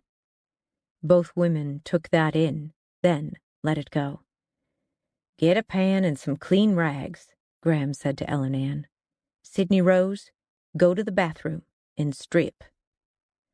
While Clyde watched from the narrow space between sink and toilet that he'd wedged himself into, Grams tended me as if I were a child again. She drew a warm bath, then had me swallow a couple of Vicodin before she helped me into the water. With the rags brought by Ellen Ann, she wiped down my arms and legs and torso with hands as knotty and strong as tree roots. She removed the old bandages and threw them into the basin with the rags, then washed my face and neck and lathered and rinsed my hair. I leaned my head back against the side of the tub and closed my eyes, surrendering to the cocoon of being cared for. The pain pills and the liquor slithered through my veins, a night train in my blood, rocking me to sleep. I dozed while Grams finished with my hair, then listened vaguely as she catalogued each wound, her voice raw with cigarettes. When I was at last clean, she helped me stand up out of the tub and dry off. She wrapped an old chenille robe around me and pushed me gently onto the closed lid of the toilet. "I'll be right back." While she was gone, Clyde laid his head on my thigh and gave me his soulful eyes. I rested my palm against his head, scratched behind his ears. "We're still good, Clyde." My eyes sank closed. Images of Elise swirled through my mind. The medical examiner washing her body free of blood, washing her bright blonde hair. I thought of Melody, whose cut I'd treated only 2 days ago, and Liz, bawled into herself. Where were they? I jerked awake at the sound of the door opening and then closing. Grams laid out bandages and ointment and hydrogen peroxide on the counter by the sink. She gave me a glass of water and a bottle of antibiotics and told me to take one now and put the rest in my pocket. Then she studied me under the light, gently turning my head this way and that, her fingers like feathers on the bruises left by Sarge. "I'll stitch this," she said, lightly touching my cheek. "Give me your arm where he hit you." I pushed up the sleeve on the arm Sarge had struck with the gun. "This man, he really hurt you," Graham said. "Whoever he was, he knew what he was doing. Enough to hurt you bad without killing you." "Not right away, at least." "That his blood on your clothes?" I nodded. "Some of it." "Is he still alive?" "Jesus, Grams, did he have anything to do with Elise's death?" "I don't think so." She made me hold ice on the elbow, then knelt in front of me to apply ointment to the cactus wounds, some of which had begun to ooze. "I know Ellen Ann's a wreck," I said. "But how's Nick holding up? When he's not drunk, I mean." The shake of her head was soft. "Oh, you know Nick. He's hurtin'. But he takes it out by getting mad at the dog and the paper boy and the poor girl who got stuck waiting on him at Denny's. He keeps saying he can't breathe and opens the windows, and I keep closing them. He's hard to live with right now, but that's men and women for you. We take to grief different. Who's to say his way isn't better?" "What about Gentry?" Her head shook harder this time. "He won't take my calls. Not his mom or dad's either. Didn't answer the door when his parents dropped by. That poor boy does grief the worst of all. Always has." Something sharp wriggled into my gut. "You think maybe he's home, just not answering?" "Nick has a key. He and Ellen Ann went in." "Nothing was gone? A suitcase or anything?" She looked at me sharply. "Nothing except him." "So he went somewhere to hide his grief?" "Must have." She took away the ice and wrapped an ace bandage around my elbow. "All the time you were in Iraq, Gentry worried for you. His worry made him restless. Fevered, almost. It was all Ellen Ann could do to get him to come around for a home-cooked meal and to sit still through it. When you decided to re-up, I thought he'd fly apart." "He emailed me every day while I was over there." "He's a good man." "Any idea where he might have gone?" She stepped back and looked at me, studying her work, checking for places she'd missed. She clucked her tongue. "The bump to the back of your head is swelling nicely, so that's all good," she said. "Swelling out means it's not swelling in. That chest injury is the worst of all. How bad is the pain?" "Fine, as long as I don't move or breathe." "You feel like you have to work for air?" "No." She put her hands on my chest. "Pain here?" she asked. I gritted my teeth. Her hands moved lightly along my ribs. "Anywhere here?" "No." Her hands moved around to my back. "What about here?" "Just feels bruised." She dropped her hands. "A blow to the chest can damage organs, Sydney Rose. It can kill you, so pay attention to what your body is telling you. You have trouble breathing, or if the pain gets a lot worse all of a sudden, don't wait. Call an ambulance. Don't mess around with this." "Gentry," I reminded her. She laid out needle and thread, numbing gel. "Ellen Ann says he always had secret places to go to. When he was a kid, she knew where those places were, but she hasn't known for years. He'll come home when he's ready." "Friends? A girlfriend?" "Ellen Ann tried. He was supposed to go into the office yesterday, some big trial they got coming, but his friends at work say he didn't show. I am," she took a sudden suck of air, "I am a bit worried. He's a grown man and all, and he goes off sometimes, but this feels different. Not like him to walk out on his work, even with what happened to Elise. You find him. You tell him to call, okay?" "I'll look for him," I promised. We were silent for a short time while I thought about what Gentry's absence could mean. "Grams, that man Ma killed, Wallace Cooper." She threaded the needle, had me sit on the counter so we were eye to eye. "What about him?" she asked. "Tilt your head up." You believed her when she said she did it in self-defense? That he was trying to hurt her? The needle bit. She was my daughter-in-law. I believed whatever she believed. Sometimes self-defense isn't as obvious as someone having a knife to your throat or a gun to your head. Sometimes people gotta take a wider view. What if Wallace Cooper had been family? What then? A distant tugging as the thread went through. What is it you're saying, Sydney Rose? What I learned in Iraq is that sometimes there's a higher truth than what we know, or what we think we know. And sometimes, maybe all of the time, you've got to go with that higher truth. I rolled my eyes from the needle, let my gaze follow the trail of posies on the wallpaper up to the ceiling. No matter what it costs. You're talking nonsense. I'm talking blood and water. Blood may be thicker, but that doesn't mean you have to choke on it. The needle found a raw place. You choke on it if you have to. Family is family. That is the higher law. Short of God's law, it's the only one that matters. How does that explain my dad? Nothing explains your daddy. The prick of the needle vanished as Grams worked her way back to where my skin was numb. What if it's family against family? Then you go after the furthest kin. It's how we've always done it. Now shut up and let me work. You're going to give yourself a scar, you keep yapping. Afterward, Grams led me to Gentry's room, gave me some sweats to sleep in and more Vicodin, pulled the blinds against the growing morning, and left, closing the door behind her. When I climbed into bed, Clyde curled up next to me as if he sensed my pain and my need. I knew a lot of dogs slept in their owners' beds, but Clyde had always refused. The fact that he'd slept close to my bed the night we'd brought Tucker back had been a huge milestone. And now this. Maybe not something we wanted to make a habit of. Or maybe we did. Today wasn't the day to figure it out.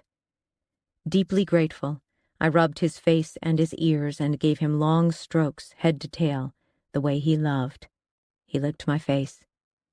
Easy, boy, Grams just fixed that. At last I lay back, my hands on his ruff. I won't die on you, boy, I promise. Third time's the charm. Maybe we both just need a little faith. As if reassured, a minute later he was snoring, his weight warm and solid, pressed tight against my right side. But I lay awake, wired and exhausted, seeing Liz curled up on that picnic table. I reached out my arm for the Vicodin on the nightstand, then pulled it back. Later, I told myself. Outside the room, the floor creaked.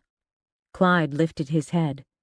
I closed my eyes as someone opened the door and the smell of cigarette smoke and winter trailed into the room. Nick. Needing the quiet of my own thoughts, I feigned sleep until he closed the door again. She's tough, I heard him say. Maybe not tough enough, Ellen Ann. Lot of weakness in that family. I love her, but that girl will always be nothing more than middlin'. She just needs time, Nick murmured. They moved away from the door. Clyde lowered his head.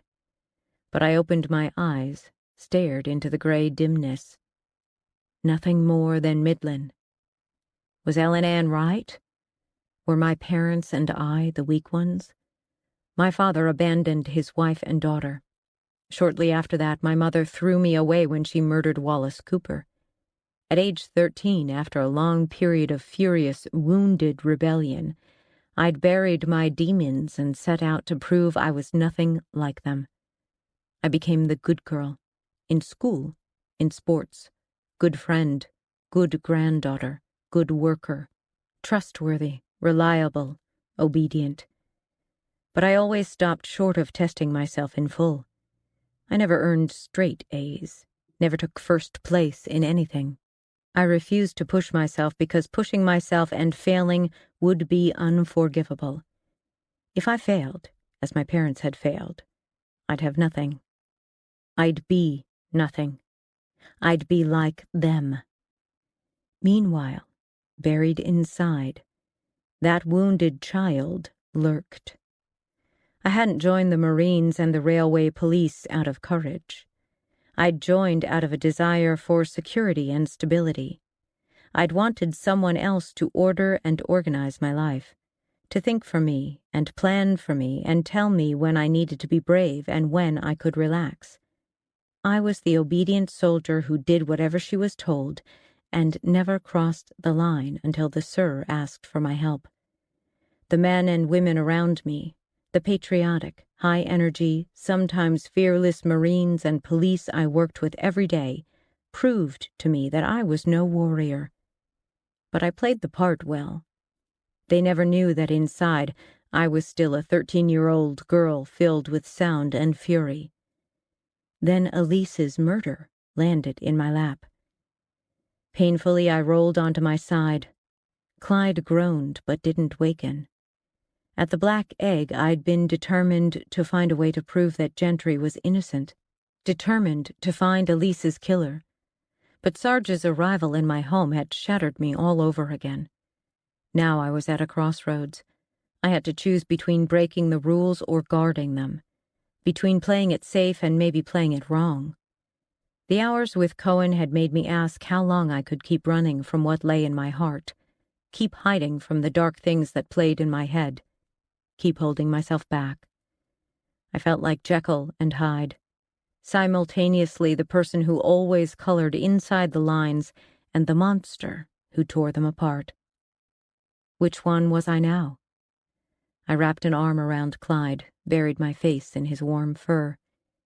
It was safer to run. Running was how you kept the monster chained and quiet. Freeing the monster might be braver and more honest, but it could also get you and the people around you killed. I should burn the pages with Gentry's name on them, claim ignorance of their theft, leave Melody and Alfred Merkel and even Liz to the Denver PD. Forget about Habania and Malik, and go back to being a railway cop. Correction, to being a lazy railway cop. Keep the bar low. Keep the monster drunk on whiskey, high on drugs, soothed by routine. It was safer that way. And safe was all that 13-year-old girl had ever wanted. Sometime later I fell into the sleep of the dead, a sleep so deep and heavy that I might have been plucked from the world and banished into a dark abyss. I did not dream but once. In the single dream, the ghost who had been at Sarge's apartment, the CIA spook named Dalton, came to me.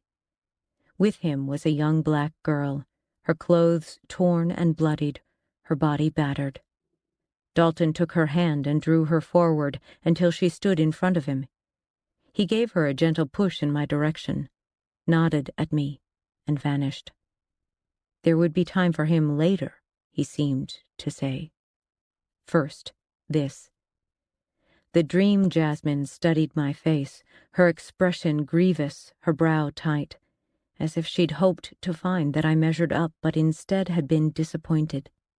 I shivered under her scrutiny, forced myself to hold her gaze. Did she see the monster and my best self? Did she see how I kept them both at bay so that I was nothing but Midland? At last she held out her arms, palms turned up in plea. Maybe I was all she had. Maybe Midland would have to do. The abyss dropped deeper and I went with it, safe for a time in that cocoon of darkness, just like I'd always wanted. I awoke hours later with a clear mind. I opened my eyes. The bedside clock ticked gently in the late morning quiet of Gentry's bedroom. A murmur of voices came from beyond the door. Down the street a neighbor shoveled snow, the metal scraping on the concrete. Cold breathed at the window. A thin line of sunlight fell through the gap in the curtains and set about capturing dust motes. Jasmine Brown, Liz Weber, and somewhere, Malik. These children had not asked to be victims any more than I had when I was their age. It was just the luck of the draw that we'd pulled the short straws of poverty and violence instead of silver spoons and college trust funds. My job, first as a Marine and now as a cop, was to be their voice, to stand up for them when they couldn't stand on their own.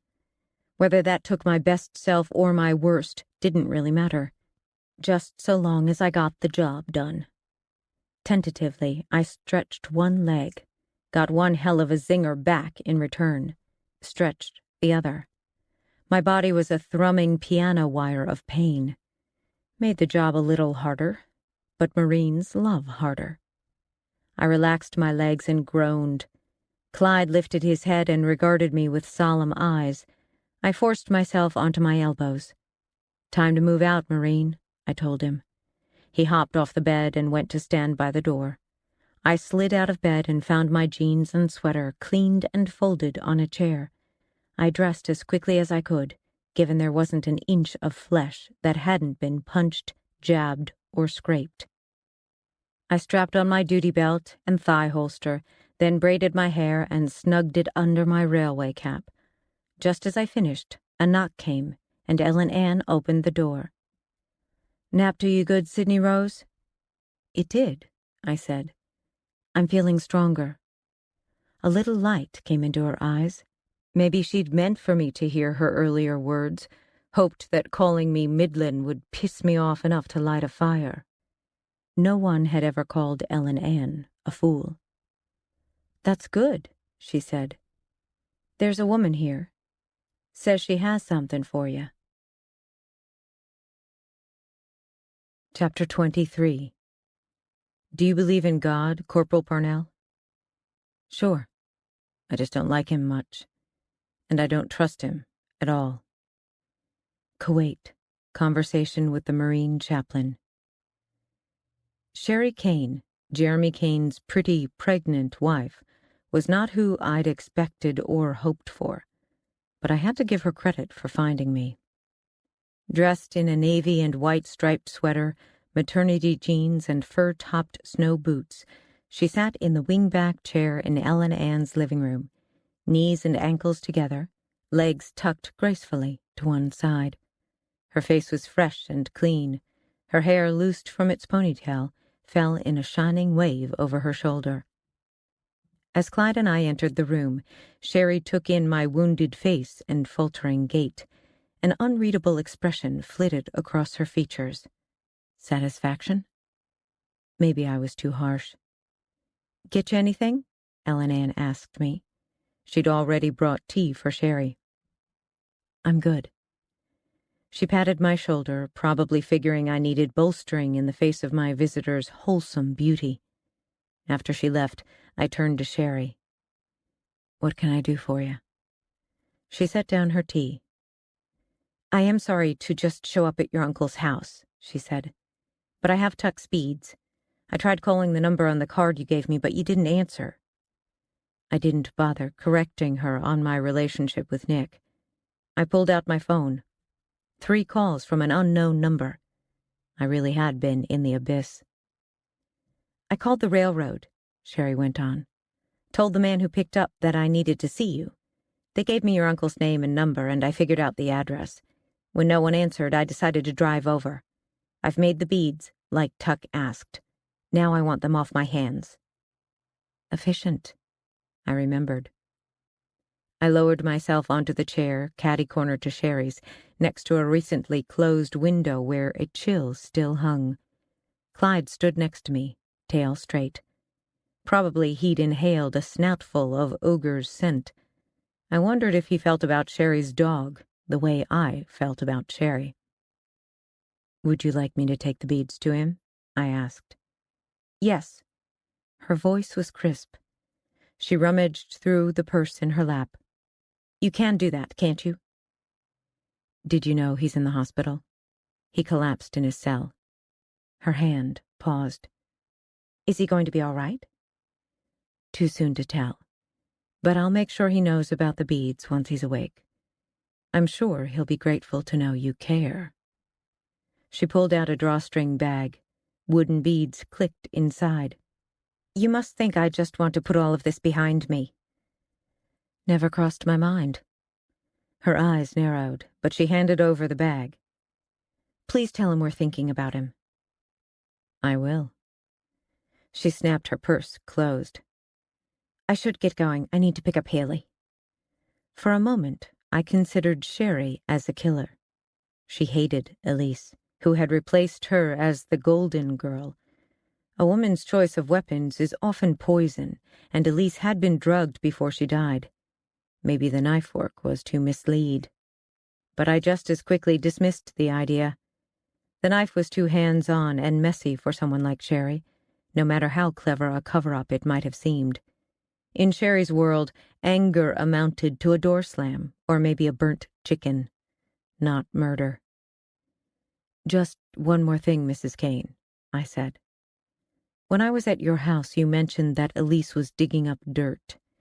You said you didn't know what kind of thing she was looking for, but you're obviously a smart woman, and I'm guessing you're an astute observer of people. Unimpressed by my flattery, Sherry sighed and glanced at her watch.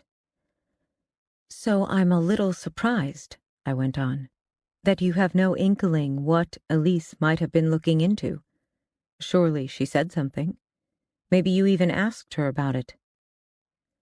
Life can be bleak, Special Agent Parnell. I try not to bring in any more unpleasantness than I have to. But Elise did talk to me a little.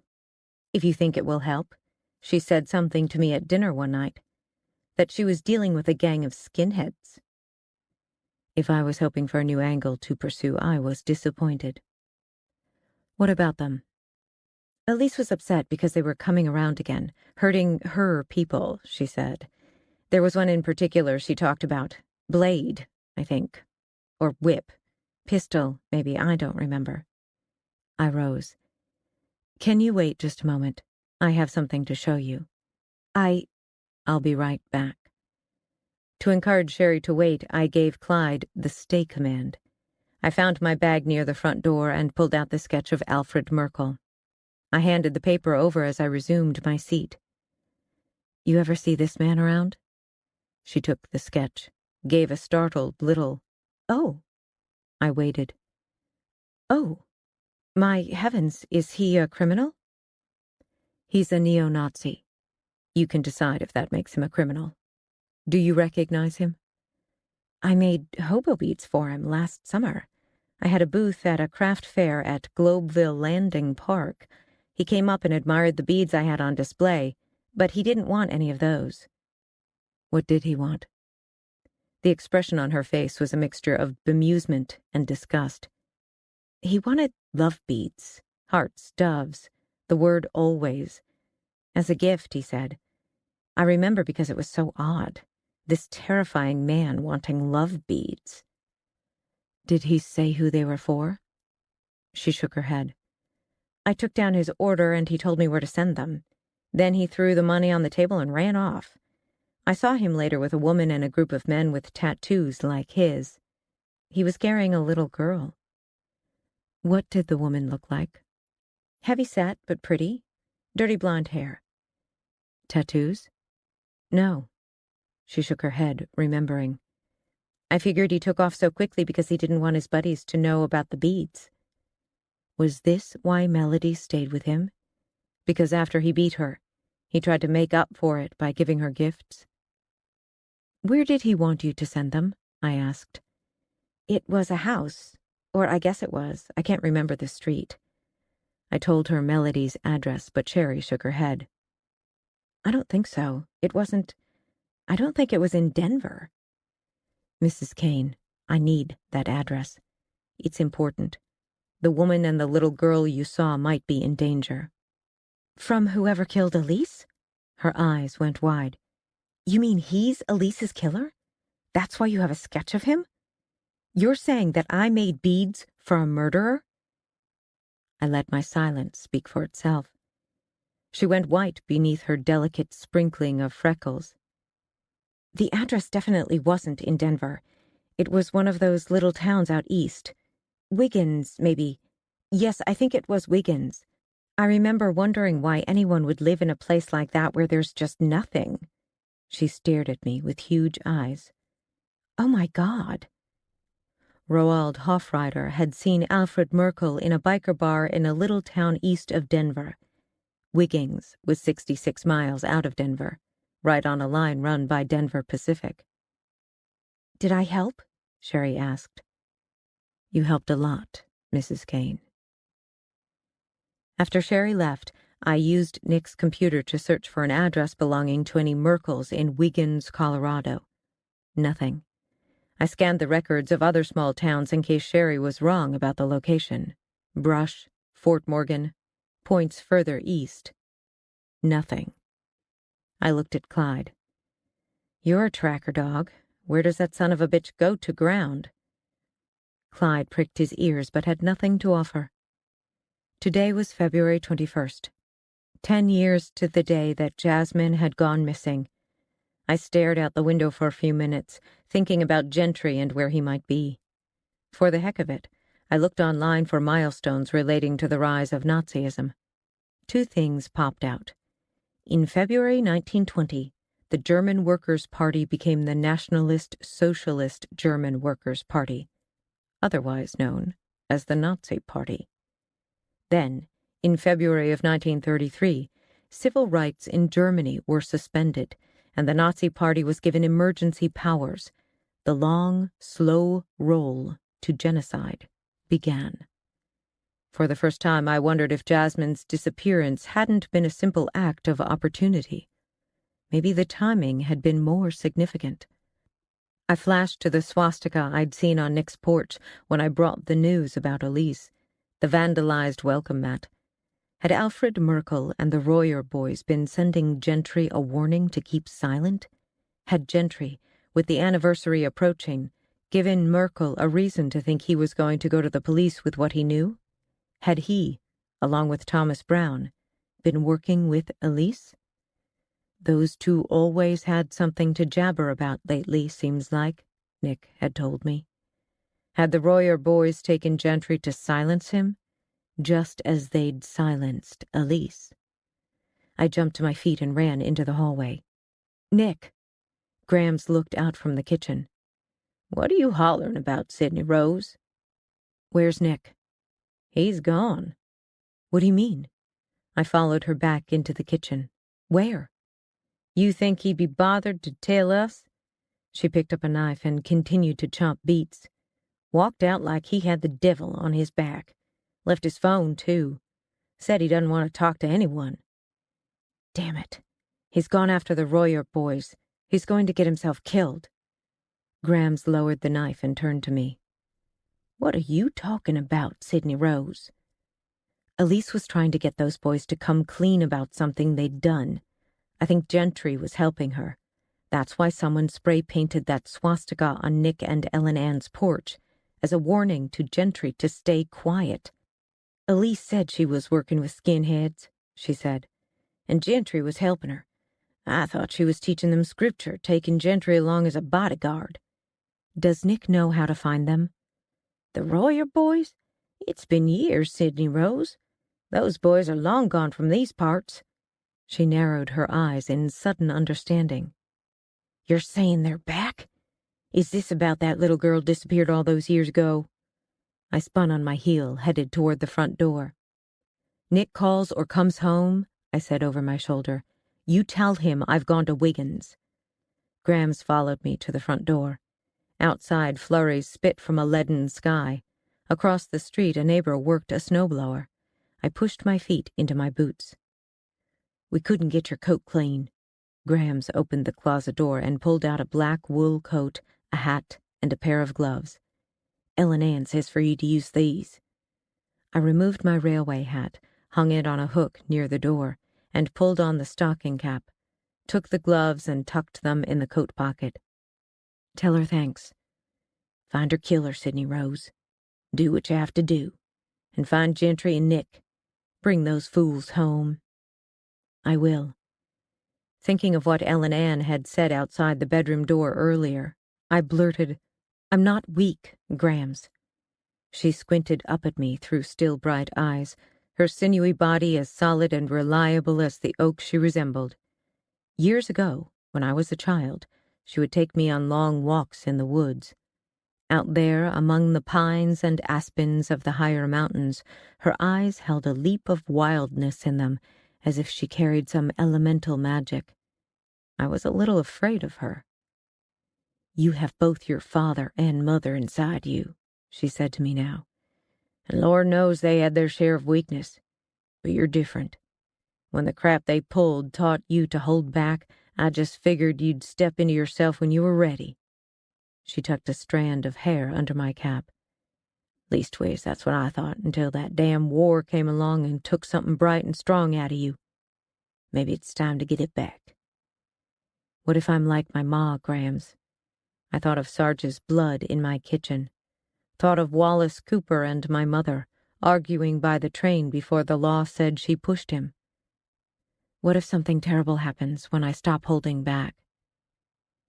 Could be your worst self is also your best. Gently, she pressed her palm to my heart, bringing both warmth and pain. Maybe you shouldn't fear so much what you got inside. I laid my hand on hers. She twined her fingers through mine and placed her head on my shoulder. I closed my eyes and breathed in her scent, the smell of mysterious things gone quiet with age, like an old bear hibernating under winter's depths. Then she stepped away, and the moment passed. "Be tough out there," she said. She held my coat open. Painfully, I twisted to slide my right arm into the sleeve, and then my left. My wrist caught on the cuff, and a spark of pain radiated out from my elbow. At that very moment, thinking only of a coat, I had it. Melody Weber. Chapter 24. Hemingway said that in modern war, you will die like a dog for no good reason. But sometimes you don't die. And there's no good reason for that, either. Sydney Parnell, Personal Journal.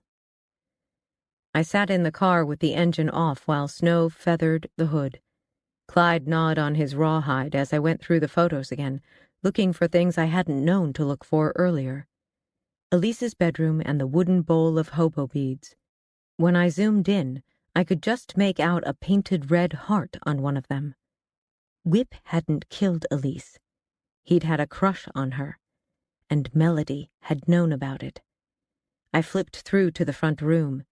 2 glasses of milk sat on the dining table, one untouched. Did it belong to Liz, who was unable to drink because she'd known what was coming? Or was it Melody's, who'd had other things on her mind? The crime lab hadn't gotten a hit on the prints because Melody and Liz weren't in the system. The 3rd glass was on the kitchen counter, tipped over and dribbling milk into the sink. Elise's.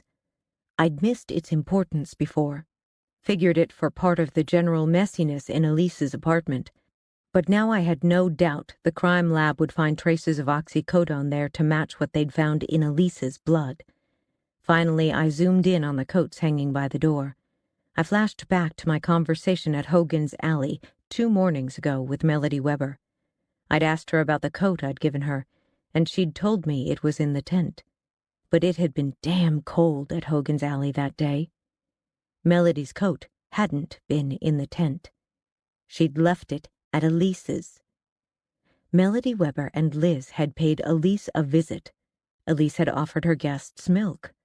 Melody had slipped the oxycodone into Elise's milk, then dragged the unconscious woman into her bedroom where, in her rage over Whip, she'd stabbed Elise to death.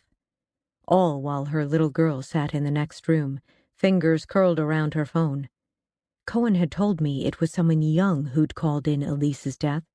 Had Liz thought about calling the police while her mother was busy with Elise? Considered it again while Melody was in the bathroom washing up and staring at the cut on her face that I, a few hours later, would bandage for her? Had Liz finally summoned her courage once they were safely away at the hobo camp and her mother was sleeping it off? It's the ones who love us, hurt us the most. Almost certainly Whip had learned what his girlfriend had done and delivered the beating that Melody said she deserved, but he hadn't reported her. Instead, he'd scattered Tucker's hobo beads in the room, knowing, as he did, that Tucker was on his way home. He'd protected her. I pulled on my headset, picked up my phone, and dialed Cohen. It went straight to voicemail. "Call me," I said. Tucker Rhodes is innocent. I can prove it. And I hesitated for the briefest of moments. I stole some pages out of Jasmine's file to protect a friend. I was wrong.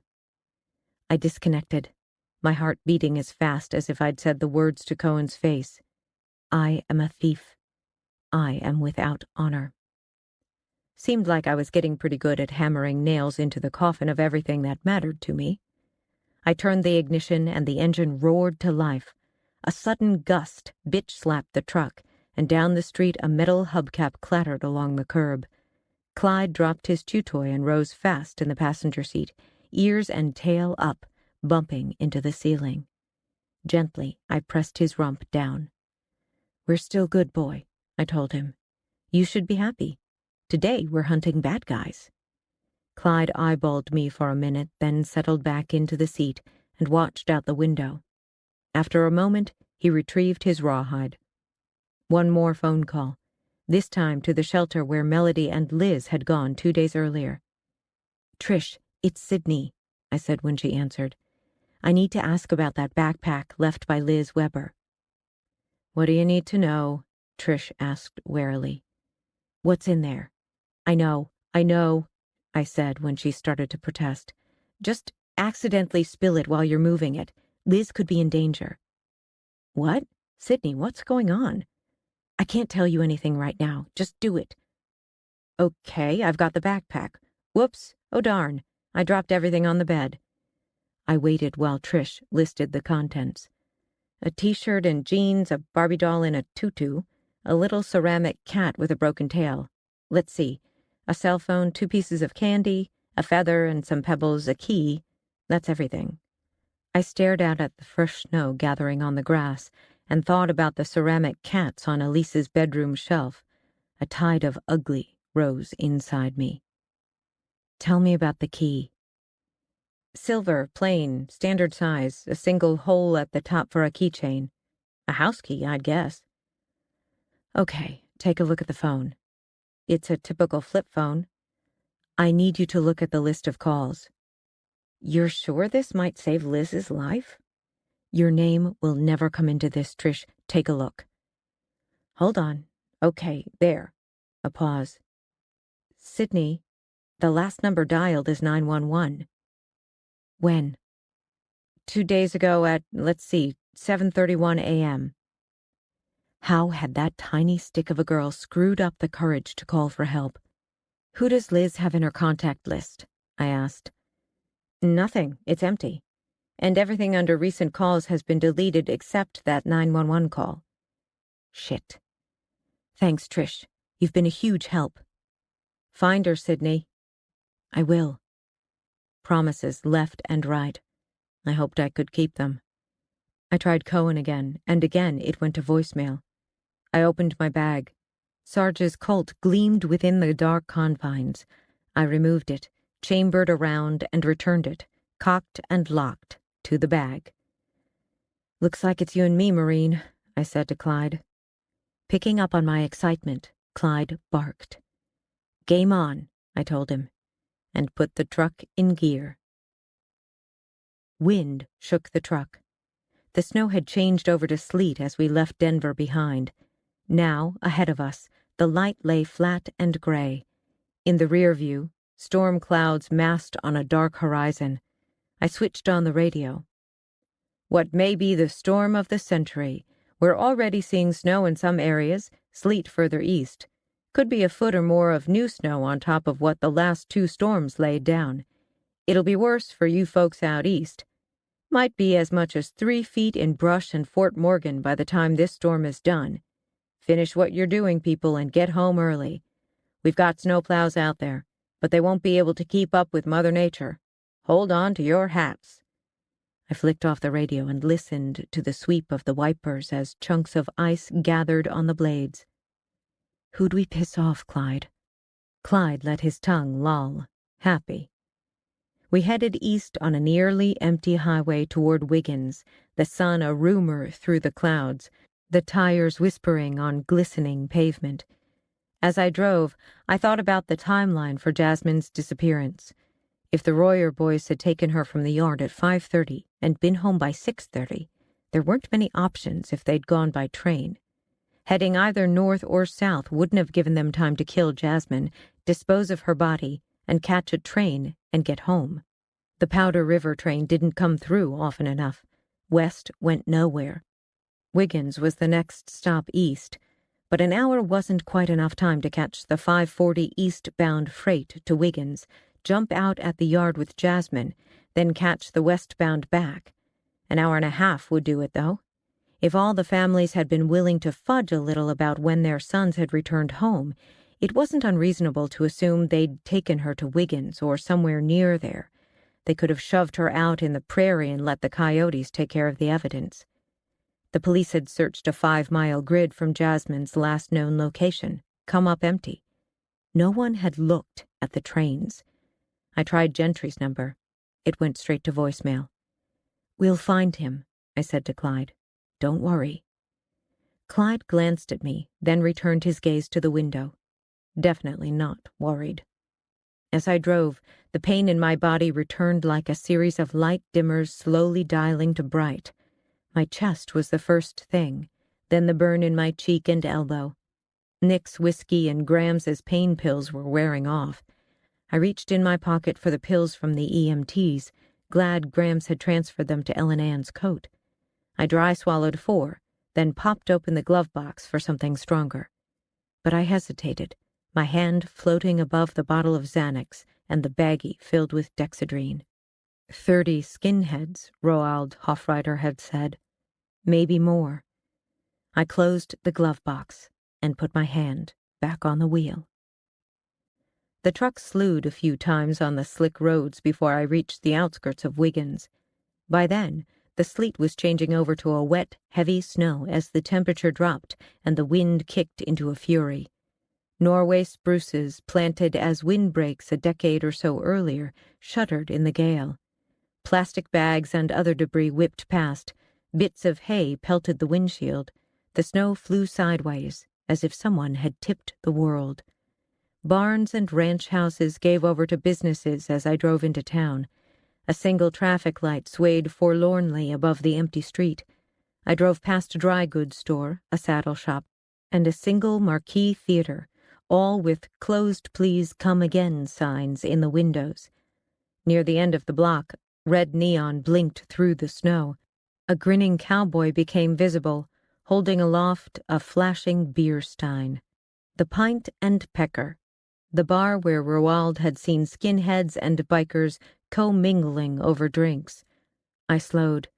The parking lot held 4 pickups and a rust-eaten van. As I rolled by, another car became visible, tucked halfway into the alley behind the lot. I touched the brakes, craned my neck. A cherry-red muscle car, all but lost to the alley and the snow. Gentry's car. "Jesus," I whispered. On the other side of the intersection, I pulled to the curb.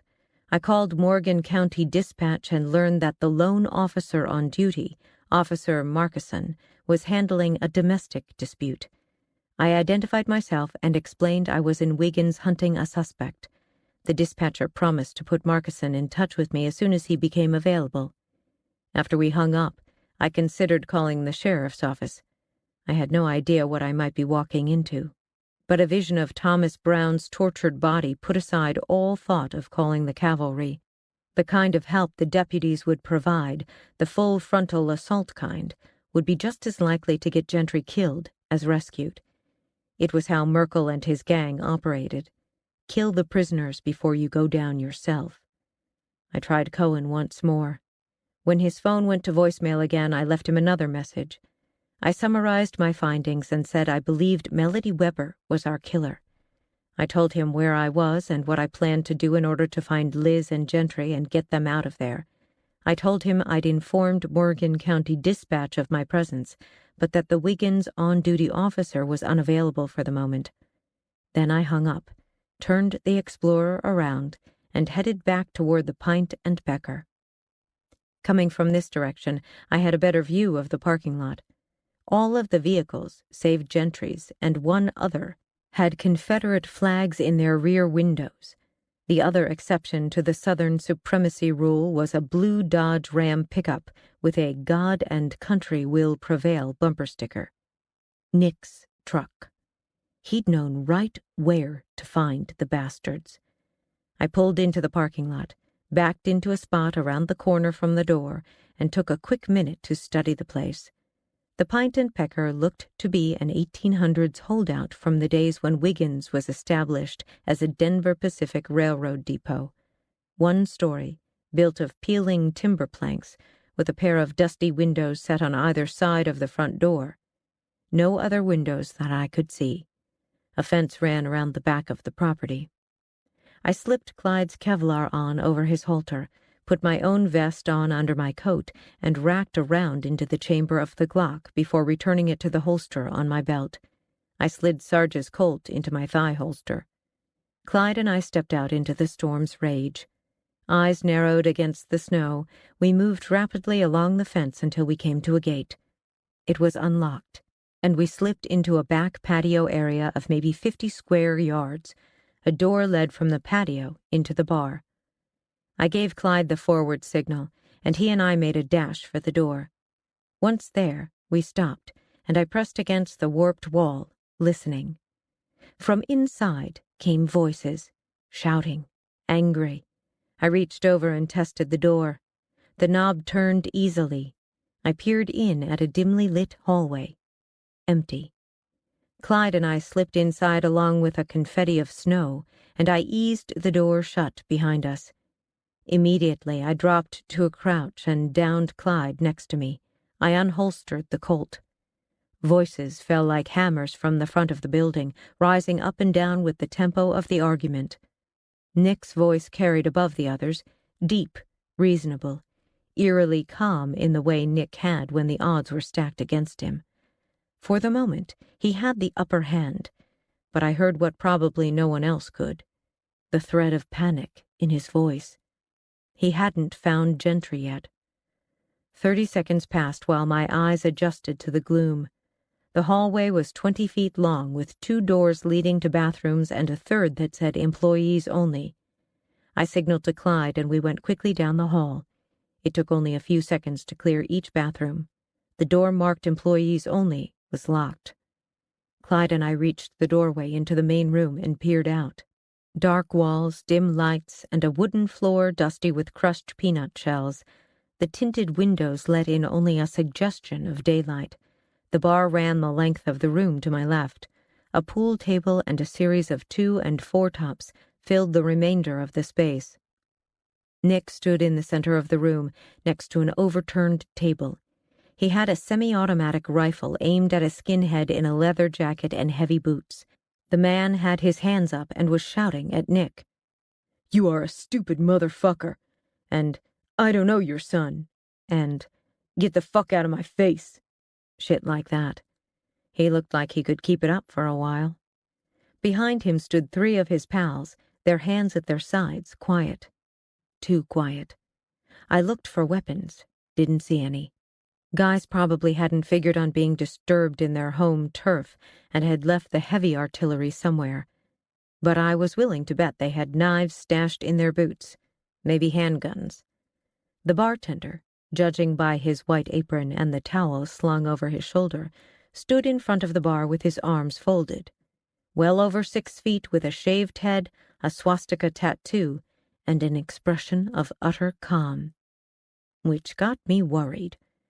Either he didn't care if anyone got shot, or he had a backup plan. He looked like a man who always had a plan. Next to me, Clyde whipped around, hackles raised. I spun on my heel. A man was just coming out of the employee's door. His eyes widened in alarm when he saw me, and I raised the Colt. He opened his mouth, and I swung the barrel toward his face. "Don't," I said softly. He closed his mouth. I recognized him now. The tattooed kid I'd seen standing by my truck at Hogan's Alley back before all of this began. With Clyde keeping watch, I stepped past the kid, hooked my arm around his neck, and held the gun to his head. The weight of the gun made my arm shake. "Let's go," I said. Together we shuffled to the doorway. The bartender had gone behind the bar and was just coming back around with a shotgun. I shoved the kid into the room, sent him sprawling into a row of bar stools. The stools went down with a series of rattling clangs. "Denver Pacific Railway Police," I shouted at the barkeep. "Drop your weapon." The man froze with the shotgun half raised. "Drop it now or I will drop you." I watched in his eyes as he weighed the odds. A shotgun versus the Colt. I itched for him to go for it. But whatever he saw in my expression convinced him to do as I ordered. He lowered the gun. "Set it on the floor." "Good. Now kick it to me." The shotgun came spinning in my direction. "Place your hands behind your head." "Good to see you, Sydney Rose." Nick, still calm. I didn't take my eyes off the bartender and the kid. "Where's Gentry?" "That's what we're working on." I kicked the bartender's shotgun down the hallway. "Move," I told the barkeep and the kid, who was thrashing around in the tangle of stools. I gestured with the gun toward the center of the room where Nick had corralled the others. Scowling, teeth clenched, the barkeep genuinely pissed, the kid looking more like he was trying to play the part. They obeyed. When they'd joined the others, I ordered all 6 men to their knees with their ankles crossed and their hands laced behind their heads. Clyde and I stood behind them. "Bastards have Gentry," Nick said to me. "They're going to kill him if we can't find where they've taken him." "You, barkeep," I said. The bartender looked over his shoulder at me. "What, bitch?" I pointed the .45. "Where's Gentry Lasco?" "The traitor." He locked his eyes on mine, drew back his head, and spit. Sometimes your worst self is your best self. Sometimes not.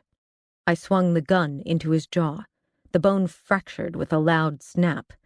The bartender and the kid started screaming at the same time. "Shut up." I moved the Colt toward the kid, who went silent. He stared at me, the whites of his eyes glowing in the gloom, lips back in a grimace of fear.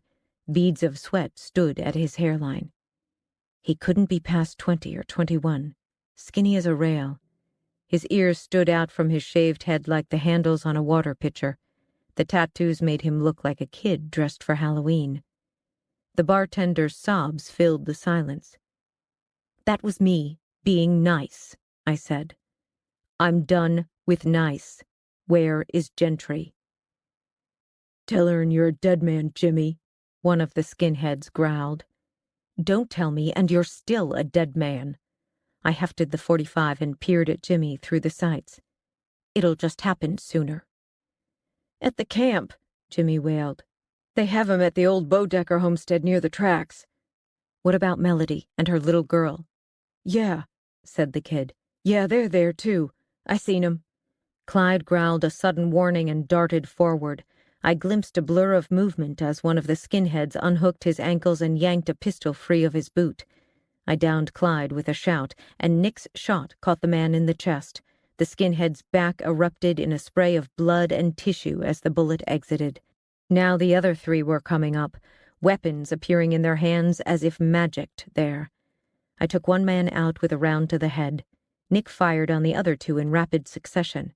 All 3 crumpled to the floor next to the first guy and lay silent, their blood soaking into the litter of peanut shells. The echoes from the gunfire died away. I lowered my gun and stared at the dead men through the gentle float of dust. 4 down, Nick said. I looked over at the bartender and Jimmy, both of them still on their knees. The bartender, a shade paler than white, crumpled at the waist, grabbing for the nearest table. Nick spun and fired. The back of the barkeep's head exploded onto Jimmy. Jimmy's shriek sounded like the up and down wail of a siren. "What the hell?" I yelled at Nick. "Why'd you do that?" Calmly, Nick walked to the table and kicked it over. A holster was fixed to the table's underside, the butt of a revolver clearly visible. "Assholes like him always have a backup plan, Sydney Rose. Don't you forget that." "You didn't have to shoot him." "Yes," Nick said, his eyes a cold weight on me. "I did." Something floated free inside of me, a tether cutting loose, as if by accepting Nick's words all the principles I held no longer weighed me down. "Get up," I told Jimmy, who was shaking like he'd grabbed hold of a live wire. "You're going to show us how to get there." Outside, snow was coming so fast and thick, carried on the wind's banshee wail, that I couldn't keep my head up without being blinded. I insisted we take my truck, which had better traction than Nick's pickup. Nick kept the rifle on the kid, while the two of them climbed into the back seat. I settled Clyde in the front, did a quick check to make sure he hadn't been struck by any shrapnel, then walked around to the driver's side, clearing windows as I went. In the cab, I started the wipers and the defroster. Nick snugged the rifle between him and the door and pulled out his service revolver. He shoved the barrel into the kid's side. The kid didn't respond. Gore-spattered and pale, he gazed at nothing. "Which direction?" I asked. Nothing. "Jimmy." He came back with a shudder. "Left out of the parking lot," he said. "There's a road a mile east of town goes south toward the tracks." As I drove along Main Street, my headset vibrated. I glanced at the display on my phone. Cohen, finally calling me back. I debated, then returned the phone to my pocket. He was 66 miles away in Denver, on the far end of a killer storm. No help to me now. After the town fell behind us, the kid started to come to life a little. He craned his neck, trying to see through the falling snow. "Drive faster," Nick told me. I obeyed, fighting the Ford Explorer as if it were a roped bull. The road had been cleared after the last storm, the snow piled high on either side, but already another 6 inches had fallen on top of this morning's sleet, and the highway was an ice rink. "What's the plan?" Nick asked the kid. "Plan?" Nick dug the barrel in. "What is it you assholes mean to do with my son?" Jimmy moaned. "Shit, I didn't know he was your son. They told me he was a traitor, that he was going to turn in Whip and me and everyone." "So you figured on killing him?" Nick said. A quick glance in the rear view showed Jimmy's face going even whiter beneath the tattoos and the blood. "Not me," he said. "I didn't plan any of this. It's not like I got a say in anything. I'm only a soldier. I just know they're planning something special." "Special because it's February?" I asked. "Or because of who he is?" The kid gave me an appraising look, like maybe I wasn't so stupid after all. "Both. February's when the Nazis rose in Germany. Back, a long time ago. Whip could tell you when. That's how he got his name. 'Cause he's, whip smart." "That's why Jasmine Brown was killed in February?" "Who?" "Little black girl your buddies killed a decade ago." The kid shrugged. "I don't know. We off someone every February." Nick raised his revolver as if he meant to smack the kid. "We need him cooperative," I said. Grudgingly, Nick lowered the gun.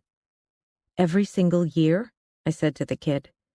The kid, to his credit, looked miserable, although it probably had more to do with fear than a sudden conscience. "Yeah, a sacrifice to the trains, just like the trains that took the Jews to the camps. Nazis and trains go together, Usually we just push 'em off somewhere, leave 'em for the animals. But this guy, Jimmy glanced nervously at Nick. "The guy this year is special because he's worse than a Jew or a nigger. He's a traitor." "How so?" "He was working with that woman, the kind-hearted woman, to get everyone to confess.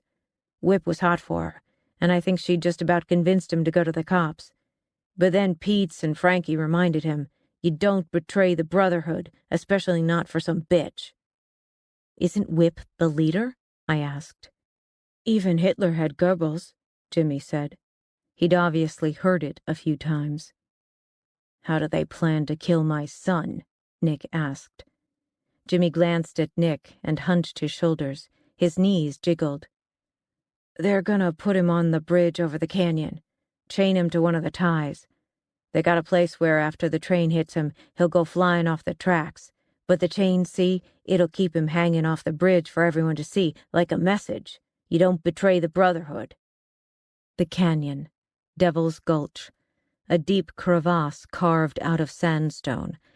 I remembered it now from a comment made by one of the train crews. The tracks crossed over the gorge on a 50-foot-high trestle, and the crew had to make sure to slow down before they hit the curve.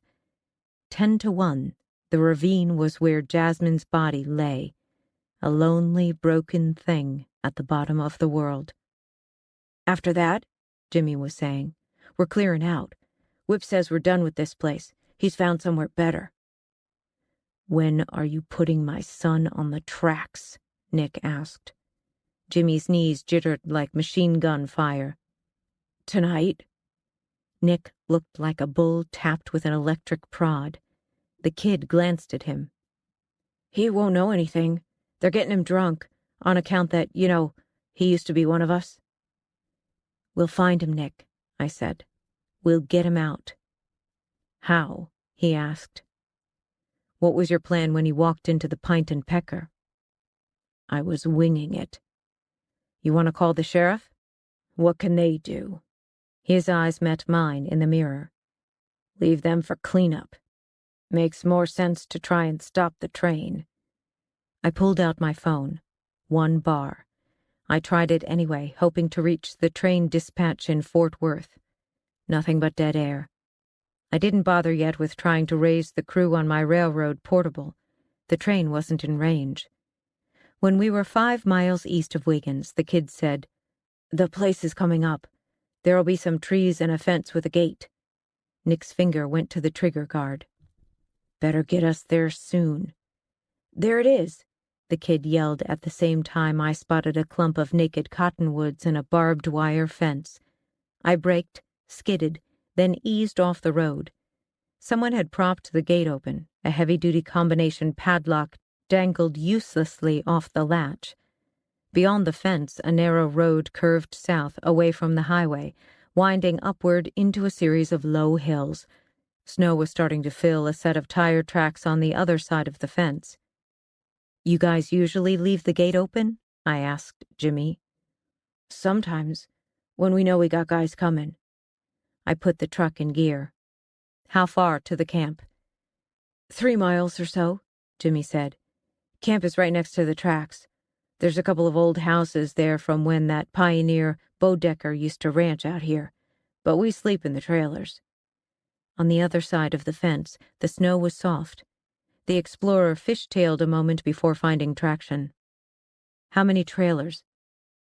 7. No, 8. 3 for us, the rest for our stuff." "And how many skinheads?" The kid looked up and to his left, a sure sign he was preparing to lie. "The truth," I said, "or Nick will hurt you." He flushed. 12, 13 with me." "There a lookout nearby?" "In weather like this? Anyway, that's what the gate's for." The kid snorted at the idea. Dumbest thing he'd heard all day, posting a lookout.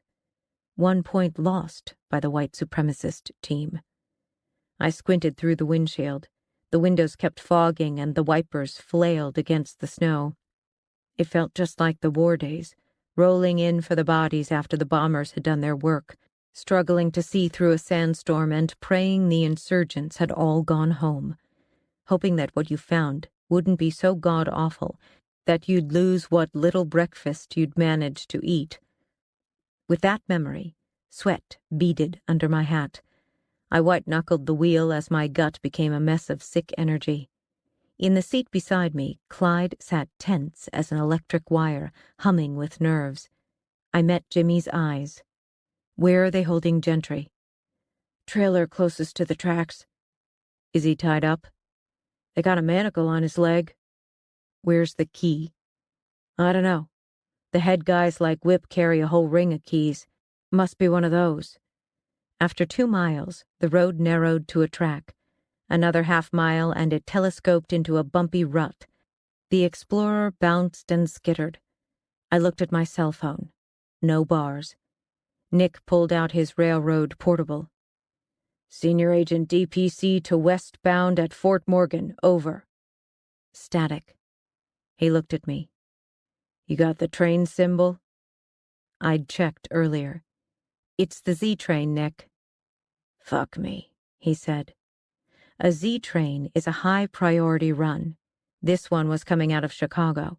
It would be running fast, the proverbial bat out of hell, indifferent to the storm and caring only about velocity. Nick hit push to talk. Senior Special Agent DPC to Z Chodin 522B. All that came back was a burst of static. Nick hit the PTT switch again, repeated his request. Nothing. We got another quarter of a mile before the Explorer hit a pocket of deeper snow and skewed sideways. The passenger side tires dropped off the road and the hood nosed into a snowdrift. I put the four-wheel in low and rocked the truck back and forth, trying to get the spinning tires to bite. I turned the wheel and tried again. The engine whined and the truck lurched, but I couldn't make it climb out of the hole. I have a shovel, I said. There's cardboard in the back. Nick got out, walked around back, then came to my window. You're locked in good, he said, and we're sitting ducks here. How far have we come? Almost 3 miles, quarter of a mile left, maybe. We'll walk. I turned off the engine and pocketed the keys. I found my hat and gloves, then I cuffed the kid's wrist to the door handle to keep him from trying to steal the truck, or walking into the storm.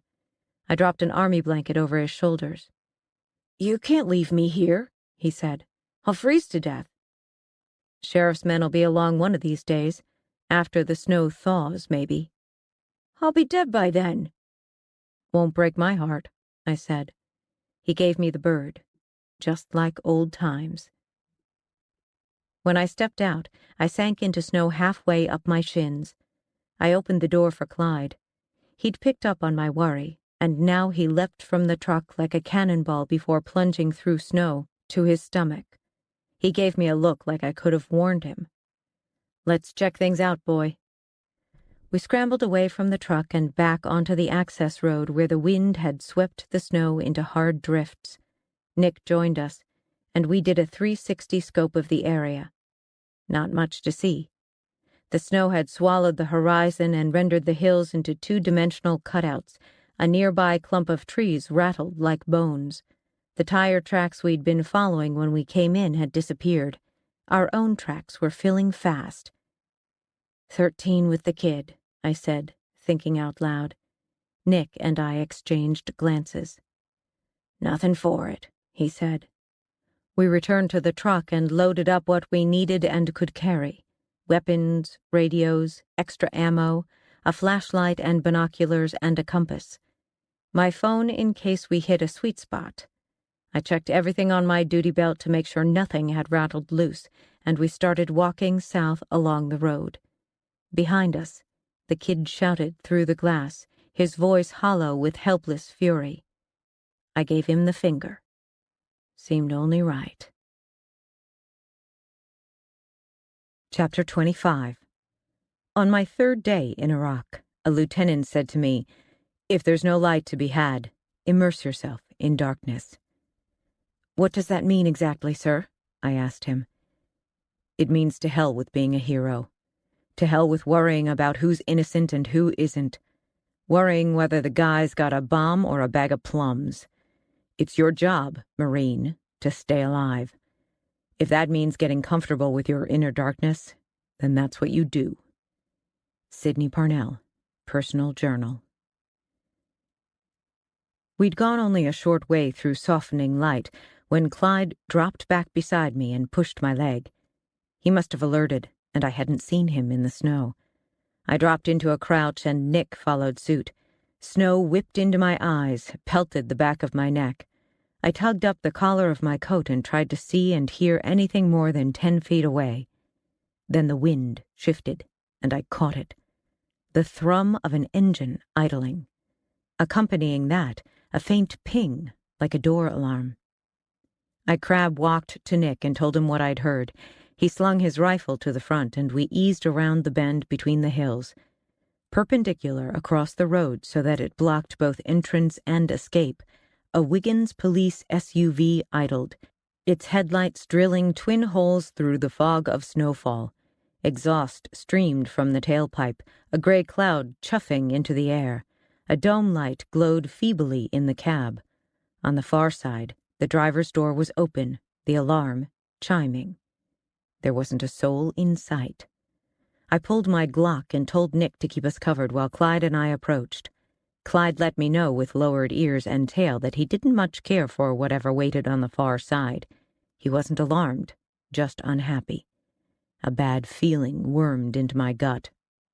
We circled around the rear of the cruiser and approached the open door. The driver, a 30-something man in a blue Wiggins Police Department parka, lay on his back, his spine arched over the console, his booted feet still tucked in the well beneath the steering column. The fingers of his right hand were curled around the radio mic. His death-white face was turned toward the dash, sightless eyes staring at nothing. A single bullet hole oozed blood from his temple. Snow flurried in and settled along the man's feet and thighs. The wind tugged at his hair and coat. He hadn't been dead long. I could just make out his badge through a gap in his coat. Patrol Officer Markison. Maybe he'd seen the skinheads in town acting suspicious and followed them. Maybe the domestic call had been a ploy to lure him out. Either way, whoever was waiting for him at home, a girlfriend or wife, kids or parents, would wait forever. I pressed my hands against his cruiser and closed my eyes. Mentally, I closed the wound in Markison's temple, returned life to his eyes, breathed air into his lungs as he sat up. Nick shouted over the wind. "They shot out the radio, too. No calling the posse. Let's go, Sydney Rose." I touched my heart. "I'll hold you here," I whispered to Markison. Then I opened my eyes and pushed away from the truck. "I'm coming." 50 yards past Markison's patrol unit, Clyde's ears pricked, and once more we slowed our pace. Soon I heard what Clyde had, a rhythmic metallic clanging. We came upon a Confederate flag whipping atop a pole. Just beyond, a barbed wire fence ran along the ground where the hills channeled into a narrow vale. We slogged up the nearest hill and dropped to our stomachs at the top. I pulled out the binoculars and propped myself on one elbow, using my other arm to shield the lenses. The snow was too thick for me to see much. 8 broken-down trailers made a sprawling U-shape around a cluster of tumble-down buildings. 3 pickups and an SUV sat parked near the gate. The beds of the trucks were covered with blue tarps. One of the trucks had an empty flatbed hitched to it. A snow-covered picnic table and a thrown-together outhouse completed the living quarters. The only other signs of life were a pair of dogs roped up and howling forlornly, and the rattle of a generator. Nice advertisement for world domination. "See anything?" Nick asked. I kept scanning and was rewarded when a man appeared from behind one of the trailers. "They've got a sentry. He's circling away from us, moving toward the south end of the camp." I used my sleeve to wipe moisture off the lens and looked again. "He's taken a post on the southeast side of camp facing the train tracks." I angled the binoculars beyond the trailers.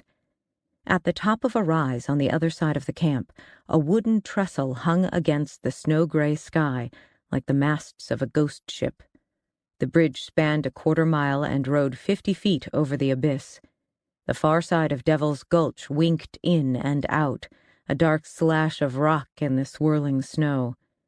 Off to the left, on the steep rise leading to the trestle, a cluster of lights moved up the hillside, weaving in and out among the rocks. I tightened the focus. "A group of men heading up the hill toward the bridge," I said. "I count 8, carrying rifles, I think. Hard to tell. They're wearing headlamps." "Gentry?" I squinted through the snow and the failing light until my head hurt. "I can't tell." I passed the binoculars to Nick. "Looks like they've got someone," he said after a moment. "But I can't be sure if it's Gentry. Snow's too thick, and those rocks are giving them cover." When he lowered the glasses, the look on his face made me glad he was on my side. "I'll take out the sentry and head up the hill after the others," he said. You clear those trailers. Make sure Gentry's not there. If the kid wasn't lying, should be 3 men down there, along with a murderess and a child. Figure he was lying, Nick added. I nodded, but it must not have looked convincing. The image of the dead patrolman kept floating in front of my eyes. What if I find Gentry? I asked. Stay with him. I'll be back when I finish with the others. Nick gripped my arm, put his face close to mine. You have to kill whoever's in camp, Sydney Rose. And fast, before they can get word to the group on the hill. Anyone left alive will come after us or notify the others. If we die, Gentry dies too.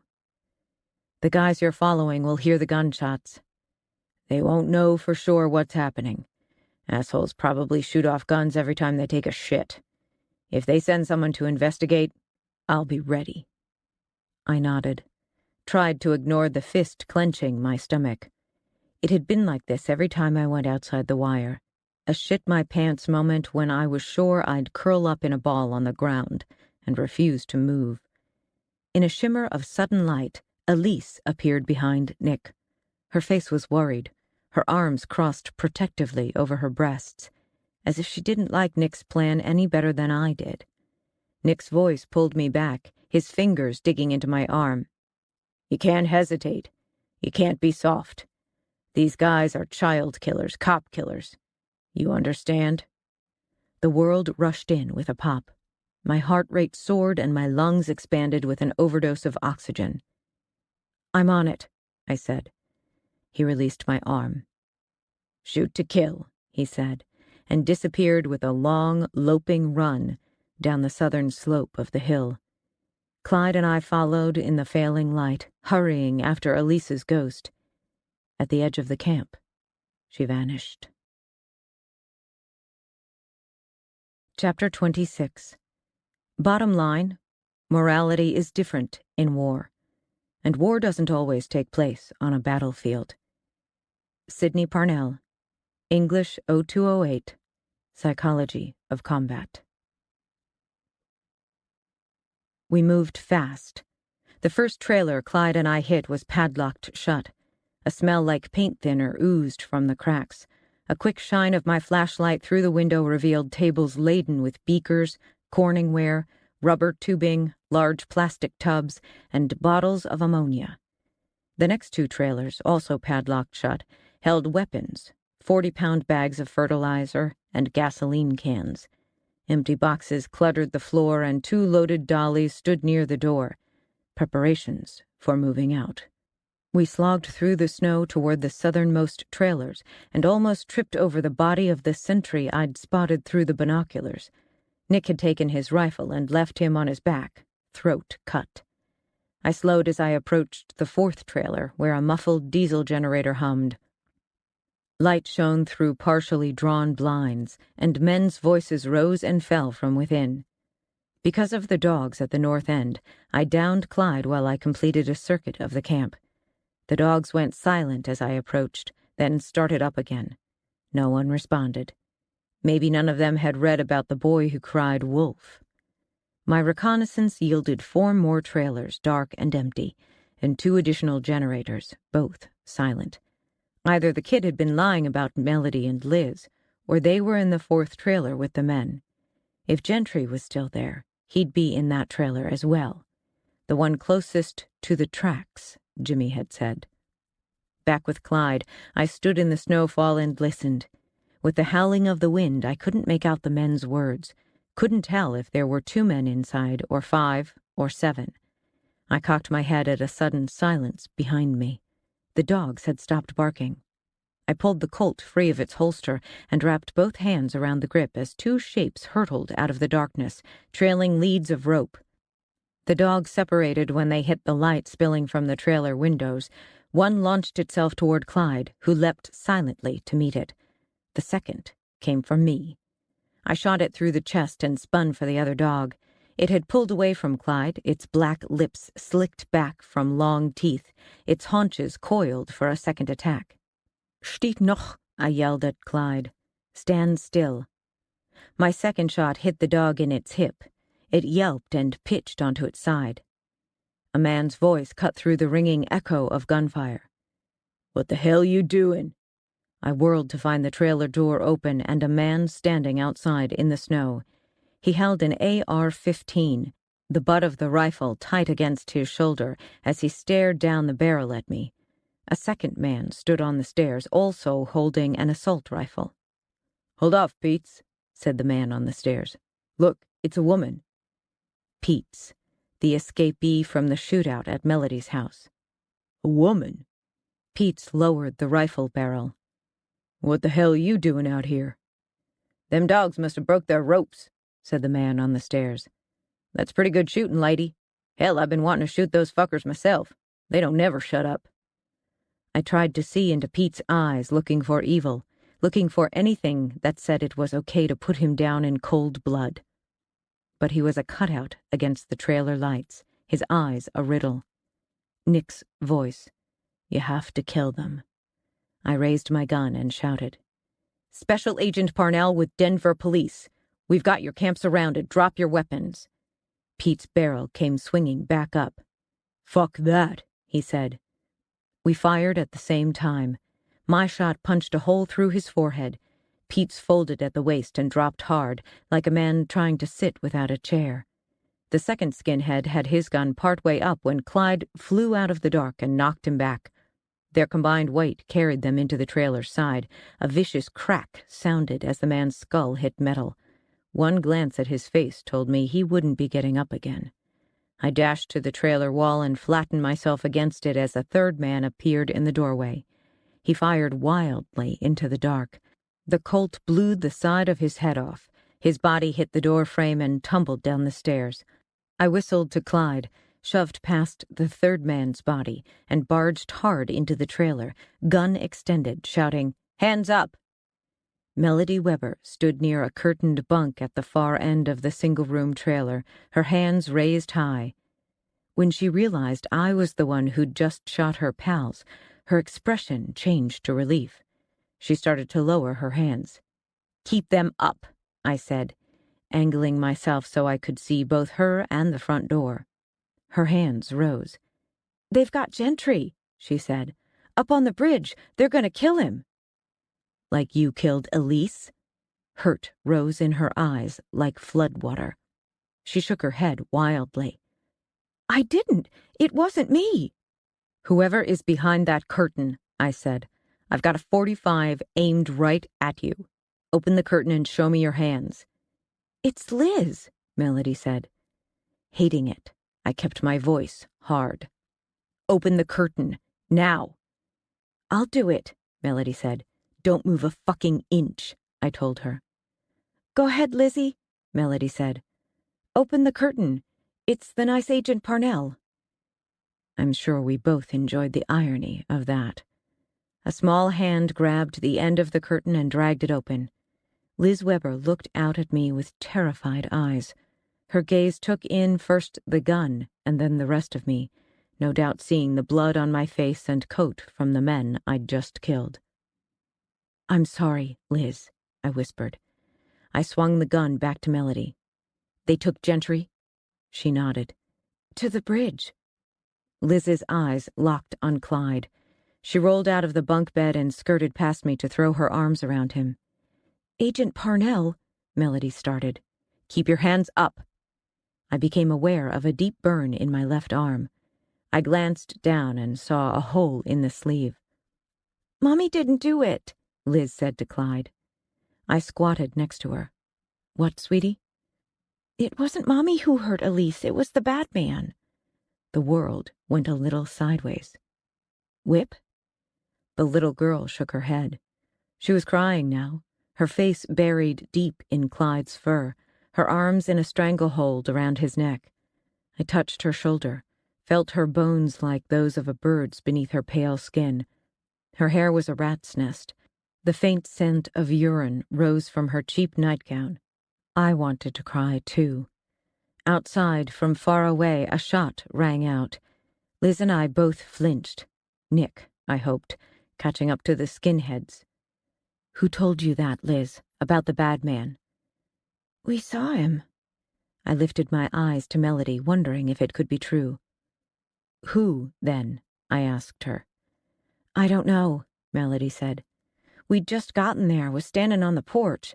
It was dark with the only light from the house. All I could see was his outline when he come outside. He was big. I know you were in Elise's apartment, Melody. Your coat was there. Her chin came up. It's true, I went in, but I didn't kill her. After the man left, Liz and me went up to her place. I took off my coat before we knew Elise was dead in her bedroom. After I found her, I was scared. I sure wasn't thinking about my coat. I stood and tightened my grip on the gun. Don't you lie to protect Whip. I won't never protect Whip again, not after all the hurtin' he did to Gentry. Fire entered her pale eyes. Tonight he hit Liz. You was right about him, but he didn't kill Elise. The clock was ticking. I would process Gentry's and Liz's pain later. Tell me about the man, I said, quickly. We saw a light moving in Elise's room as we come up to the house, so we hid on the porch. After the man left, we let ourselves in. Elise's bedroom door was closed, so I poured us some milk. The wind was rattling her door like her window was open, which was weird, it being so cold that night. We waited maybe 15 minutes, then I knocked on her door.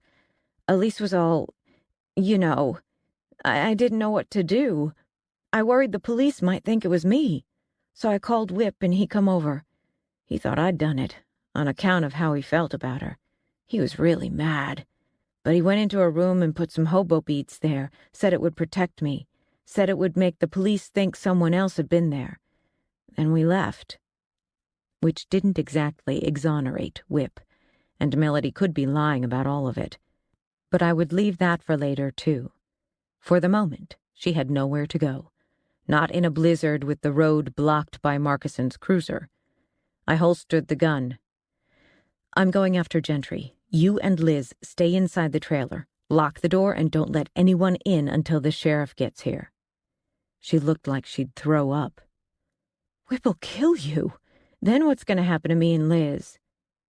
Maybe you should spend the time praying it goes the other way. I took a rifle from the rack over the sink, checked that it was loaded, and slung it over my shoulder. Then I tried again to raise the train crew on my portable. Still out of range. Or maybe it was the weather and the hills and the gorge. Maybe I'd never get through. Not until it was too late to matter. I stopped with my eyes on Clyde. Liz clung to him as if she'd just fallen off the Titanic, and he was her lifeboat. Which wasn't far off the mark, I figured. For just a moment, I considered leaving him with her. I'd made a promise to Dougie to protect him, not walk him into a possible ambush. But I couldn't honor a promise if it meant treating Clyde like a lapdog. Clyde's work was his life. Dougie would understand. I have to take Clyde, I told Liz gently. He's my partner. She dropped her arms and backed away without any argument. If there was one thing Liz had learned in her young life, it was that fighting back bought you nothing but a split lip or a black eye. I'll bring him to see you again, I said. I promise. She gave me a small smile. Kay? As Clyde and I headed toward the door, her voice made me turn. The bad man said something. On the porch. Like he was talking to himself. What, Liz? What did he say? I think he was sick. Like I get sometimes. Was he coughing? She shook her head. He said he couldn't breathe. Outside, the snow had begun to tire. Slow, fat flakes swirled on the wind. A full moon glowed behind a thin haze of clouds. I could just make out the shape of the Bodecker home in the distance, leaning like a drunk in the silver light. Clyde and I stepped around the men and dogs I'd shot. I didn't look at the dead. I don't think Clyde did either. The lights were gone from the hillside leading up along the gorge to the trestle. With Nick's first shot, I'm sure the skinheads had switched off their headlamps. No way to know what they'd done after that. If they'd kept going or hidden themselves or turned around. Together, Clyde and I hurried past the southernmost trailers and made our way toward the incline. The wind turned and blew hard at our backs, carrying our scent forward and bringing nothing back. Bad news. If someone lay in wait, Clyde wouldn't pick up their scent until we'd gone past them. As we cleared the last of the encampment, the abyss curved in from the west. Dank, cold air rose from its depths, as if Devil's Gulch really was a passage to the underworld. Up ahead, another shot rang out. The echoes rattled through the gorge. Far away, a coyote gave a yipping bark and fell silent. Jimmy had proven true so far. He'd said there were 12 skinheads in camp. The guard was dead, as were my 3. That left the 8 we'd seen heading up toward the bridge with Gentry. If the 2 shots I'd heard had been Nick firing, then 6 remained. Nick didn't miss his shots. I found Nick's second killing another 100 yards up the path. The man lay on the trail, eyes open to the sky, his throat blown open. Moonlight turned his eyes to silver coins, made him both more and less than human. I'd seen so many like this in Iraq. Held them, laid them in bags. My stomach clenched. 5 corpses in, the death fear hit with a sick flutter in my bowels. The heat of Iraq rose around me, and I was back in the 7-ton, driving into a bombed-out wasteland, a desert cairn collecting the dead. The panic drove me to my knees. Clyde nudged me. The sir knelt by my ear. "Our men are in danger, Marine. Get the fuck up." I got the fuck up. Night resumed around me with the jitter of the winter wind. Clyde and I kept walking. We were close enough now to the bridge for me to see the rails gleaming in the moonlight. On either side of us rose a jumble of sandstone rocks, some no higher than my shoulders, others the size of a house.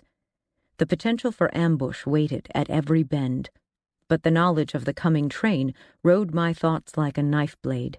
We went fast. Another 50 yards, another dead man. This one with his throat smiling. Nick had been close enough to the group with Gentry not to risk a shot, or maybe it was just that he was good with a knife. Man's gotta breathe. Maybe all of us were half crazy. All of us former Marines, soldiers, pilots. Maybe we all came back from our wars infected with something dark and secret, something that multiplied in the fertile silence of our hushed hearts. Clyde stopped so suddenly I almost tripped over him. I crouched and watched as he circled back the way we'd come, then trotted forward again, nose to the ground, and then up in the air as he worked to pull whatever scent had alerted him. But the wind scattered the scent cone, spread the molecules to nothing. He trotted back down the trail, and I followed. The trestle bridge grew larger, filling the southern horizon. To our west, the gorge released a thin, chill breath of ice. Unease pricked at my skin. I crouched again and downed Clyde next to me.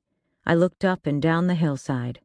The wind dropped, and for a moment the entire world lay wrapped in silence, the night a velvet glove. Beside me, Clyde shivered. I felt it too, a baleful presence. Someone nearby, their eyes on our skin. I groped for Clyde's lead, intending to back us off the trail. A burst of light hit my face. I pushed Clyde hard, trying to knock him back into the darkness. His feet scrabbled on the icy ground, and then he whirled and leapt into the space in front of me, a furious growl in his throat. "Clyde!" There came the flat report of a gunshot, and Clyde went down.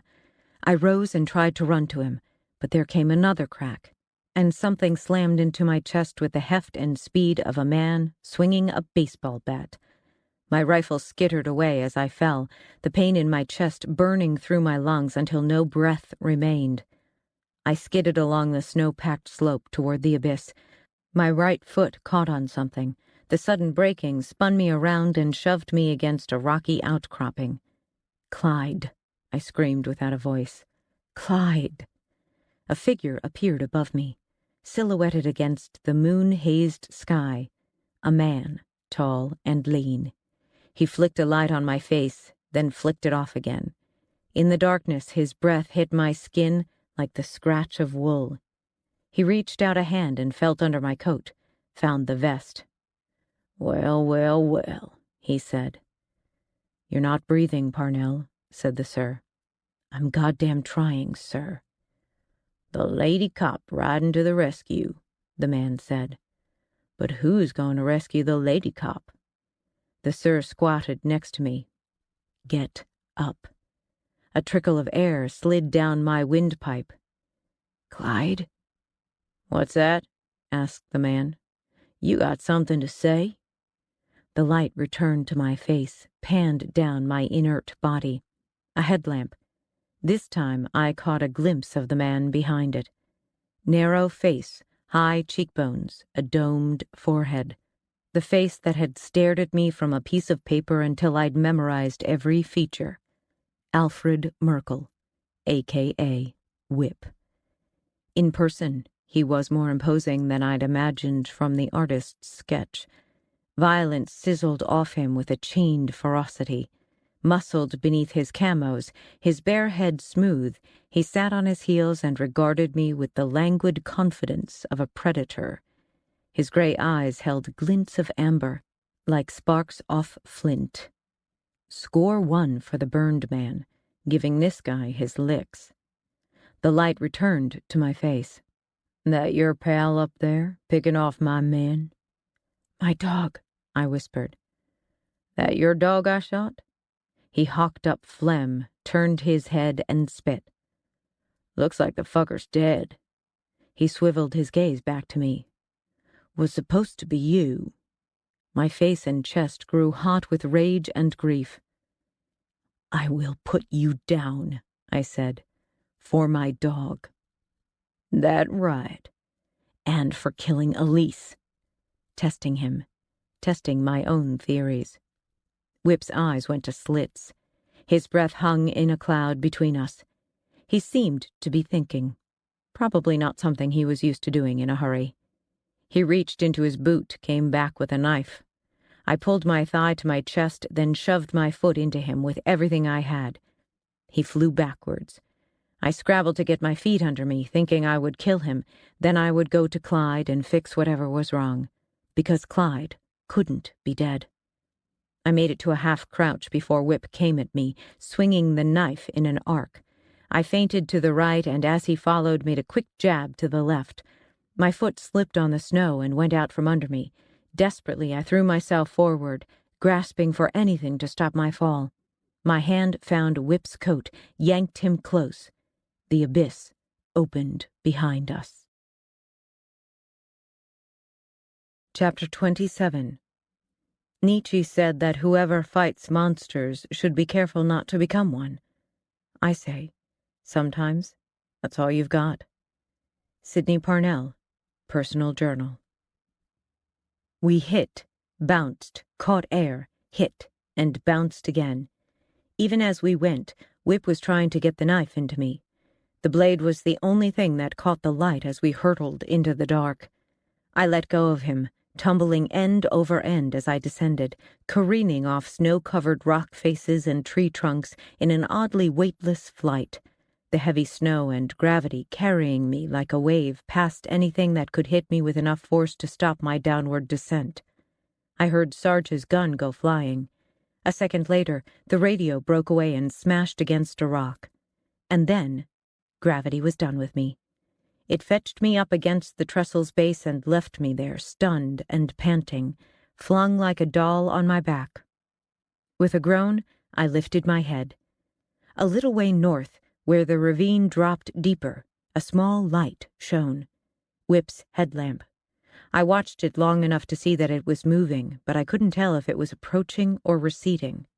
I dropped my head back and closed my eyes.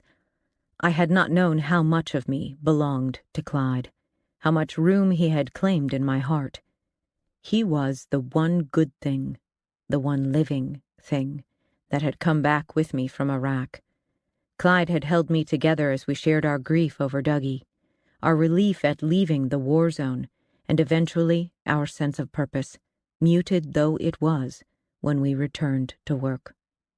From somewhere down the canyon, an owl hooted, a throaty roll like water spilling. I opened my eyes and turned my head, staring into the narrow gash of Devil's Gorge where the moon managed only a frail light. A little larger now, Whip's light continued to bob and weave, a ghost light making its way through the underworld. My body was so filled with pain that I could not separate the hurt within from that without, and I was tired. Tired in Cohen's way, tired with the weight that makes your bones 2 inches shorter. I was tired of killing, tired of death, exhausted from scraping up against the kind of hatred that makes a man slap a little girl, slaughter a woman, shoot a dog. All I wanted was to lie in the snow and the dark and think about Clyde and Dougie and Cohen until I ran out of thoughts, ran out of feelings, until the wind abraded my skin to nothing, and I was only disarticulated bones. Q, the Sir. He was supposed to be here, telling me to get on my feet, telling me that 50 feet above me important things were happening. Gentry might be dying. Nick might be dying. Perhaps the Sir was afraid of heights. The thought made me laugh. Deep, aching belly rolls that brought tears to my eyes until the laughter began to hitch and moan and turn to a wild weeping. Then the Sir was there. He grabbed my hand, hauled me up. I bit off a scream as my left leg buckled and sent pain rocketing up my thigh. The pain in my wounded arm flared like a beacon. The Sir held me upright. Not the Sir. Whip. He bared his teeth and snarled at me through the blood that ran down his face. Not that it's any of your fucking business, but I didn't kill Elise. I loved her. Don't you fucking hang her death on me. He reached for my throat. I yanked the Glock free, shoved it into Whip's stomach, and shot him. He went down, hands tight to his belly, blinking up at me as if he couldn't figure out how a woman had gotten the upper hand. You cunt, he said. Something inside me snapped, like an elastic band under too much strain. I shoved Alfred Merkel down with my bad leg, bent painfully to pick up a rock, and slammed the rock into his face. Once. That's for Liz, he shrieked. Twice, blood flew. That's for Thomas Brown. A third time, bones broke. That's for Jasmine. By the time I hit him again, his face was no longer human. And that's for Clyde, you fucking piece of filth. I heaved the rock away. I guess I believed him about Elise. Focus, I told myself. That train's still coming. Gentry, then Clyde. I limped to the trestle, hoisted myself onto the base of the bridge, and ignored whatever I'd done to my knee as I hobbled to the nearest sway brace. I grabbed hold of the brace and crawled up the 18-inch wide span of wood. At the top of the first sway brace, I pulled myself onto the sill and grabbed hold of the next brace. Old timber trestles, like this one, had been built in the 1800s. Many of them had been replaced with steel or concrete or buried in enough fill to support the tracks. But a few of these old bridges remained, a series of vertical posts braced on horizontal sills and supported by angled sway braces. As a kid, I'd climbed one, when I was too stupid to know better. The trestle creaked around me in the wind. I clung to the brace and hauled myself up its length. My knees shrieked with every movement. My hands turned numb as I struggled to grip the weathered wood.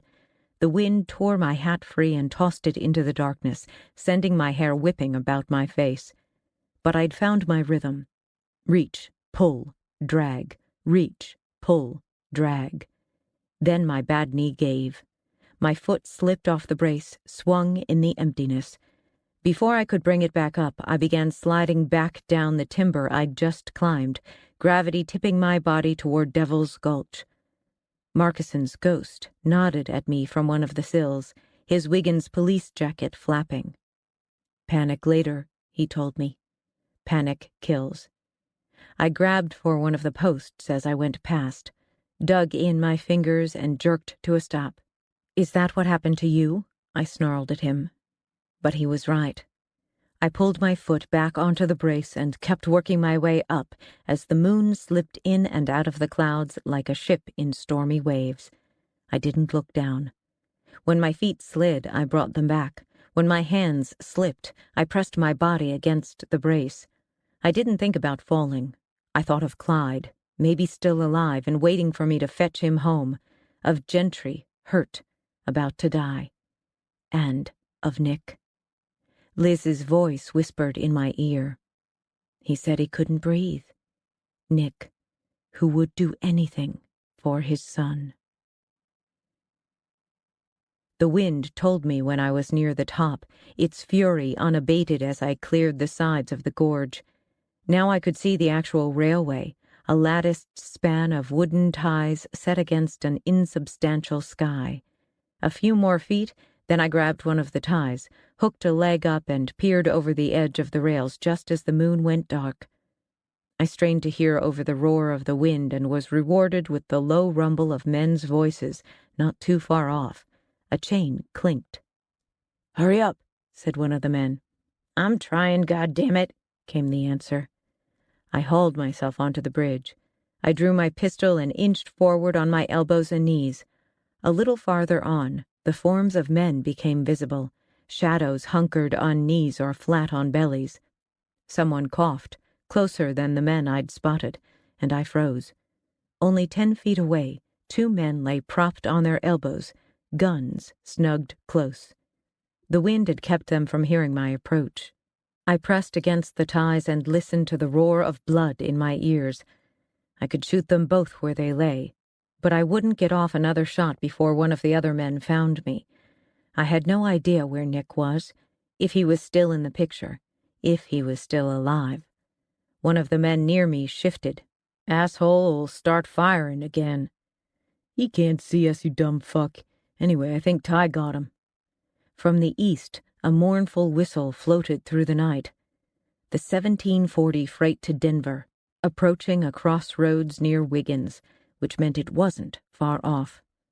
The sound created a flurry of panic and swearing among the men on the bridge. I inched backwards, swung my legs out over the edge until I felt the end cap beneath my feet. I climbed back down the brace, went 20 feet to my right, and climbed back up. When I peered over again, I was looking right at the other 3 men. "Leave him," one of them was saying. "He's not going to wake up. Just put him on the rail." "Whip wants him to hang, after, like a message." "Aw, Jesus, fuck that. Come on." Chains rattled. "Got it. Let's go." A pair of feet came in my direction. I grabbed an ankle and yanked. The man screamed as he catapulted over the edge. 4 to go. "What the hell?" someone said. I shot another man, then dropped below the level of the ties. Up above, the 3 remaining men unleashed a panicked volley of shots. Rifle fire broke and echoed, but none of it came my way. They must have figured my shots had come from Nick. Now they were aiming for wherever they thought he'd hold up. The moon hit a stretch of clear sky, bouncing off the snow and turning night into day. A rifle opened up from the east. A man screamed and a body tipped over the edge. Nick stopped firing. The echoes died away. I peered over the edge. Nothing moved. I pulled myself onto the bridge, hoping Nick could see it was me. 3 dead men lay on their backs nearby. I limped over to Gentry. He lay unmoving, pale as death. Both eyes were blackened, his nose broken, the left cheek crushed, lips like pulpy melons. Beneath a light jacket, his dress shirt and slacks were black with blood. I knelt and placed my ear near his mouth, heard his faint breath. I touched his hair, the only part of him that wasn't hurt. "We'll get you out of here, Gentry. Nick and I." He made no response. They had trussed him like a pig, ankles shackled with cuffs, his wrists likewise manacled. A chain ran from his ankles to his wrists, then up past his head, yanking his hands to his face. The end of the chain had been looped around the rail tie and padlocked closed. I cursed myself for not searching Whip's pockets before I left him. I knelt on the tie and tried to get my fingers under the chain, but the metal had bitten into the wood, and Gentry's own weight held it taut. Markison's ghost appeared, sitting on the end of one of the ties, feet swinging over the abyss, like he didn't have anything better to do. I scrabbled back to Gentry and shoved him toward the edge, trying to ease the tension on the chain. Then back to the tie, tearing against the wood with my fingers. the panic now a full-blown monster. The minutes raced past. Panic kills, Markison offered. I pulled out the Glock and fired at the padlock. The slug smacked into the housing, but the latch stayed firm. I fired 2 more times. Nothing. Fired at the chain with the same result. Nick's voice came from behind me. "Stand back." I stepped away. Nick raised the AR-15 and fired. The housing shattered. "We'd better hurry," he said, deceptively calm. With no time to do anything different, I gathered the chain and laid it on Gentry's chest. Gentry's body bounced over the rail as Nick pulled him away from the edge. I lifted Gentry under his arms while Nick grabbed his feet. We stepped over the bodies of the dead men and headed west, walking between the rails. As I stumbled backwards in the dark, stepping from one snow-covered tie to the next above the gorge, I willed myself to look only at my feet. The standard span from rail to rail, an exact 4 feet 8.5 inches, felt no wider than my shoulders. "Whipshot Clyde," I said. "Move faster," was Nick's reply. He was breathing hard, a strange high whistle running through each inhalation. Man's gotta breathe. I focused on my feet again. Images flipped through my mind like a series of photographs. Elise's open window, her hair fluttering in the breeze. Nick rolling down the kitchen window after I'd brought the news of Elise. Nick ordering me away from Tucker so he could shoot him. Nick sitting on the front porch, claiming he couldn't breathe in the house. Nick, who knew where to find the skinheads, because he'd known all along who they were, what they were up to. Nick, who'd lied to protect his son 10 years ago, who would risk everything to keep him from going down for that crime. Nick, who must have believed what I could not, that Gentry had played a part in Jasmine's death. His voice brought me back to the bridge. "Don't slow down, Sydney Rose." Beyond him, the train's headlamp appeared, the locomotive ditch lights joining in to form a brilliant triangle that hung bodiless in the night. Far to the north, sirens rose and fell. The cavalry, at long last. The sheriff, maybe Denver PD, maybe Cohen was riding toward me. Maybe he had forgiven me. Nick stumbled, held onto Gentry's ankles, steadied himself. His breathing sounded like he was sucking air through a straw. "It was you," I whispered, even as I was thinking, "Deny it, Nick. Tell me I'm crazy." "You killed Elise." Nick gave another wheeze. "Don't you slow down." I stepped to the next tie, and the next, the 10.5-inch gaps yawning over something deeper and darker than Devil's Gulch. "You knew Rhodes was coming into town," I went on. "You knew he'd be the first person the police looked at. Having Whip throw down those beads was just a lucky break." "Tell me to go fuck myself, Nick." Nick said, "A man," wheeze, "does," wheeze, "what he has to." His confession struck with such force that had the words been physical, they would have ripped skin, smashed bone, crushed organs. They would have killed me. "It's not true," I said. I'd gone mad, and Nick was humoring me. He faltered, righted himself. "She threw her life away on those hobos. Would have thrown his away, too." "You loved her," I cried. "Had to choose between a lawyer and a waitress, between a son and a niece." "And she loved you." "Just as I always had. Loved you beyond reason." The lights behind Nick swelled like a trio of rising suns. Now I could hear the steady thrum of the train wheels, feel the vibration beneath my feet, the world disappearing in an onrush of steel. "Keep moving." His voice held the first metal-bright thread of panic. Nick had never let anything stand in his path, not the jungles in Nam, not the Viet Cong sniper who had shredded his leg, not Gentry's attempt to join the skinheads, nor my sudden orphaning, and I'd loved him for it. 10 feet along, Nick went down on one knee. His other foot dropped between the ties. As he fell, Gentry's ankles slipped from his hands. "Keep going," he told me. The light grew brighter. The wheels thundered. Gritting my teeth against the pain, against the weight, I walked. Gentry's feet bounced and dragged along the ties, his heels catching between the spaces so that each time I had to yank him free. When I looked up again, Nick had gained his knees. "Nick," I shouted. "You and I are just alike, Sydney Rose. Damaged." He got one foot under him, then the other, came to a crouch. "But strong as hell, too. We do what we have to." I reached the end of the bridge, hauled Gentry to the side.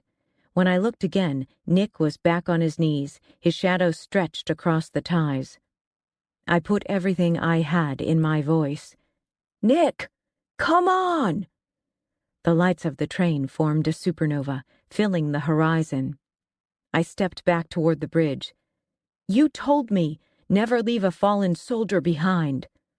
The engineer saw Nick and sounded his horn.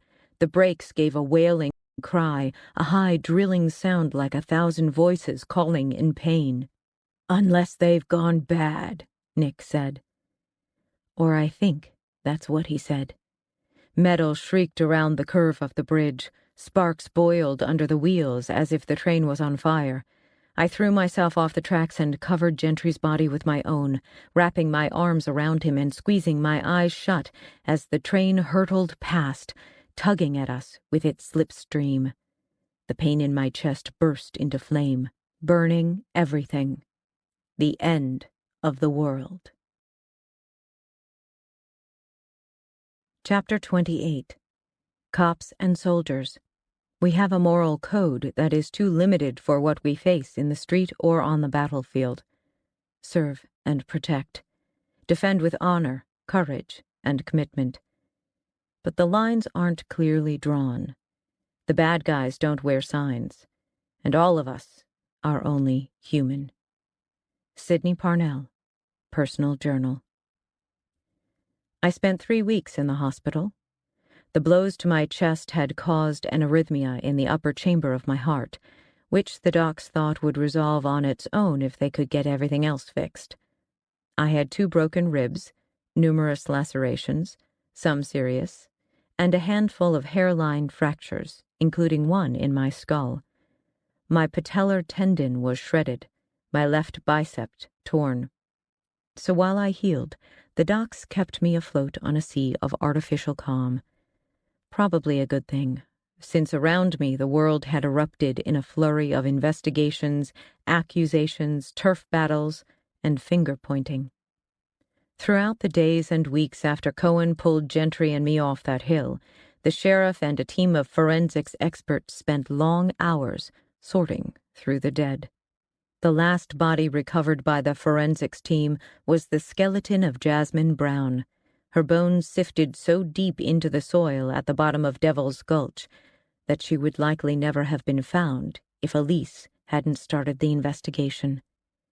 The team found 9 other bodies in the gorge, as yet unidentified.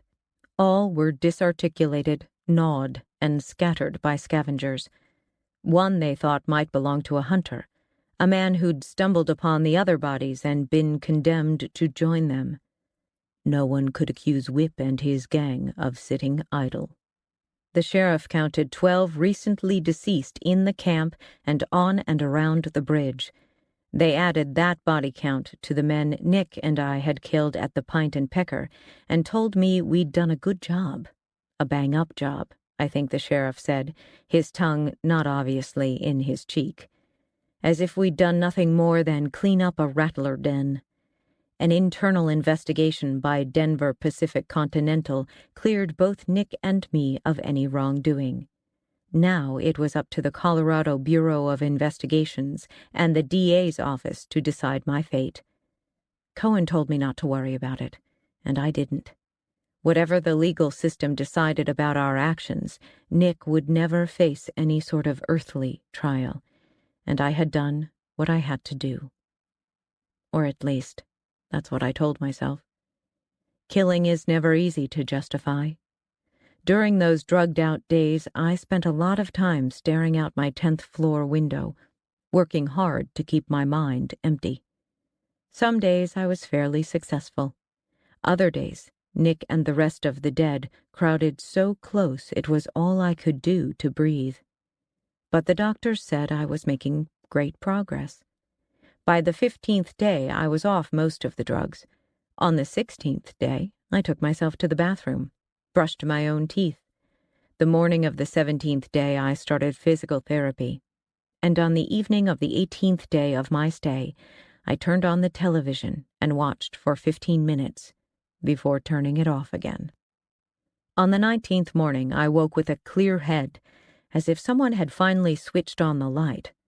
A nurse was bustling around my bed, poking and prodding. "Aren't you bright-eyed and bushy-tailed today?" she said. "You got coffee in this place?" "Welcome back, honey. Your detective coming to see you today?" She was cranking up the head of my bed. According to the hospital staff, Cohen had visited me every day, even before I was conscious, even while I was drugged out of my mind. Probably I was easier to take in that state. "Can you fix my braid?" She patted my hand and stuck a digital thermometer in my ear. "You look beautiful." "Maybe something to cover the bruises?" She read a number off the thermometer, wrote it down. "You're a lucky woman, having a handsome detective and his handsome dog looking out for you." Clyde is my dog, I thought, but didn't say. My partner. The nurse finished with me, patted my hand again, and left. A minute later, there was a knock on the half-open door, and Cohen walked in. Or tried to. Clyde beat him to it, then had to wait for the detective to lift him onto the bed. The nurses had been livid the first few times they'd come in and found a dog lying next to me, tangled among the tubes and wires. But Clyde wouldn't take no. They'd finally thrown up their hands, moved the tubing, and laid out a blanket for him. I rested my hand on Clyde's head, felt the warmth of him, felt his strength pass through my skin in that wonderful osmosis we shared. Clyde opened his mouth and let his tongue hang down just about to the bed and watched me. He smiled like that every time I saw him. Judging by how much my face hurt, I was probably smiling too. "Fucking furball's gonna break my back," Cohen said, taking up his perch on the windowsill. "You walking him every day?" "Sure, even though he barfed up a stolen steak on my rug." When Clyde took that shot from me, he suffered 3 broken ribs and a bruise that began where Whip's bullet struck his shoulder and worked its way down almost to his tail. While Cohen and the police and deputies were swarming over the encampment, Clyde had hobbled through the mob to Cohen. Badly injured, in terrible pain, Clyde had nonetheless led Cohen up the trail and across the bridge to where Gentry and I lay unconscious. They had to medevac all 3 of us. The nurses told me that when I learned Clyde was alive, I shoved a doctor hard enough to make her fall and tried to get off the gurney. Rubber tubes and IVs be damned. I don't remember it, but it's still one of the best days of my life. "How are things in the world of crime fighting?" I asked Cohen. "Oh, you know." His eyes were as dark and tired as I remembered them. "Days are never long enough." "What are you wasting time here for, then?" "Food's free." "That's graft." "More like perks." When Cohen first came to the hospital, I couldn't look him in the eye. Not after what I'd done. Not with what I knew. But I came to realize that Cohen has monsters of his own, and if he suspected I knew more than I was sharing, he let it sit. He was plenty pissed about the papers I'd stolen. But he understood. He wasn't going to stay away from me because of that. Especially since, he said in a moment of pique, I'd solved his crime for him. He might need me again. Now, as we did every day, we talked about idle things, gossip about some of the dicks Cohen worked with, how good the coffee was at the shop a block from headquarters, whether or not I'd flunk out of school this semester from missing so many classes. Denver PD closed the book on the murder of Elise Hensley with the identification of her killer as Alfred Merkel. Melody Weber's testimony, along with the fact of Tucker's stolen hobo beads at the crime scene, the presence of several of Merkel's hairs on Elise's body, and Merkel's possession of illegal prescription meds, helped convince Denver PD that they had their man. I didn't know why Melody lied, although I figured it was her one chance to give Whip the finger.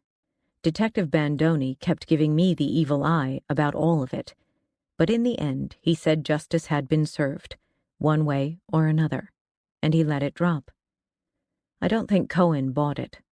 I think the case remains open for him, but I also think he has no idea who her real killer was, and maybe not much inclination to pursue it. Elise hadn't come by since the night we entered the encampment, so it could be she too felt that justice, however winding, had been served. I thought about her and Whip a lot during the long, still nights as I listened to the beeping of monitors, the swooshing steps of the nurses, the occasional cry down the hall. Merkel had gone down for the one thing he hadn't done, and Nick had committed the worst sort of crime. He'd slaughtered a woman he loved, ripped her body apart to make it look like the crime of someone else's passion. Or maybe, once he started with the knife, he didn't know how to stop. Killing, in war or elsewhere, drives us mad. Death shoves its way into our nostrils and down our throats, filling us until there isn't room for anything else. Nick had held his war inside for 40 years. No wonder he couldn't breathe. In those long, quiet nights, I wondered about the dark things in my own future. The men I'd killed, first in Iraq, now in Colorado, had left marks on my heart. However justified the courts might rule it, killing is killing. It does not leave us intact. And now my silence let Nick get away with his crime. More than get away with it. Ellen Ann was keeping her grief at bay by raising money for a memorial fund to make sure no one forgot Nick Lasco's heroism. "You miss him," Cohen said now, as if reading my mind. "More than you know," I answered. But it was for the Nick I thought I'd known, not for what he'd become. "He died saving his son." Cohen looked at me as if waiting for some reaction. But he'd tried this gambit before. I gave him nothing except a nod. "Well," he stood, "guess I'd better get back to work before Bandoni sends a hit squad." "Wheel me up to see Gentry?" Gentry had remained in ICU for 2 weeks before being upgraded to serious but stable, and then to fair. He'd suffered a cranial compression fracture, a lacerated liver, a broken occipital bone, 5 broken ribs, and 27 cigarette burns. His captors had done other things to him he wouldn't talk about, and that his doctor said were none of my business. The physical recovery would take weeks. I worried there might not be enough time in the world to heal the internal scars. Cohen parked my wheelchair at the nurse's station on Gentry's floor. He gave me a chaste peck on the cheek. Clyde slobbered on my lap until Cohen bodily hauled him away. "Your friend is taking in some sunlight at the end of the hall," the day nurse said. Gentry's wheelchair was parked close to the window. The nurse rolled me up next to him. She adjusted the blanket on Gentry's lap, told us not to tire ourselves, and beat feet. "They tell me you're getting better," I said. He gave a slow, sad smile. "Rumor has it." "You're looking good." "You too." Ah, the lies told to the hospitalized everywhere. He returned his gaze to the window. "When are you going back to work?" "Soon as they let me. Of course it'll be at a desk for a while." I fingered the brace on my knee. "What about you?" "I don't know. I've resigned from the law firm. I'm thinking I'll start taking pro bono cases on my own, or go to work for the public defender's office." Outside, a bird hurtled past, flung by the March wind. It turned on its wing and swooped under the eaves. Gentry shifted in his chair, sucked in his breath at the pain. Your detective talked to me about Jasmine Brown. What'd you tell him? The truth. I didn't hurt her, Sydney. I know. But I didn't save her either. I knew what those boys meant to do, and I stayed silent. It's a hard thing to live with. I understand that, too. After a while, his hand crept out from under the blanket and took mine. We sat that way as the sun faded and a winter chill took over the room. Spring was still a long way away. On my 20th day in the hospital, the ghost of the CIA spy, Richard Dalton, appeared. I was furious with his intrusion. I'd half hoped that what I'd gone through had been payment enough to silence the dead. That after crowding me during my drug-hazed days, they would pack up and move out. So when Dalton showed up, I picked up a vase of flowers and threw it at him. A nurse came running, but Dalton just moved to stand by the window. After an orderly had cleaned up the mess, and I'd had some time to calm down, Dalton's presence forced me to think about things that, frankly, scared the shit out of me. I still had the Alpha and Sarge to deal with. Whatever they thought I had, they'd be back for it. More importantly, there was Malik. The boy was somewhere in the U.S. with the Alpha and Sarge sniffing for his trail like a pair of jackals. I'd failed him in Iraq. I wouldn't fail him again. I had to find him before they did. I pulled out Dougie's ring, held it up to the sunlight where it swung and spun on its chain, a gyroscope of promise and loss. Whatever the Alpha wanted, whenever Sarge came back, I'd do my best to be ready.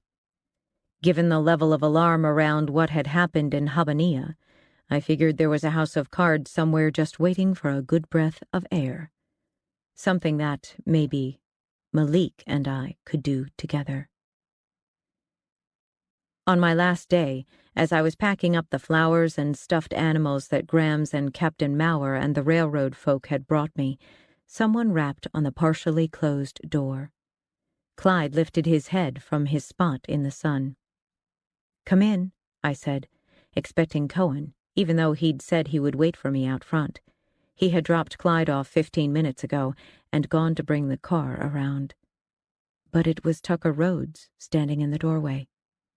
"Ma'am," he said, "hope I'm not bothering you." He was dressed for the road in jeans and boots and an old army jacket. He had his ruck slung over his shoulder. As I came forward, he removed his cowboy hat. His eyes gleamed like emeralds in the wreckage of his face. "Come in," I said again, glad to see him. "Sit down." "I can't stay," he said. "Just stopped by for a second." But he came on into the room, made his way over to the window. Clyde pulled himself to his feet, still moving a little slower than he had before being shot. He took a few sniffs, then glanced at me to make sure we were good on this. No doubt he remembered the man he'd tracked through a snowstorm. I turned my palm flat toward the ground. Satisfied, he returned to his spot in the sun. Tucker said, "They told me you got busted up pretty bad. I felt bad when I heard." I waved it away. "You doing okay?" Always a stupid question. He didn't take offense. "You talking my heart or my head?" "Both." He swung the ruck down on the bed, turned his hat in his hands. "Neither's been right for a long time. But I guess didn't any of us come back quite right." The thought of Nick hit with fresh pain, like it did 1,000 times a day. No matter how much time I spent thinking about him, missing him, wanting to turn and ask him a question, the fact of what he'd done still surprised me with the suddenness of a knife going in. "You're right," I said. We looked at each other. The clock ticked on the wall. Outside the window, ragged clouds flew by. He shifted. "Jeezer said you guys went looking for Sarge. Didn't find him." "That's true." I didn't mention that it had gone the other way around. So none of this had anything to do with what we did in Habanilla? I shook my head. That's behind us. Down by the nurse's station, an alarm sounded. Footsteps hurried by. Elise, he started. Couldn't finish. You loved her, I said. She loved you back. That says everything about your heart and your head. Grief swam into his eyes like a riptide. She loved me, even with all the war did to me.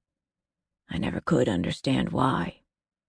I couldn't think of anything to say that didn't sound trivial or patronizing, so I said nothing. Sometimes I feel like I'm tap dancing, you know, he said. Dancing right on the edge of some big pit that'll swallow me up soon as I slow down. What we did over there, I said carefully. Could be it wasn't the right thing. Maybe we took a bad situation and fucked it up more. But we meant well. That's what you need to remember, Tucker. We meant well. That might have to be enough. He nodded. Guess it's what I got. He patted Clyde on the head, picked up his ruck, and made his way toward the door. I'm catching out, he said, tugging on his hat. Guess it's crazy to tell a railroad cop that. But I'm going to Montana to see my dad. He's not got long, is what the docs say. After that, I figure I'll just keep moving. You ever need help settling down? I said.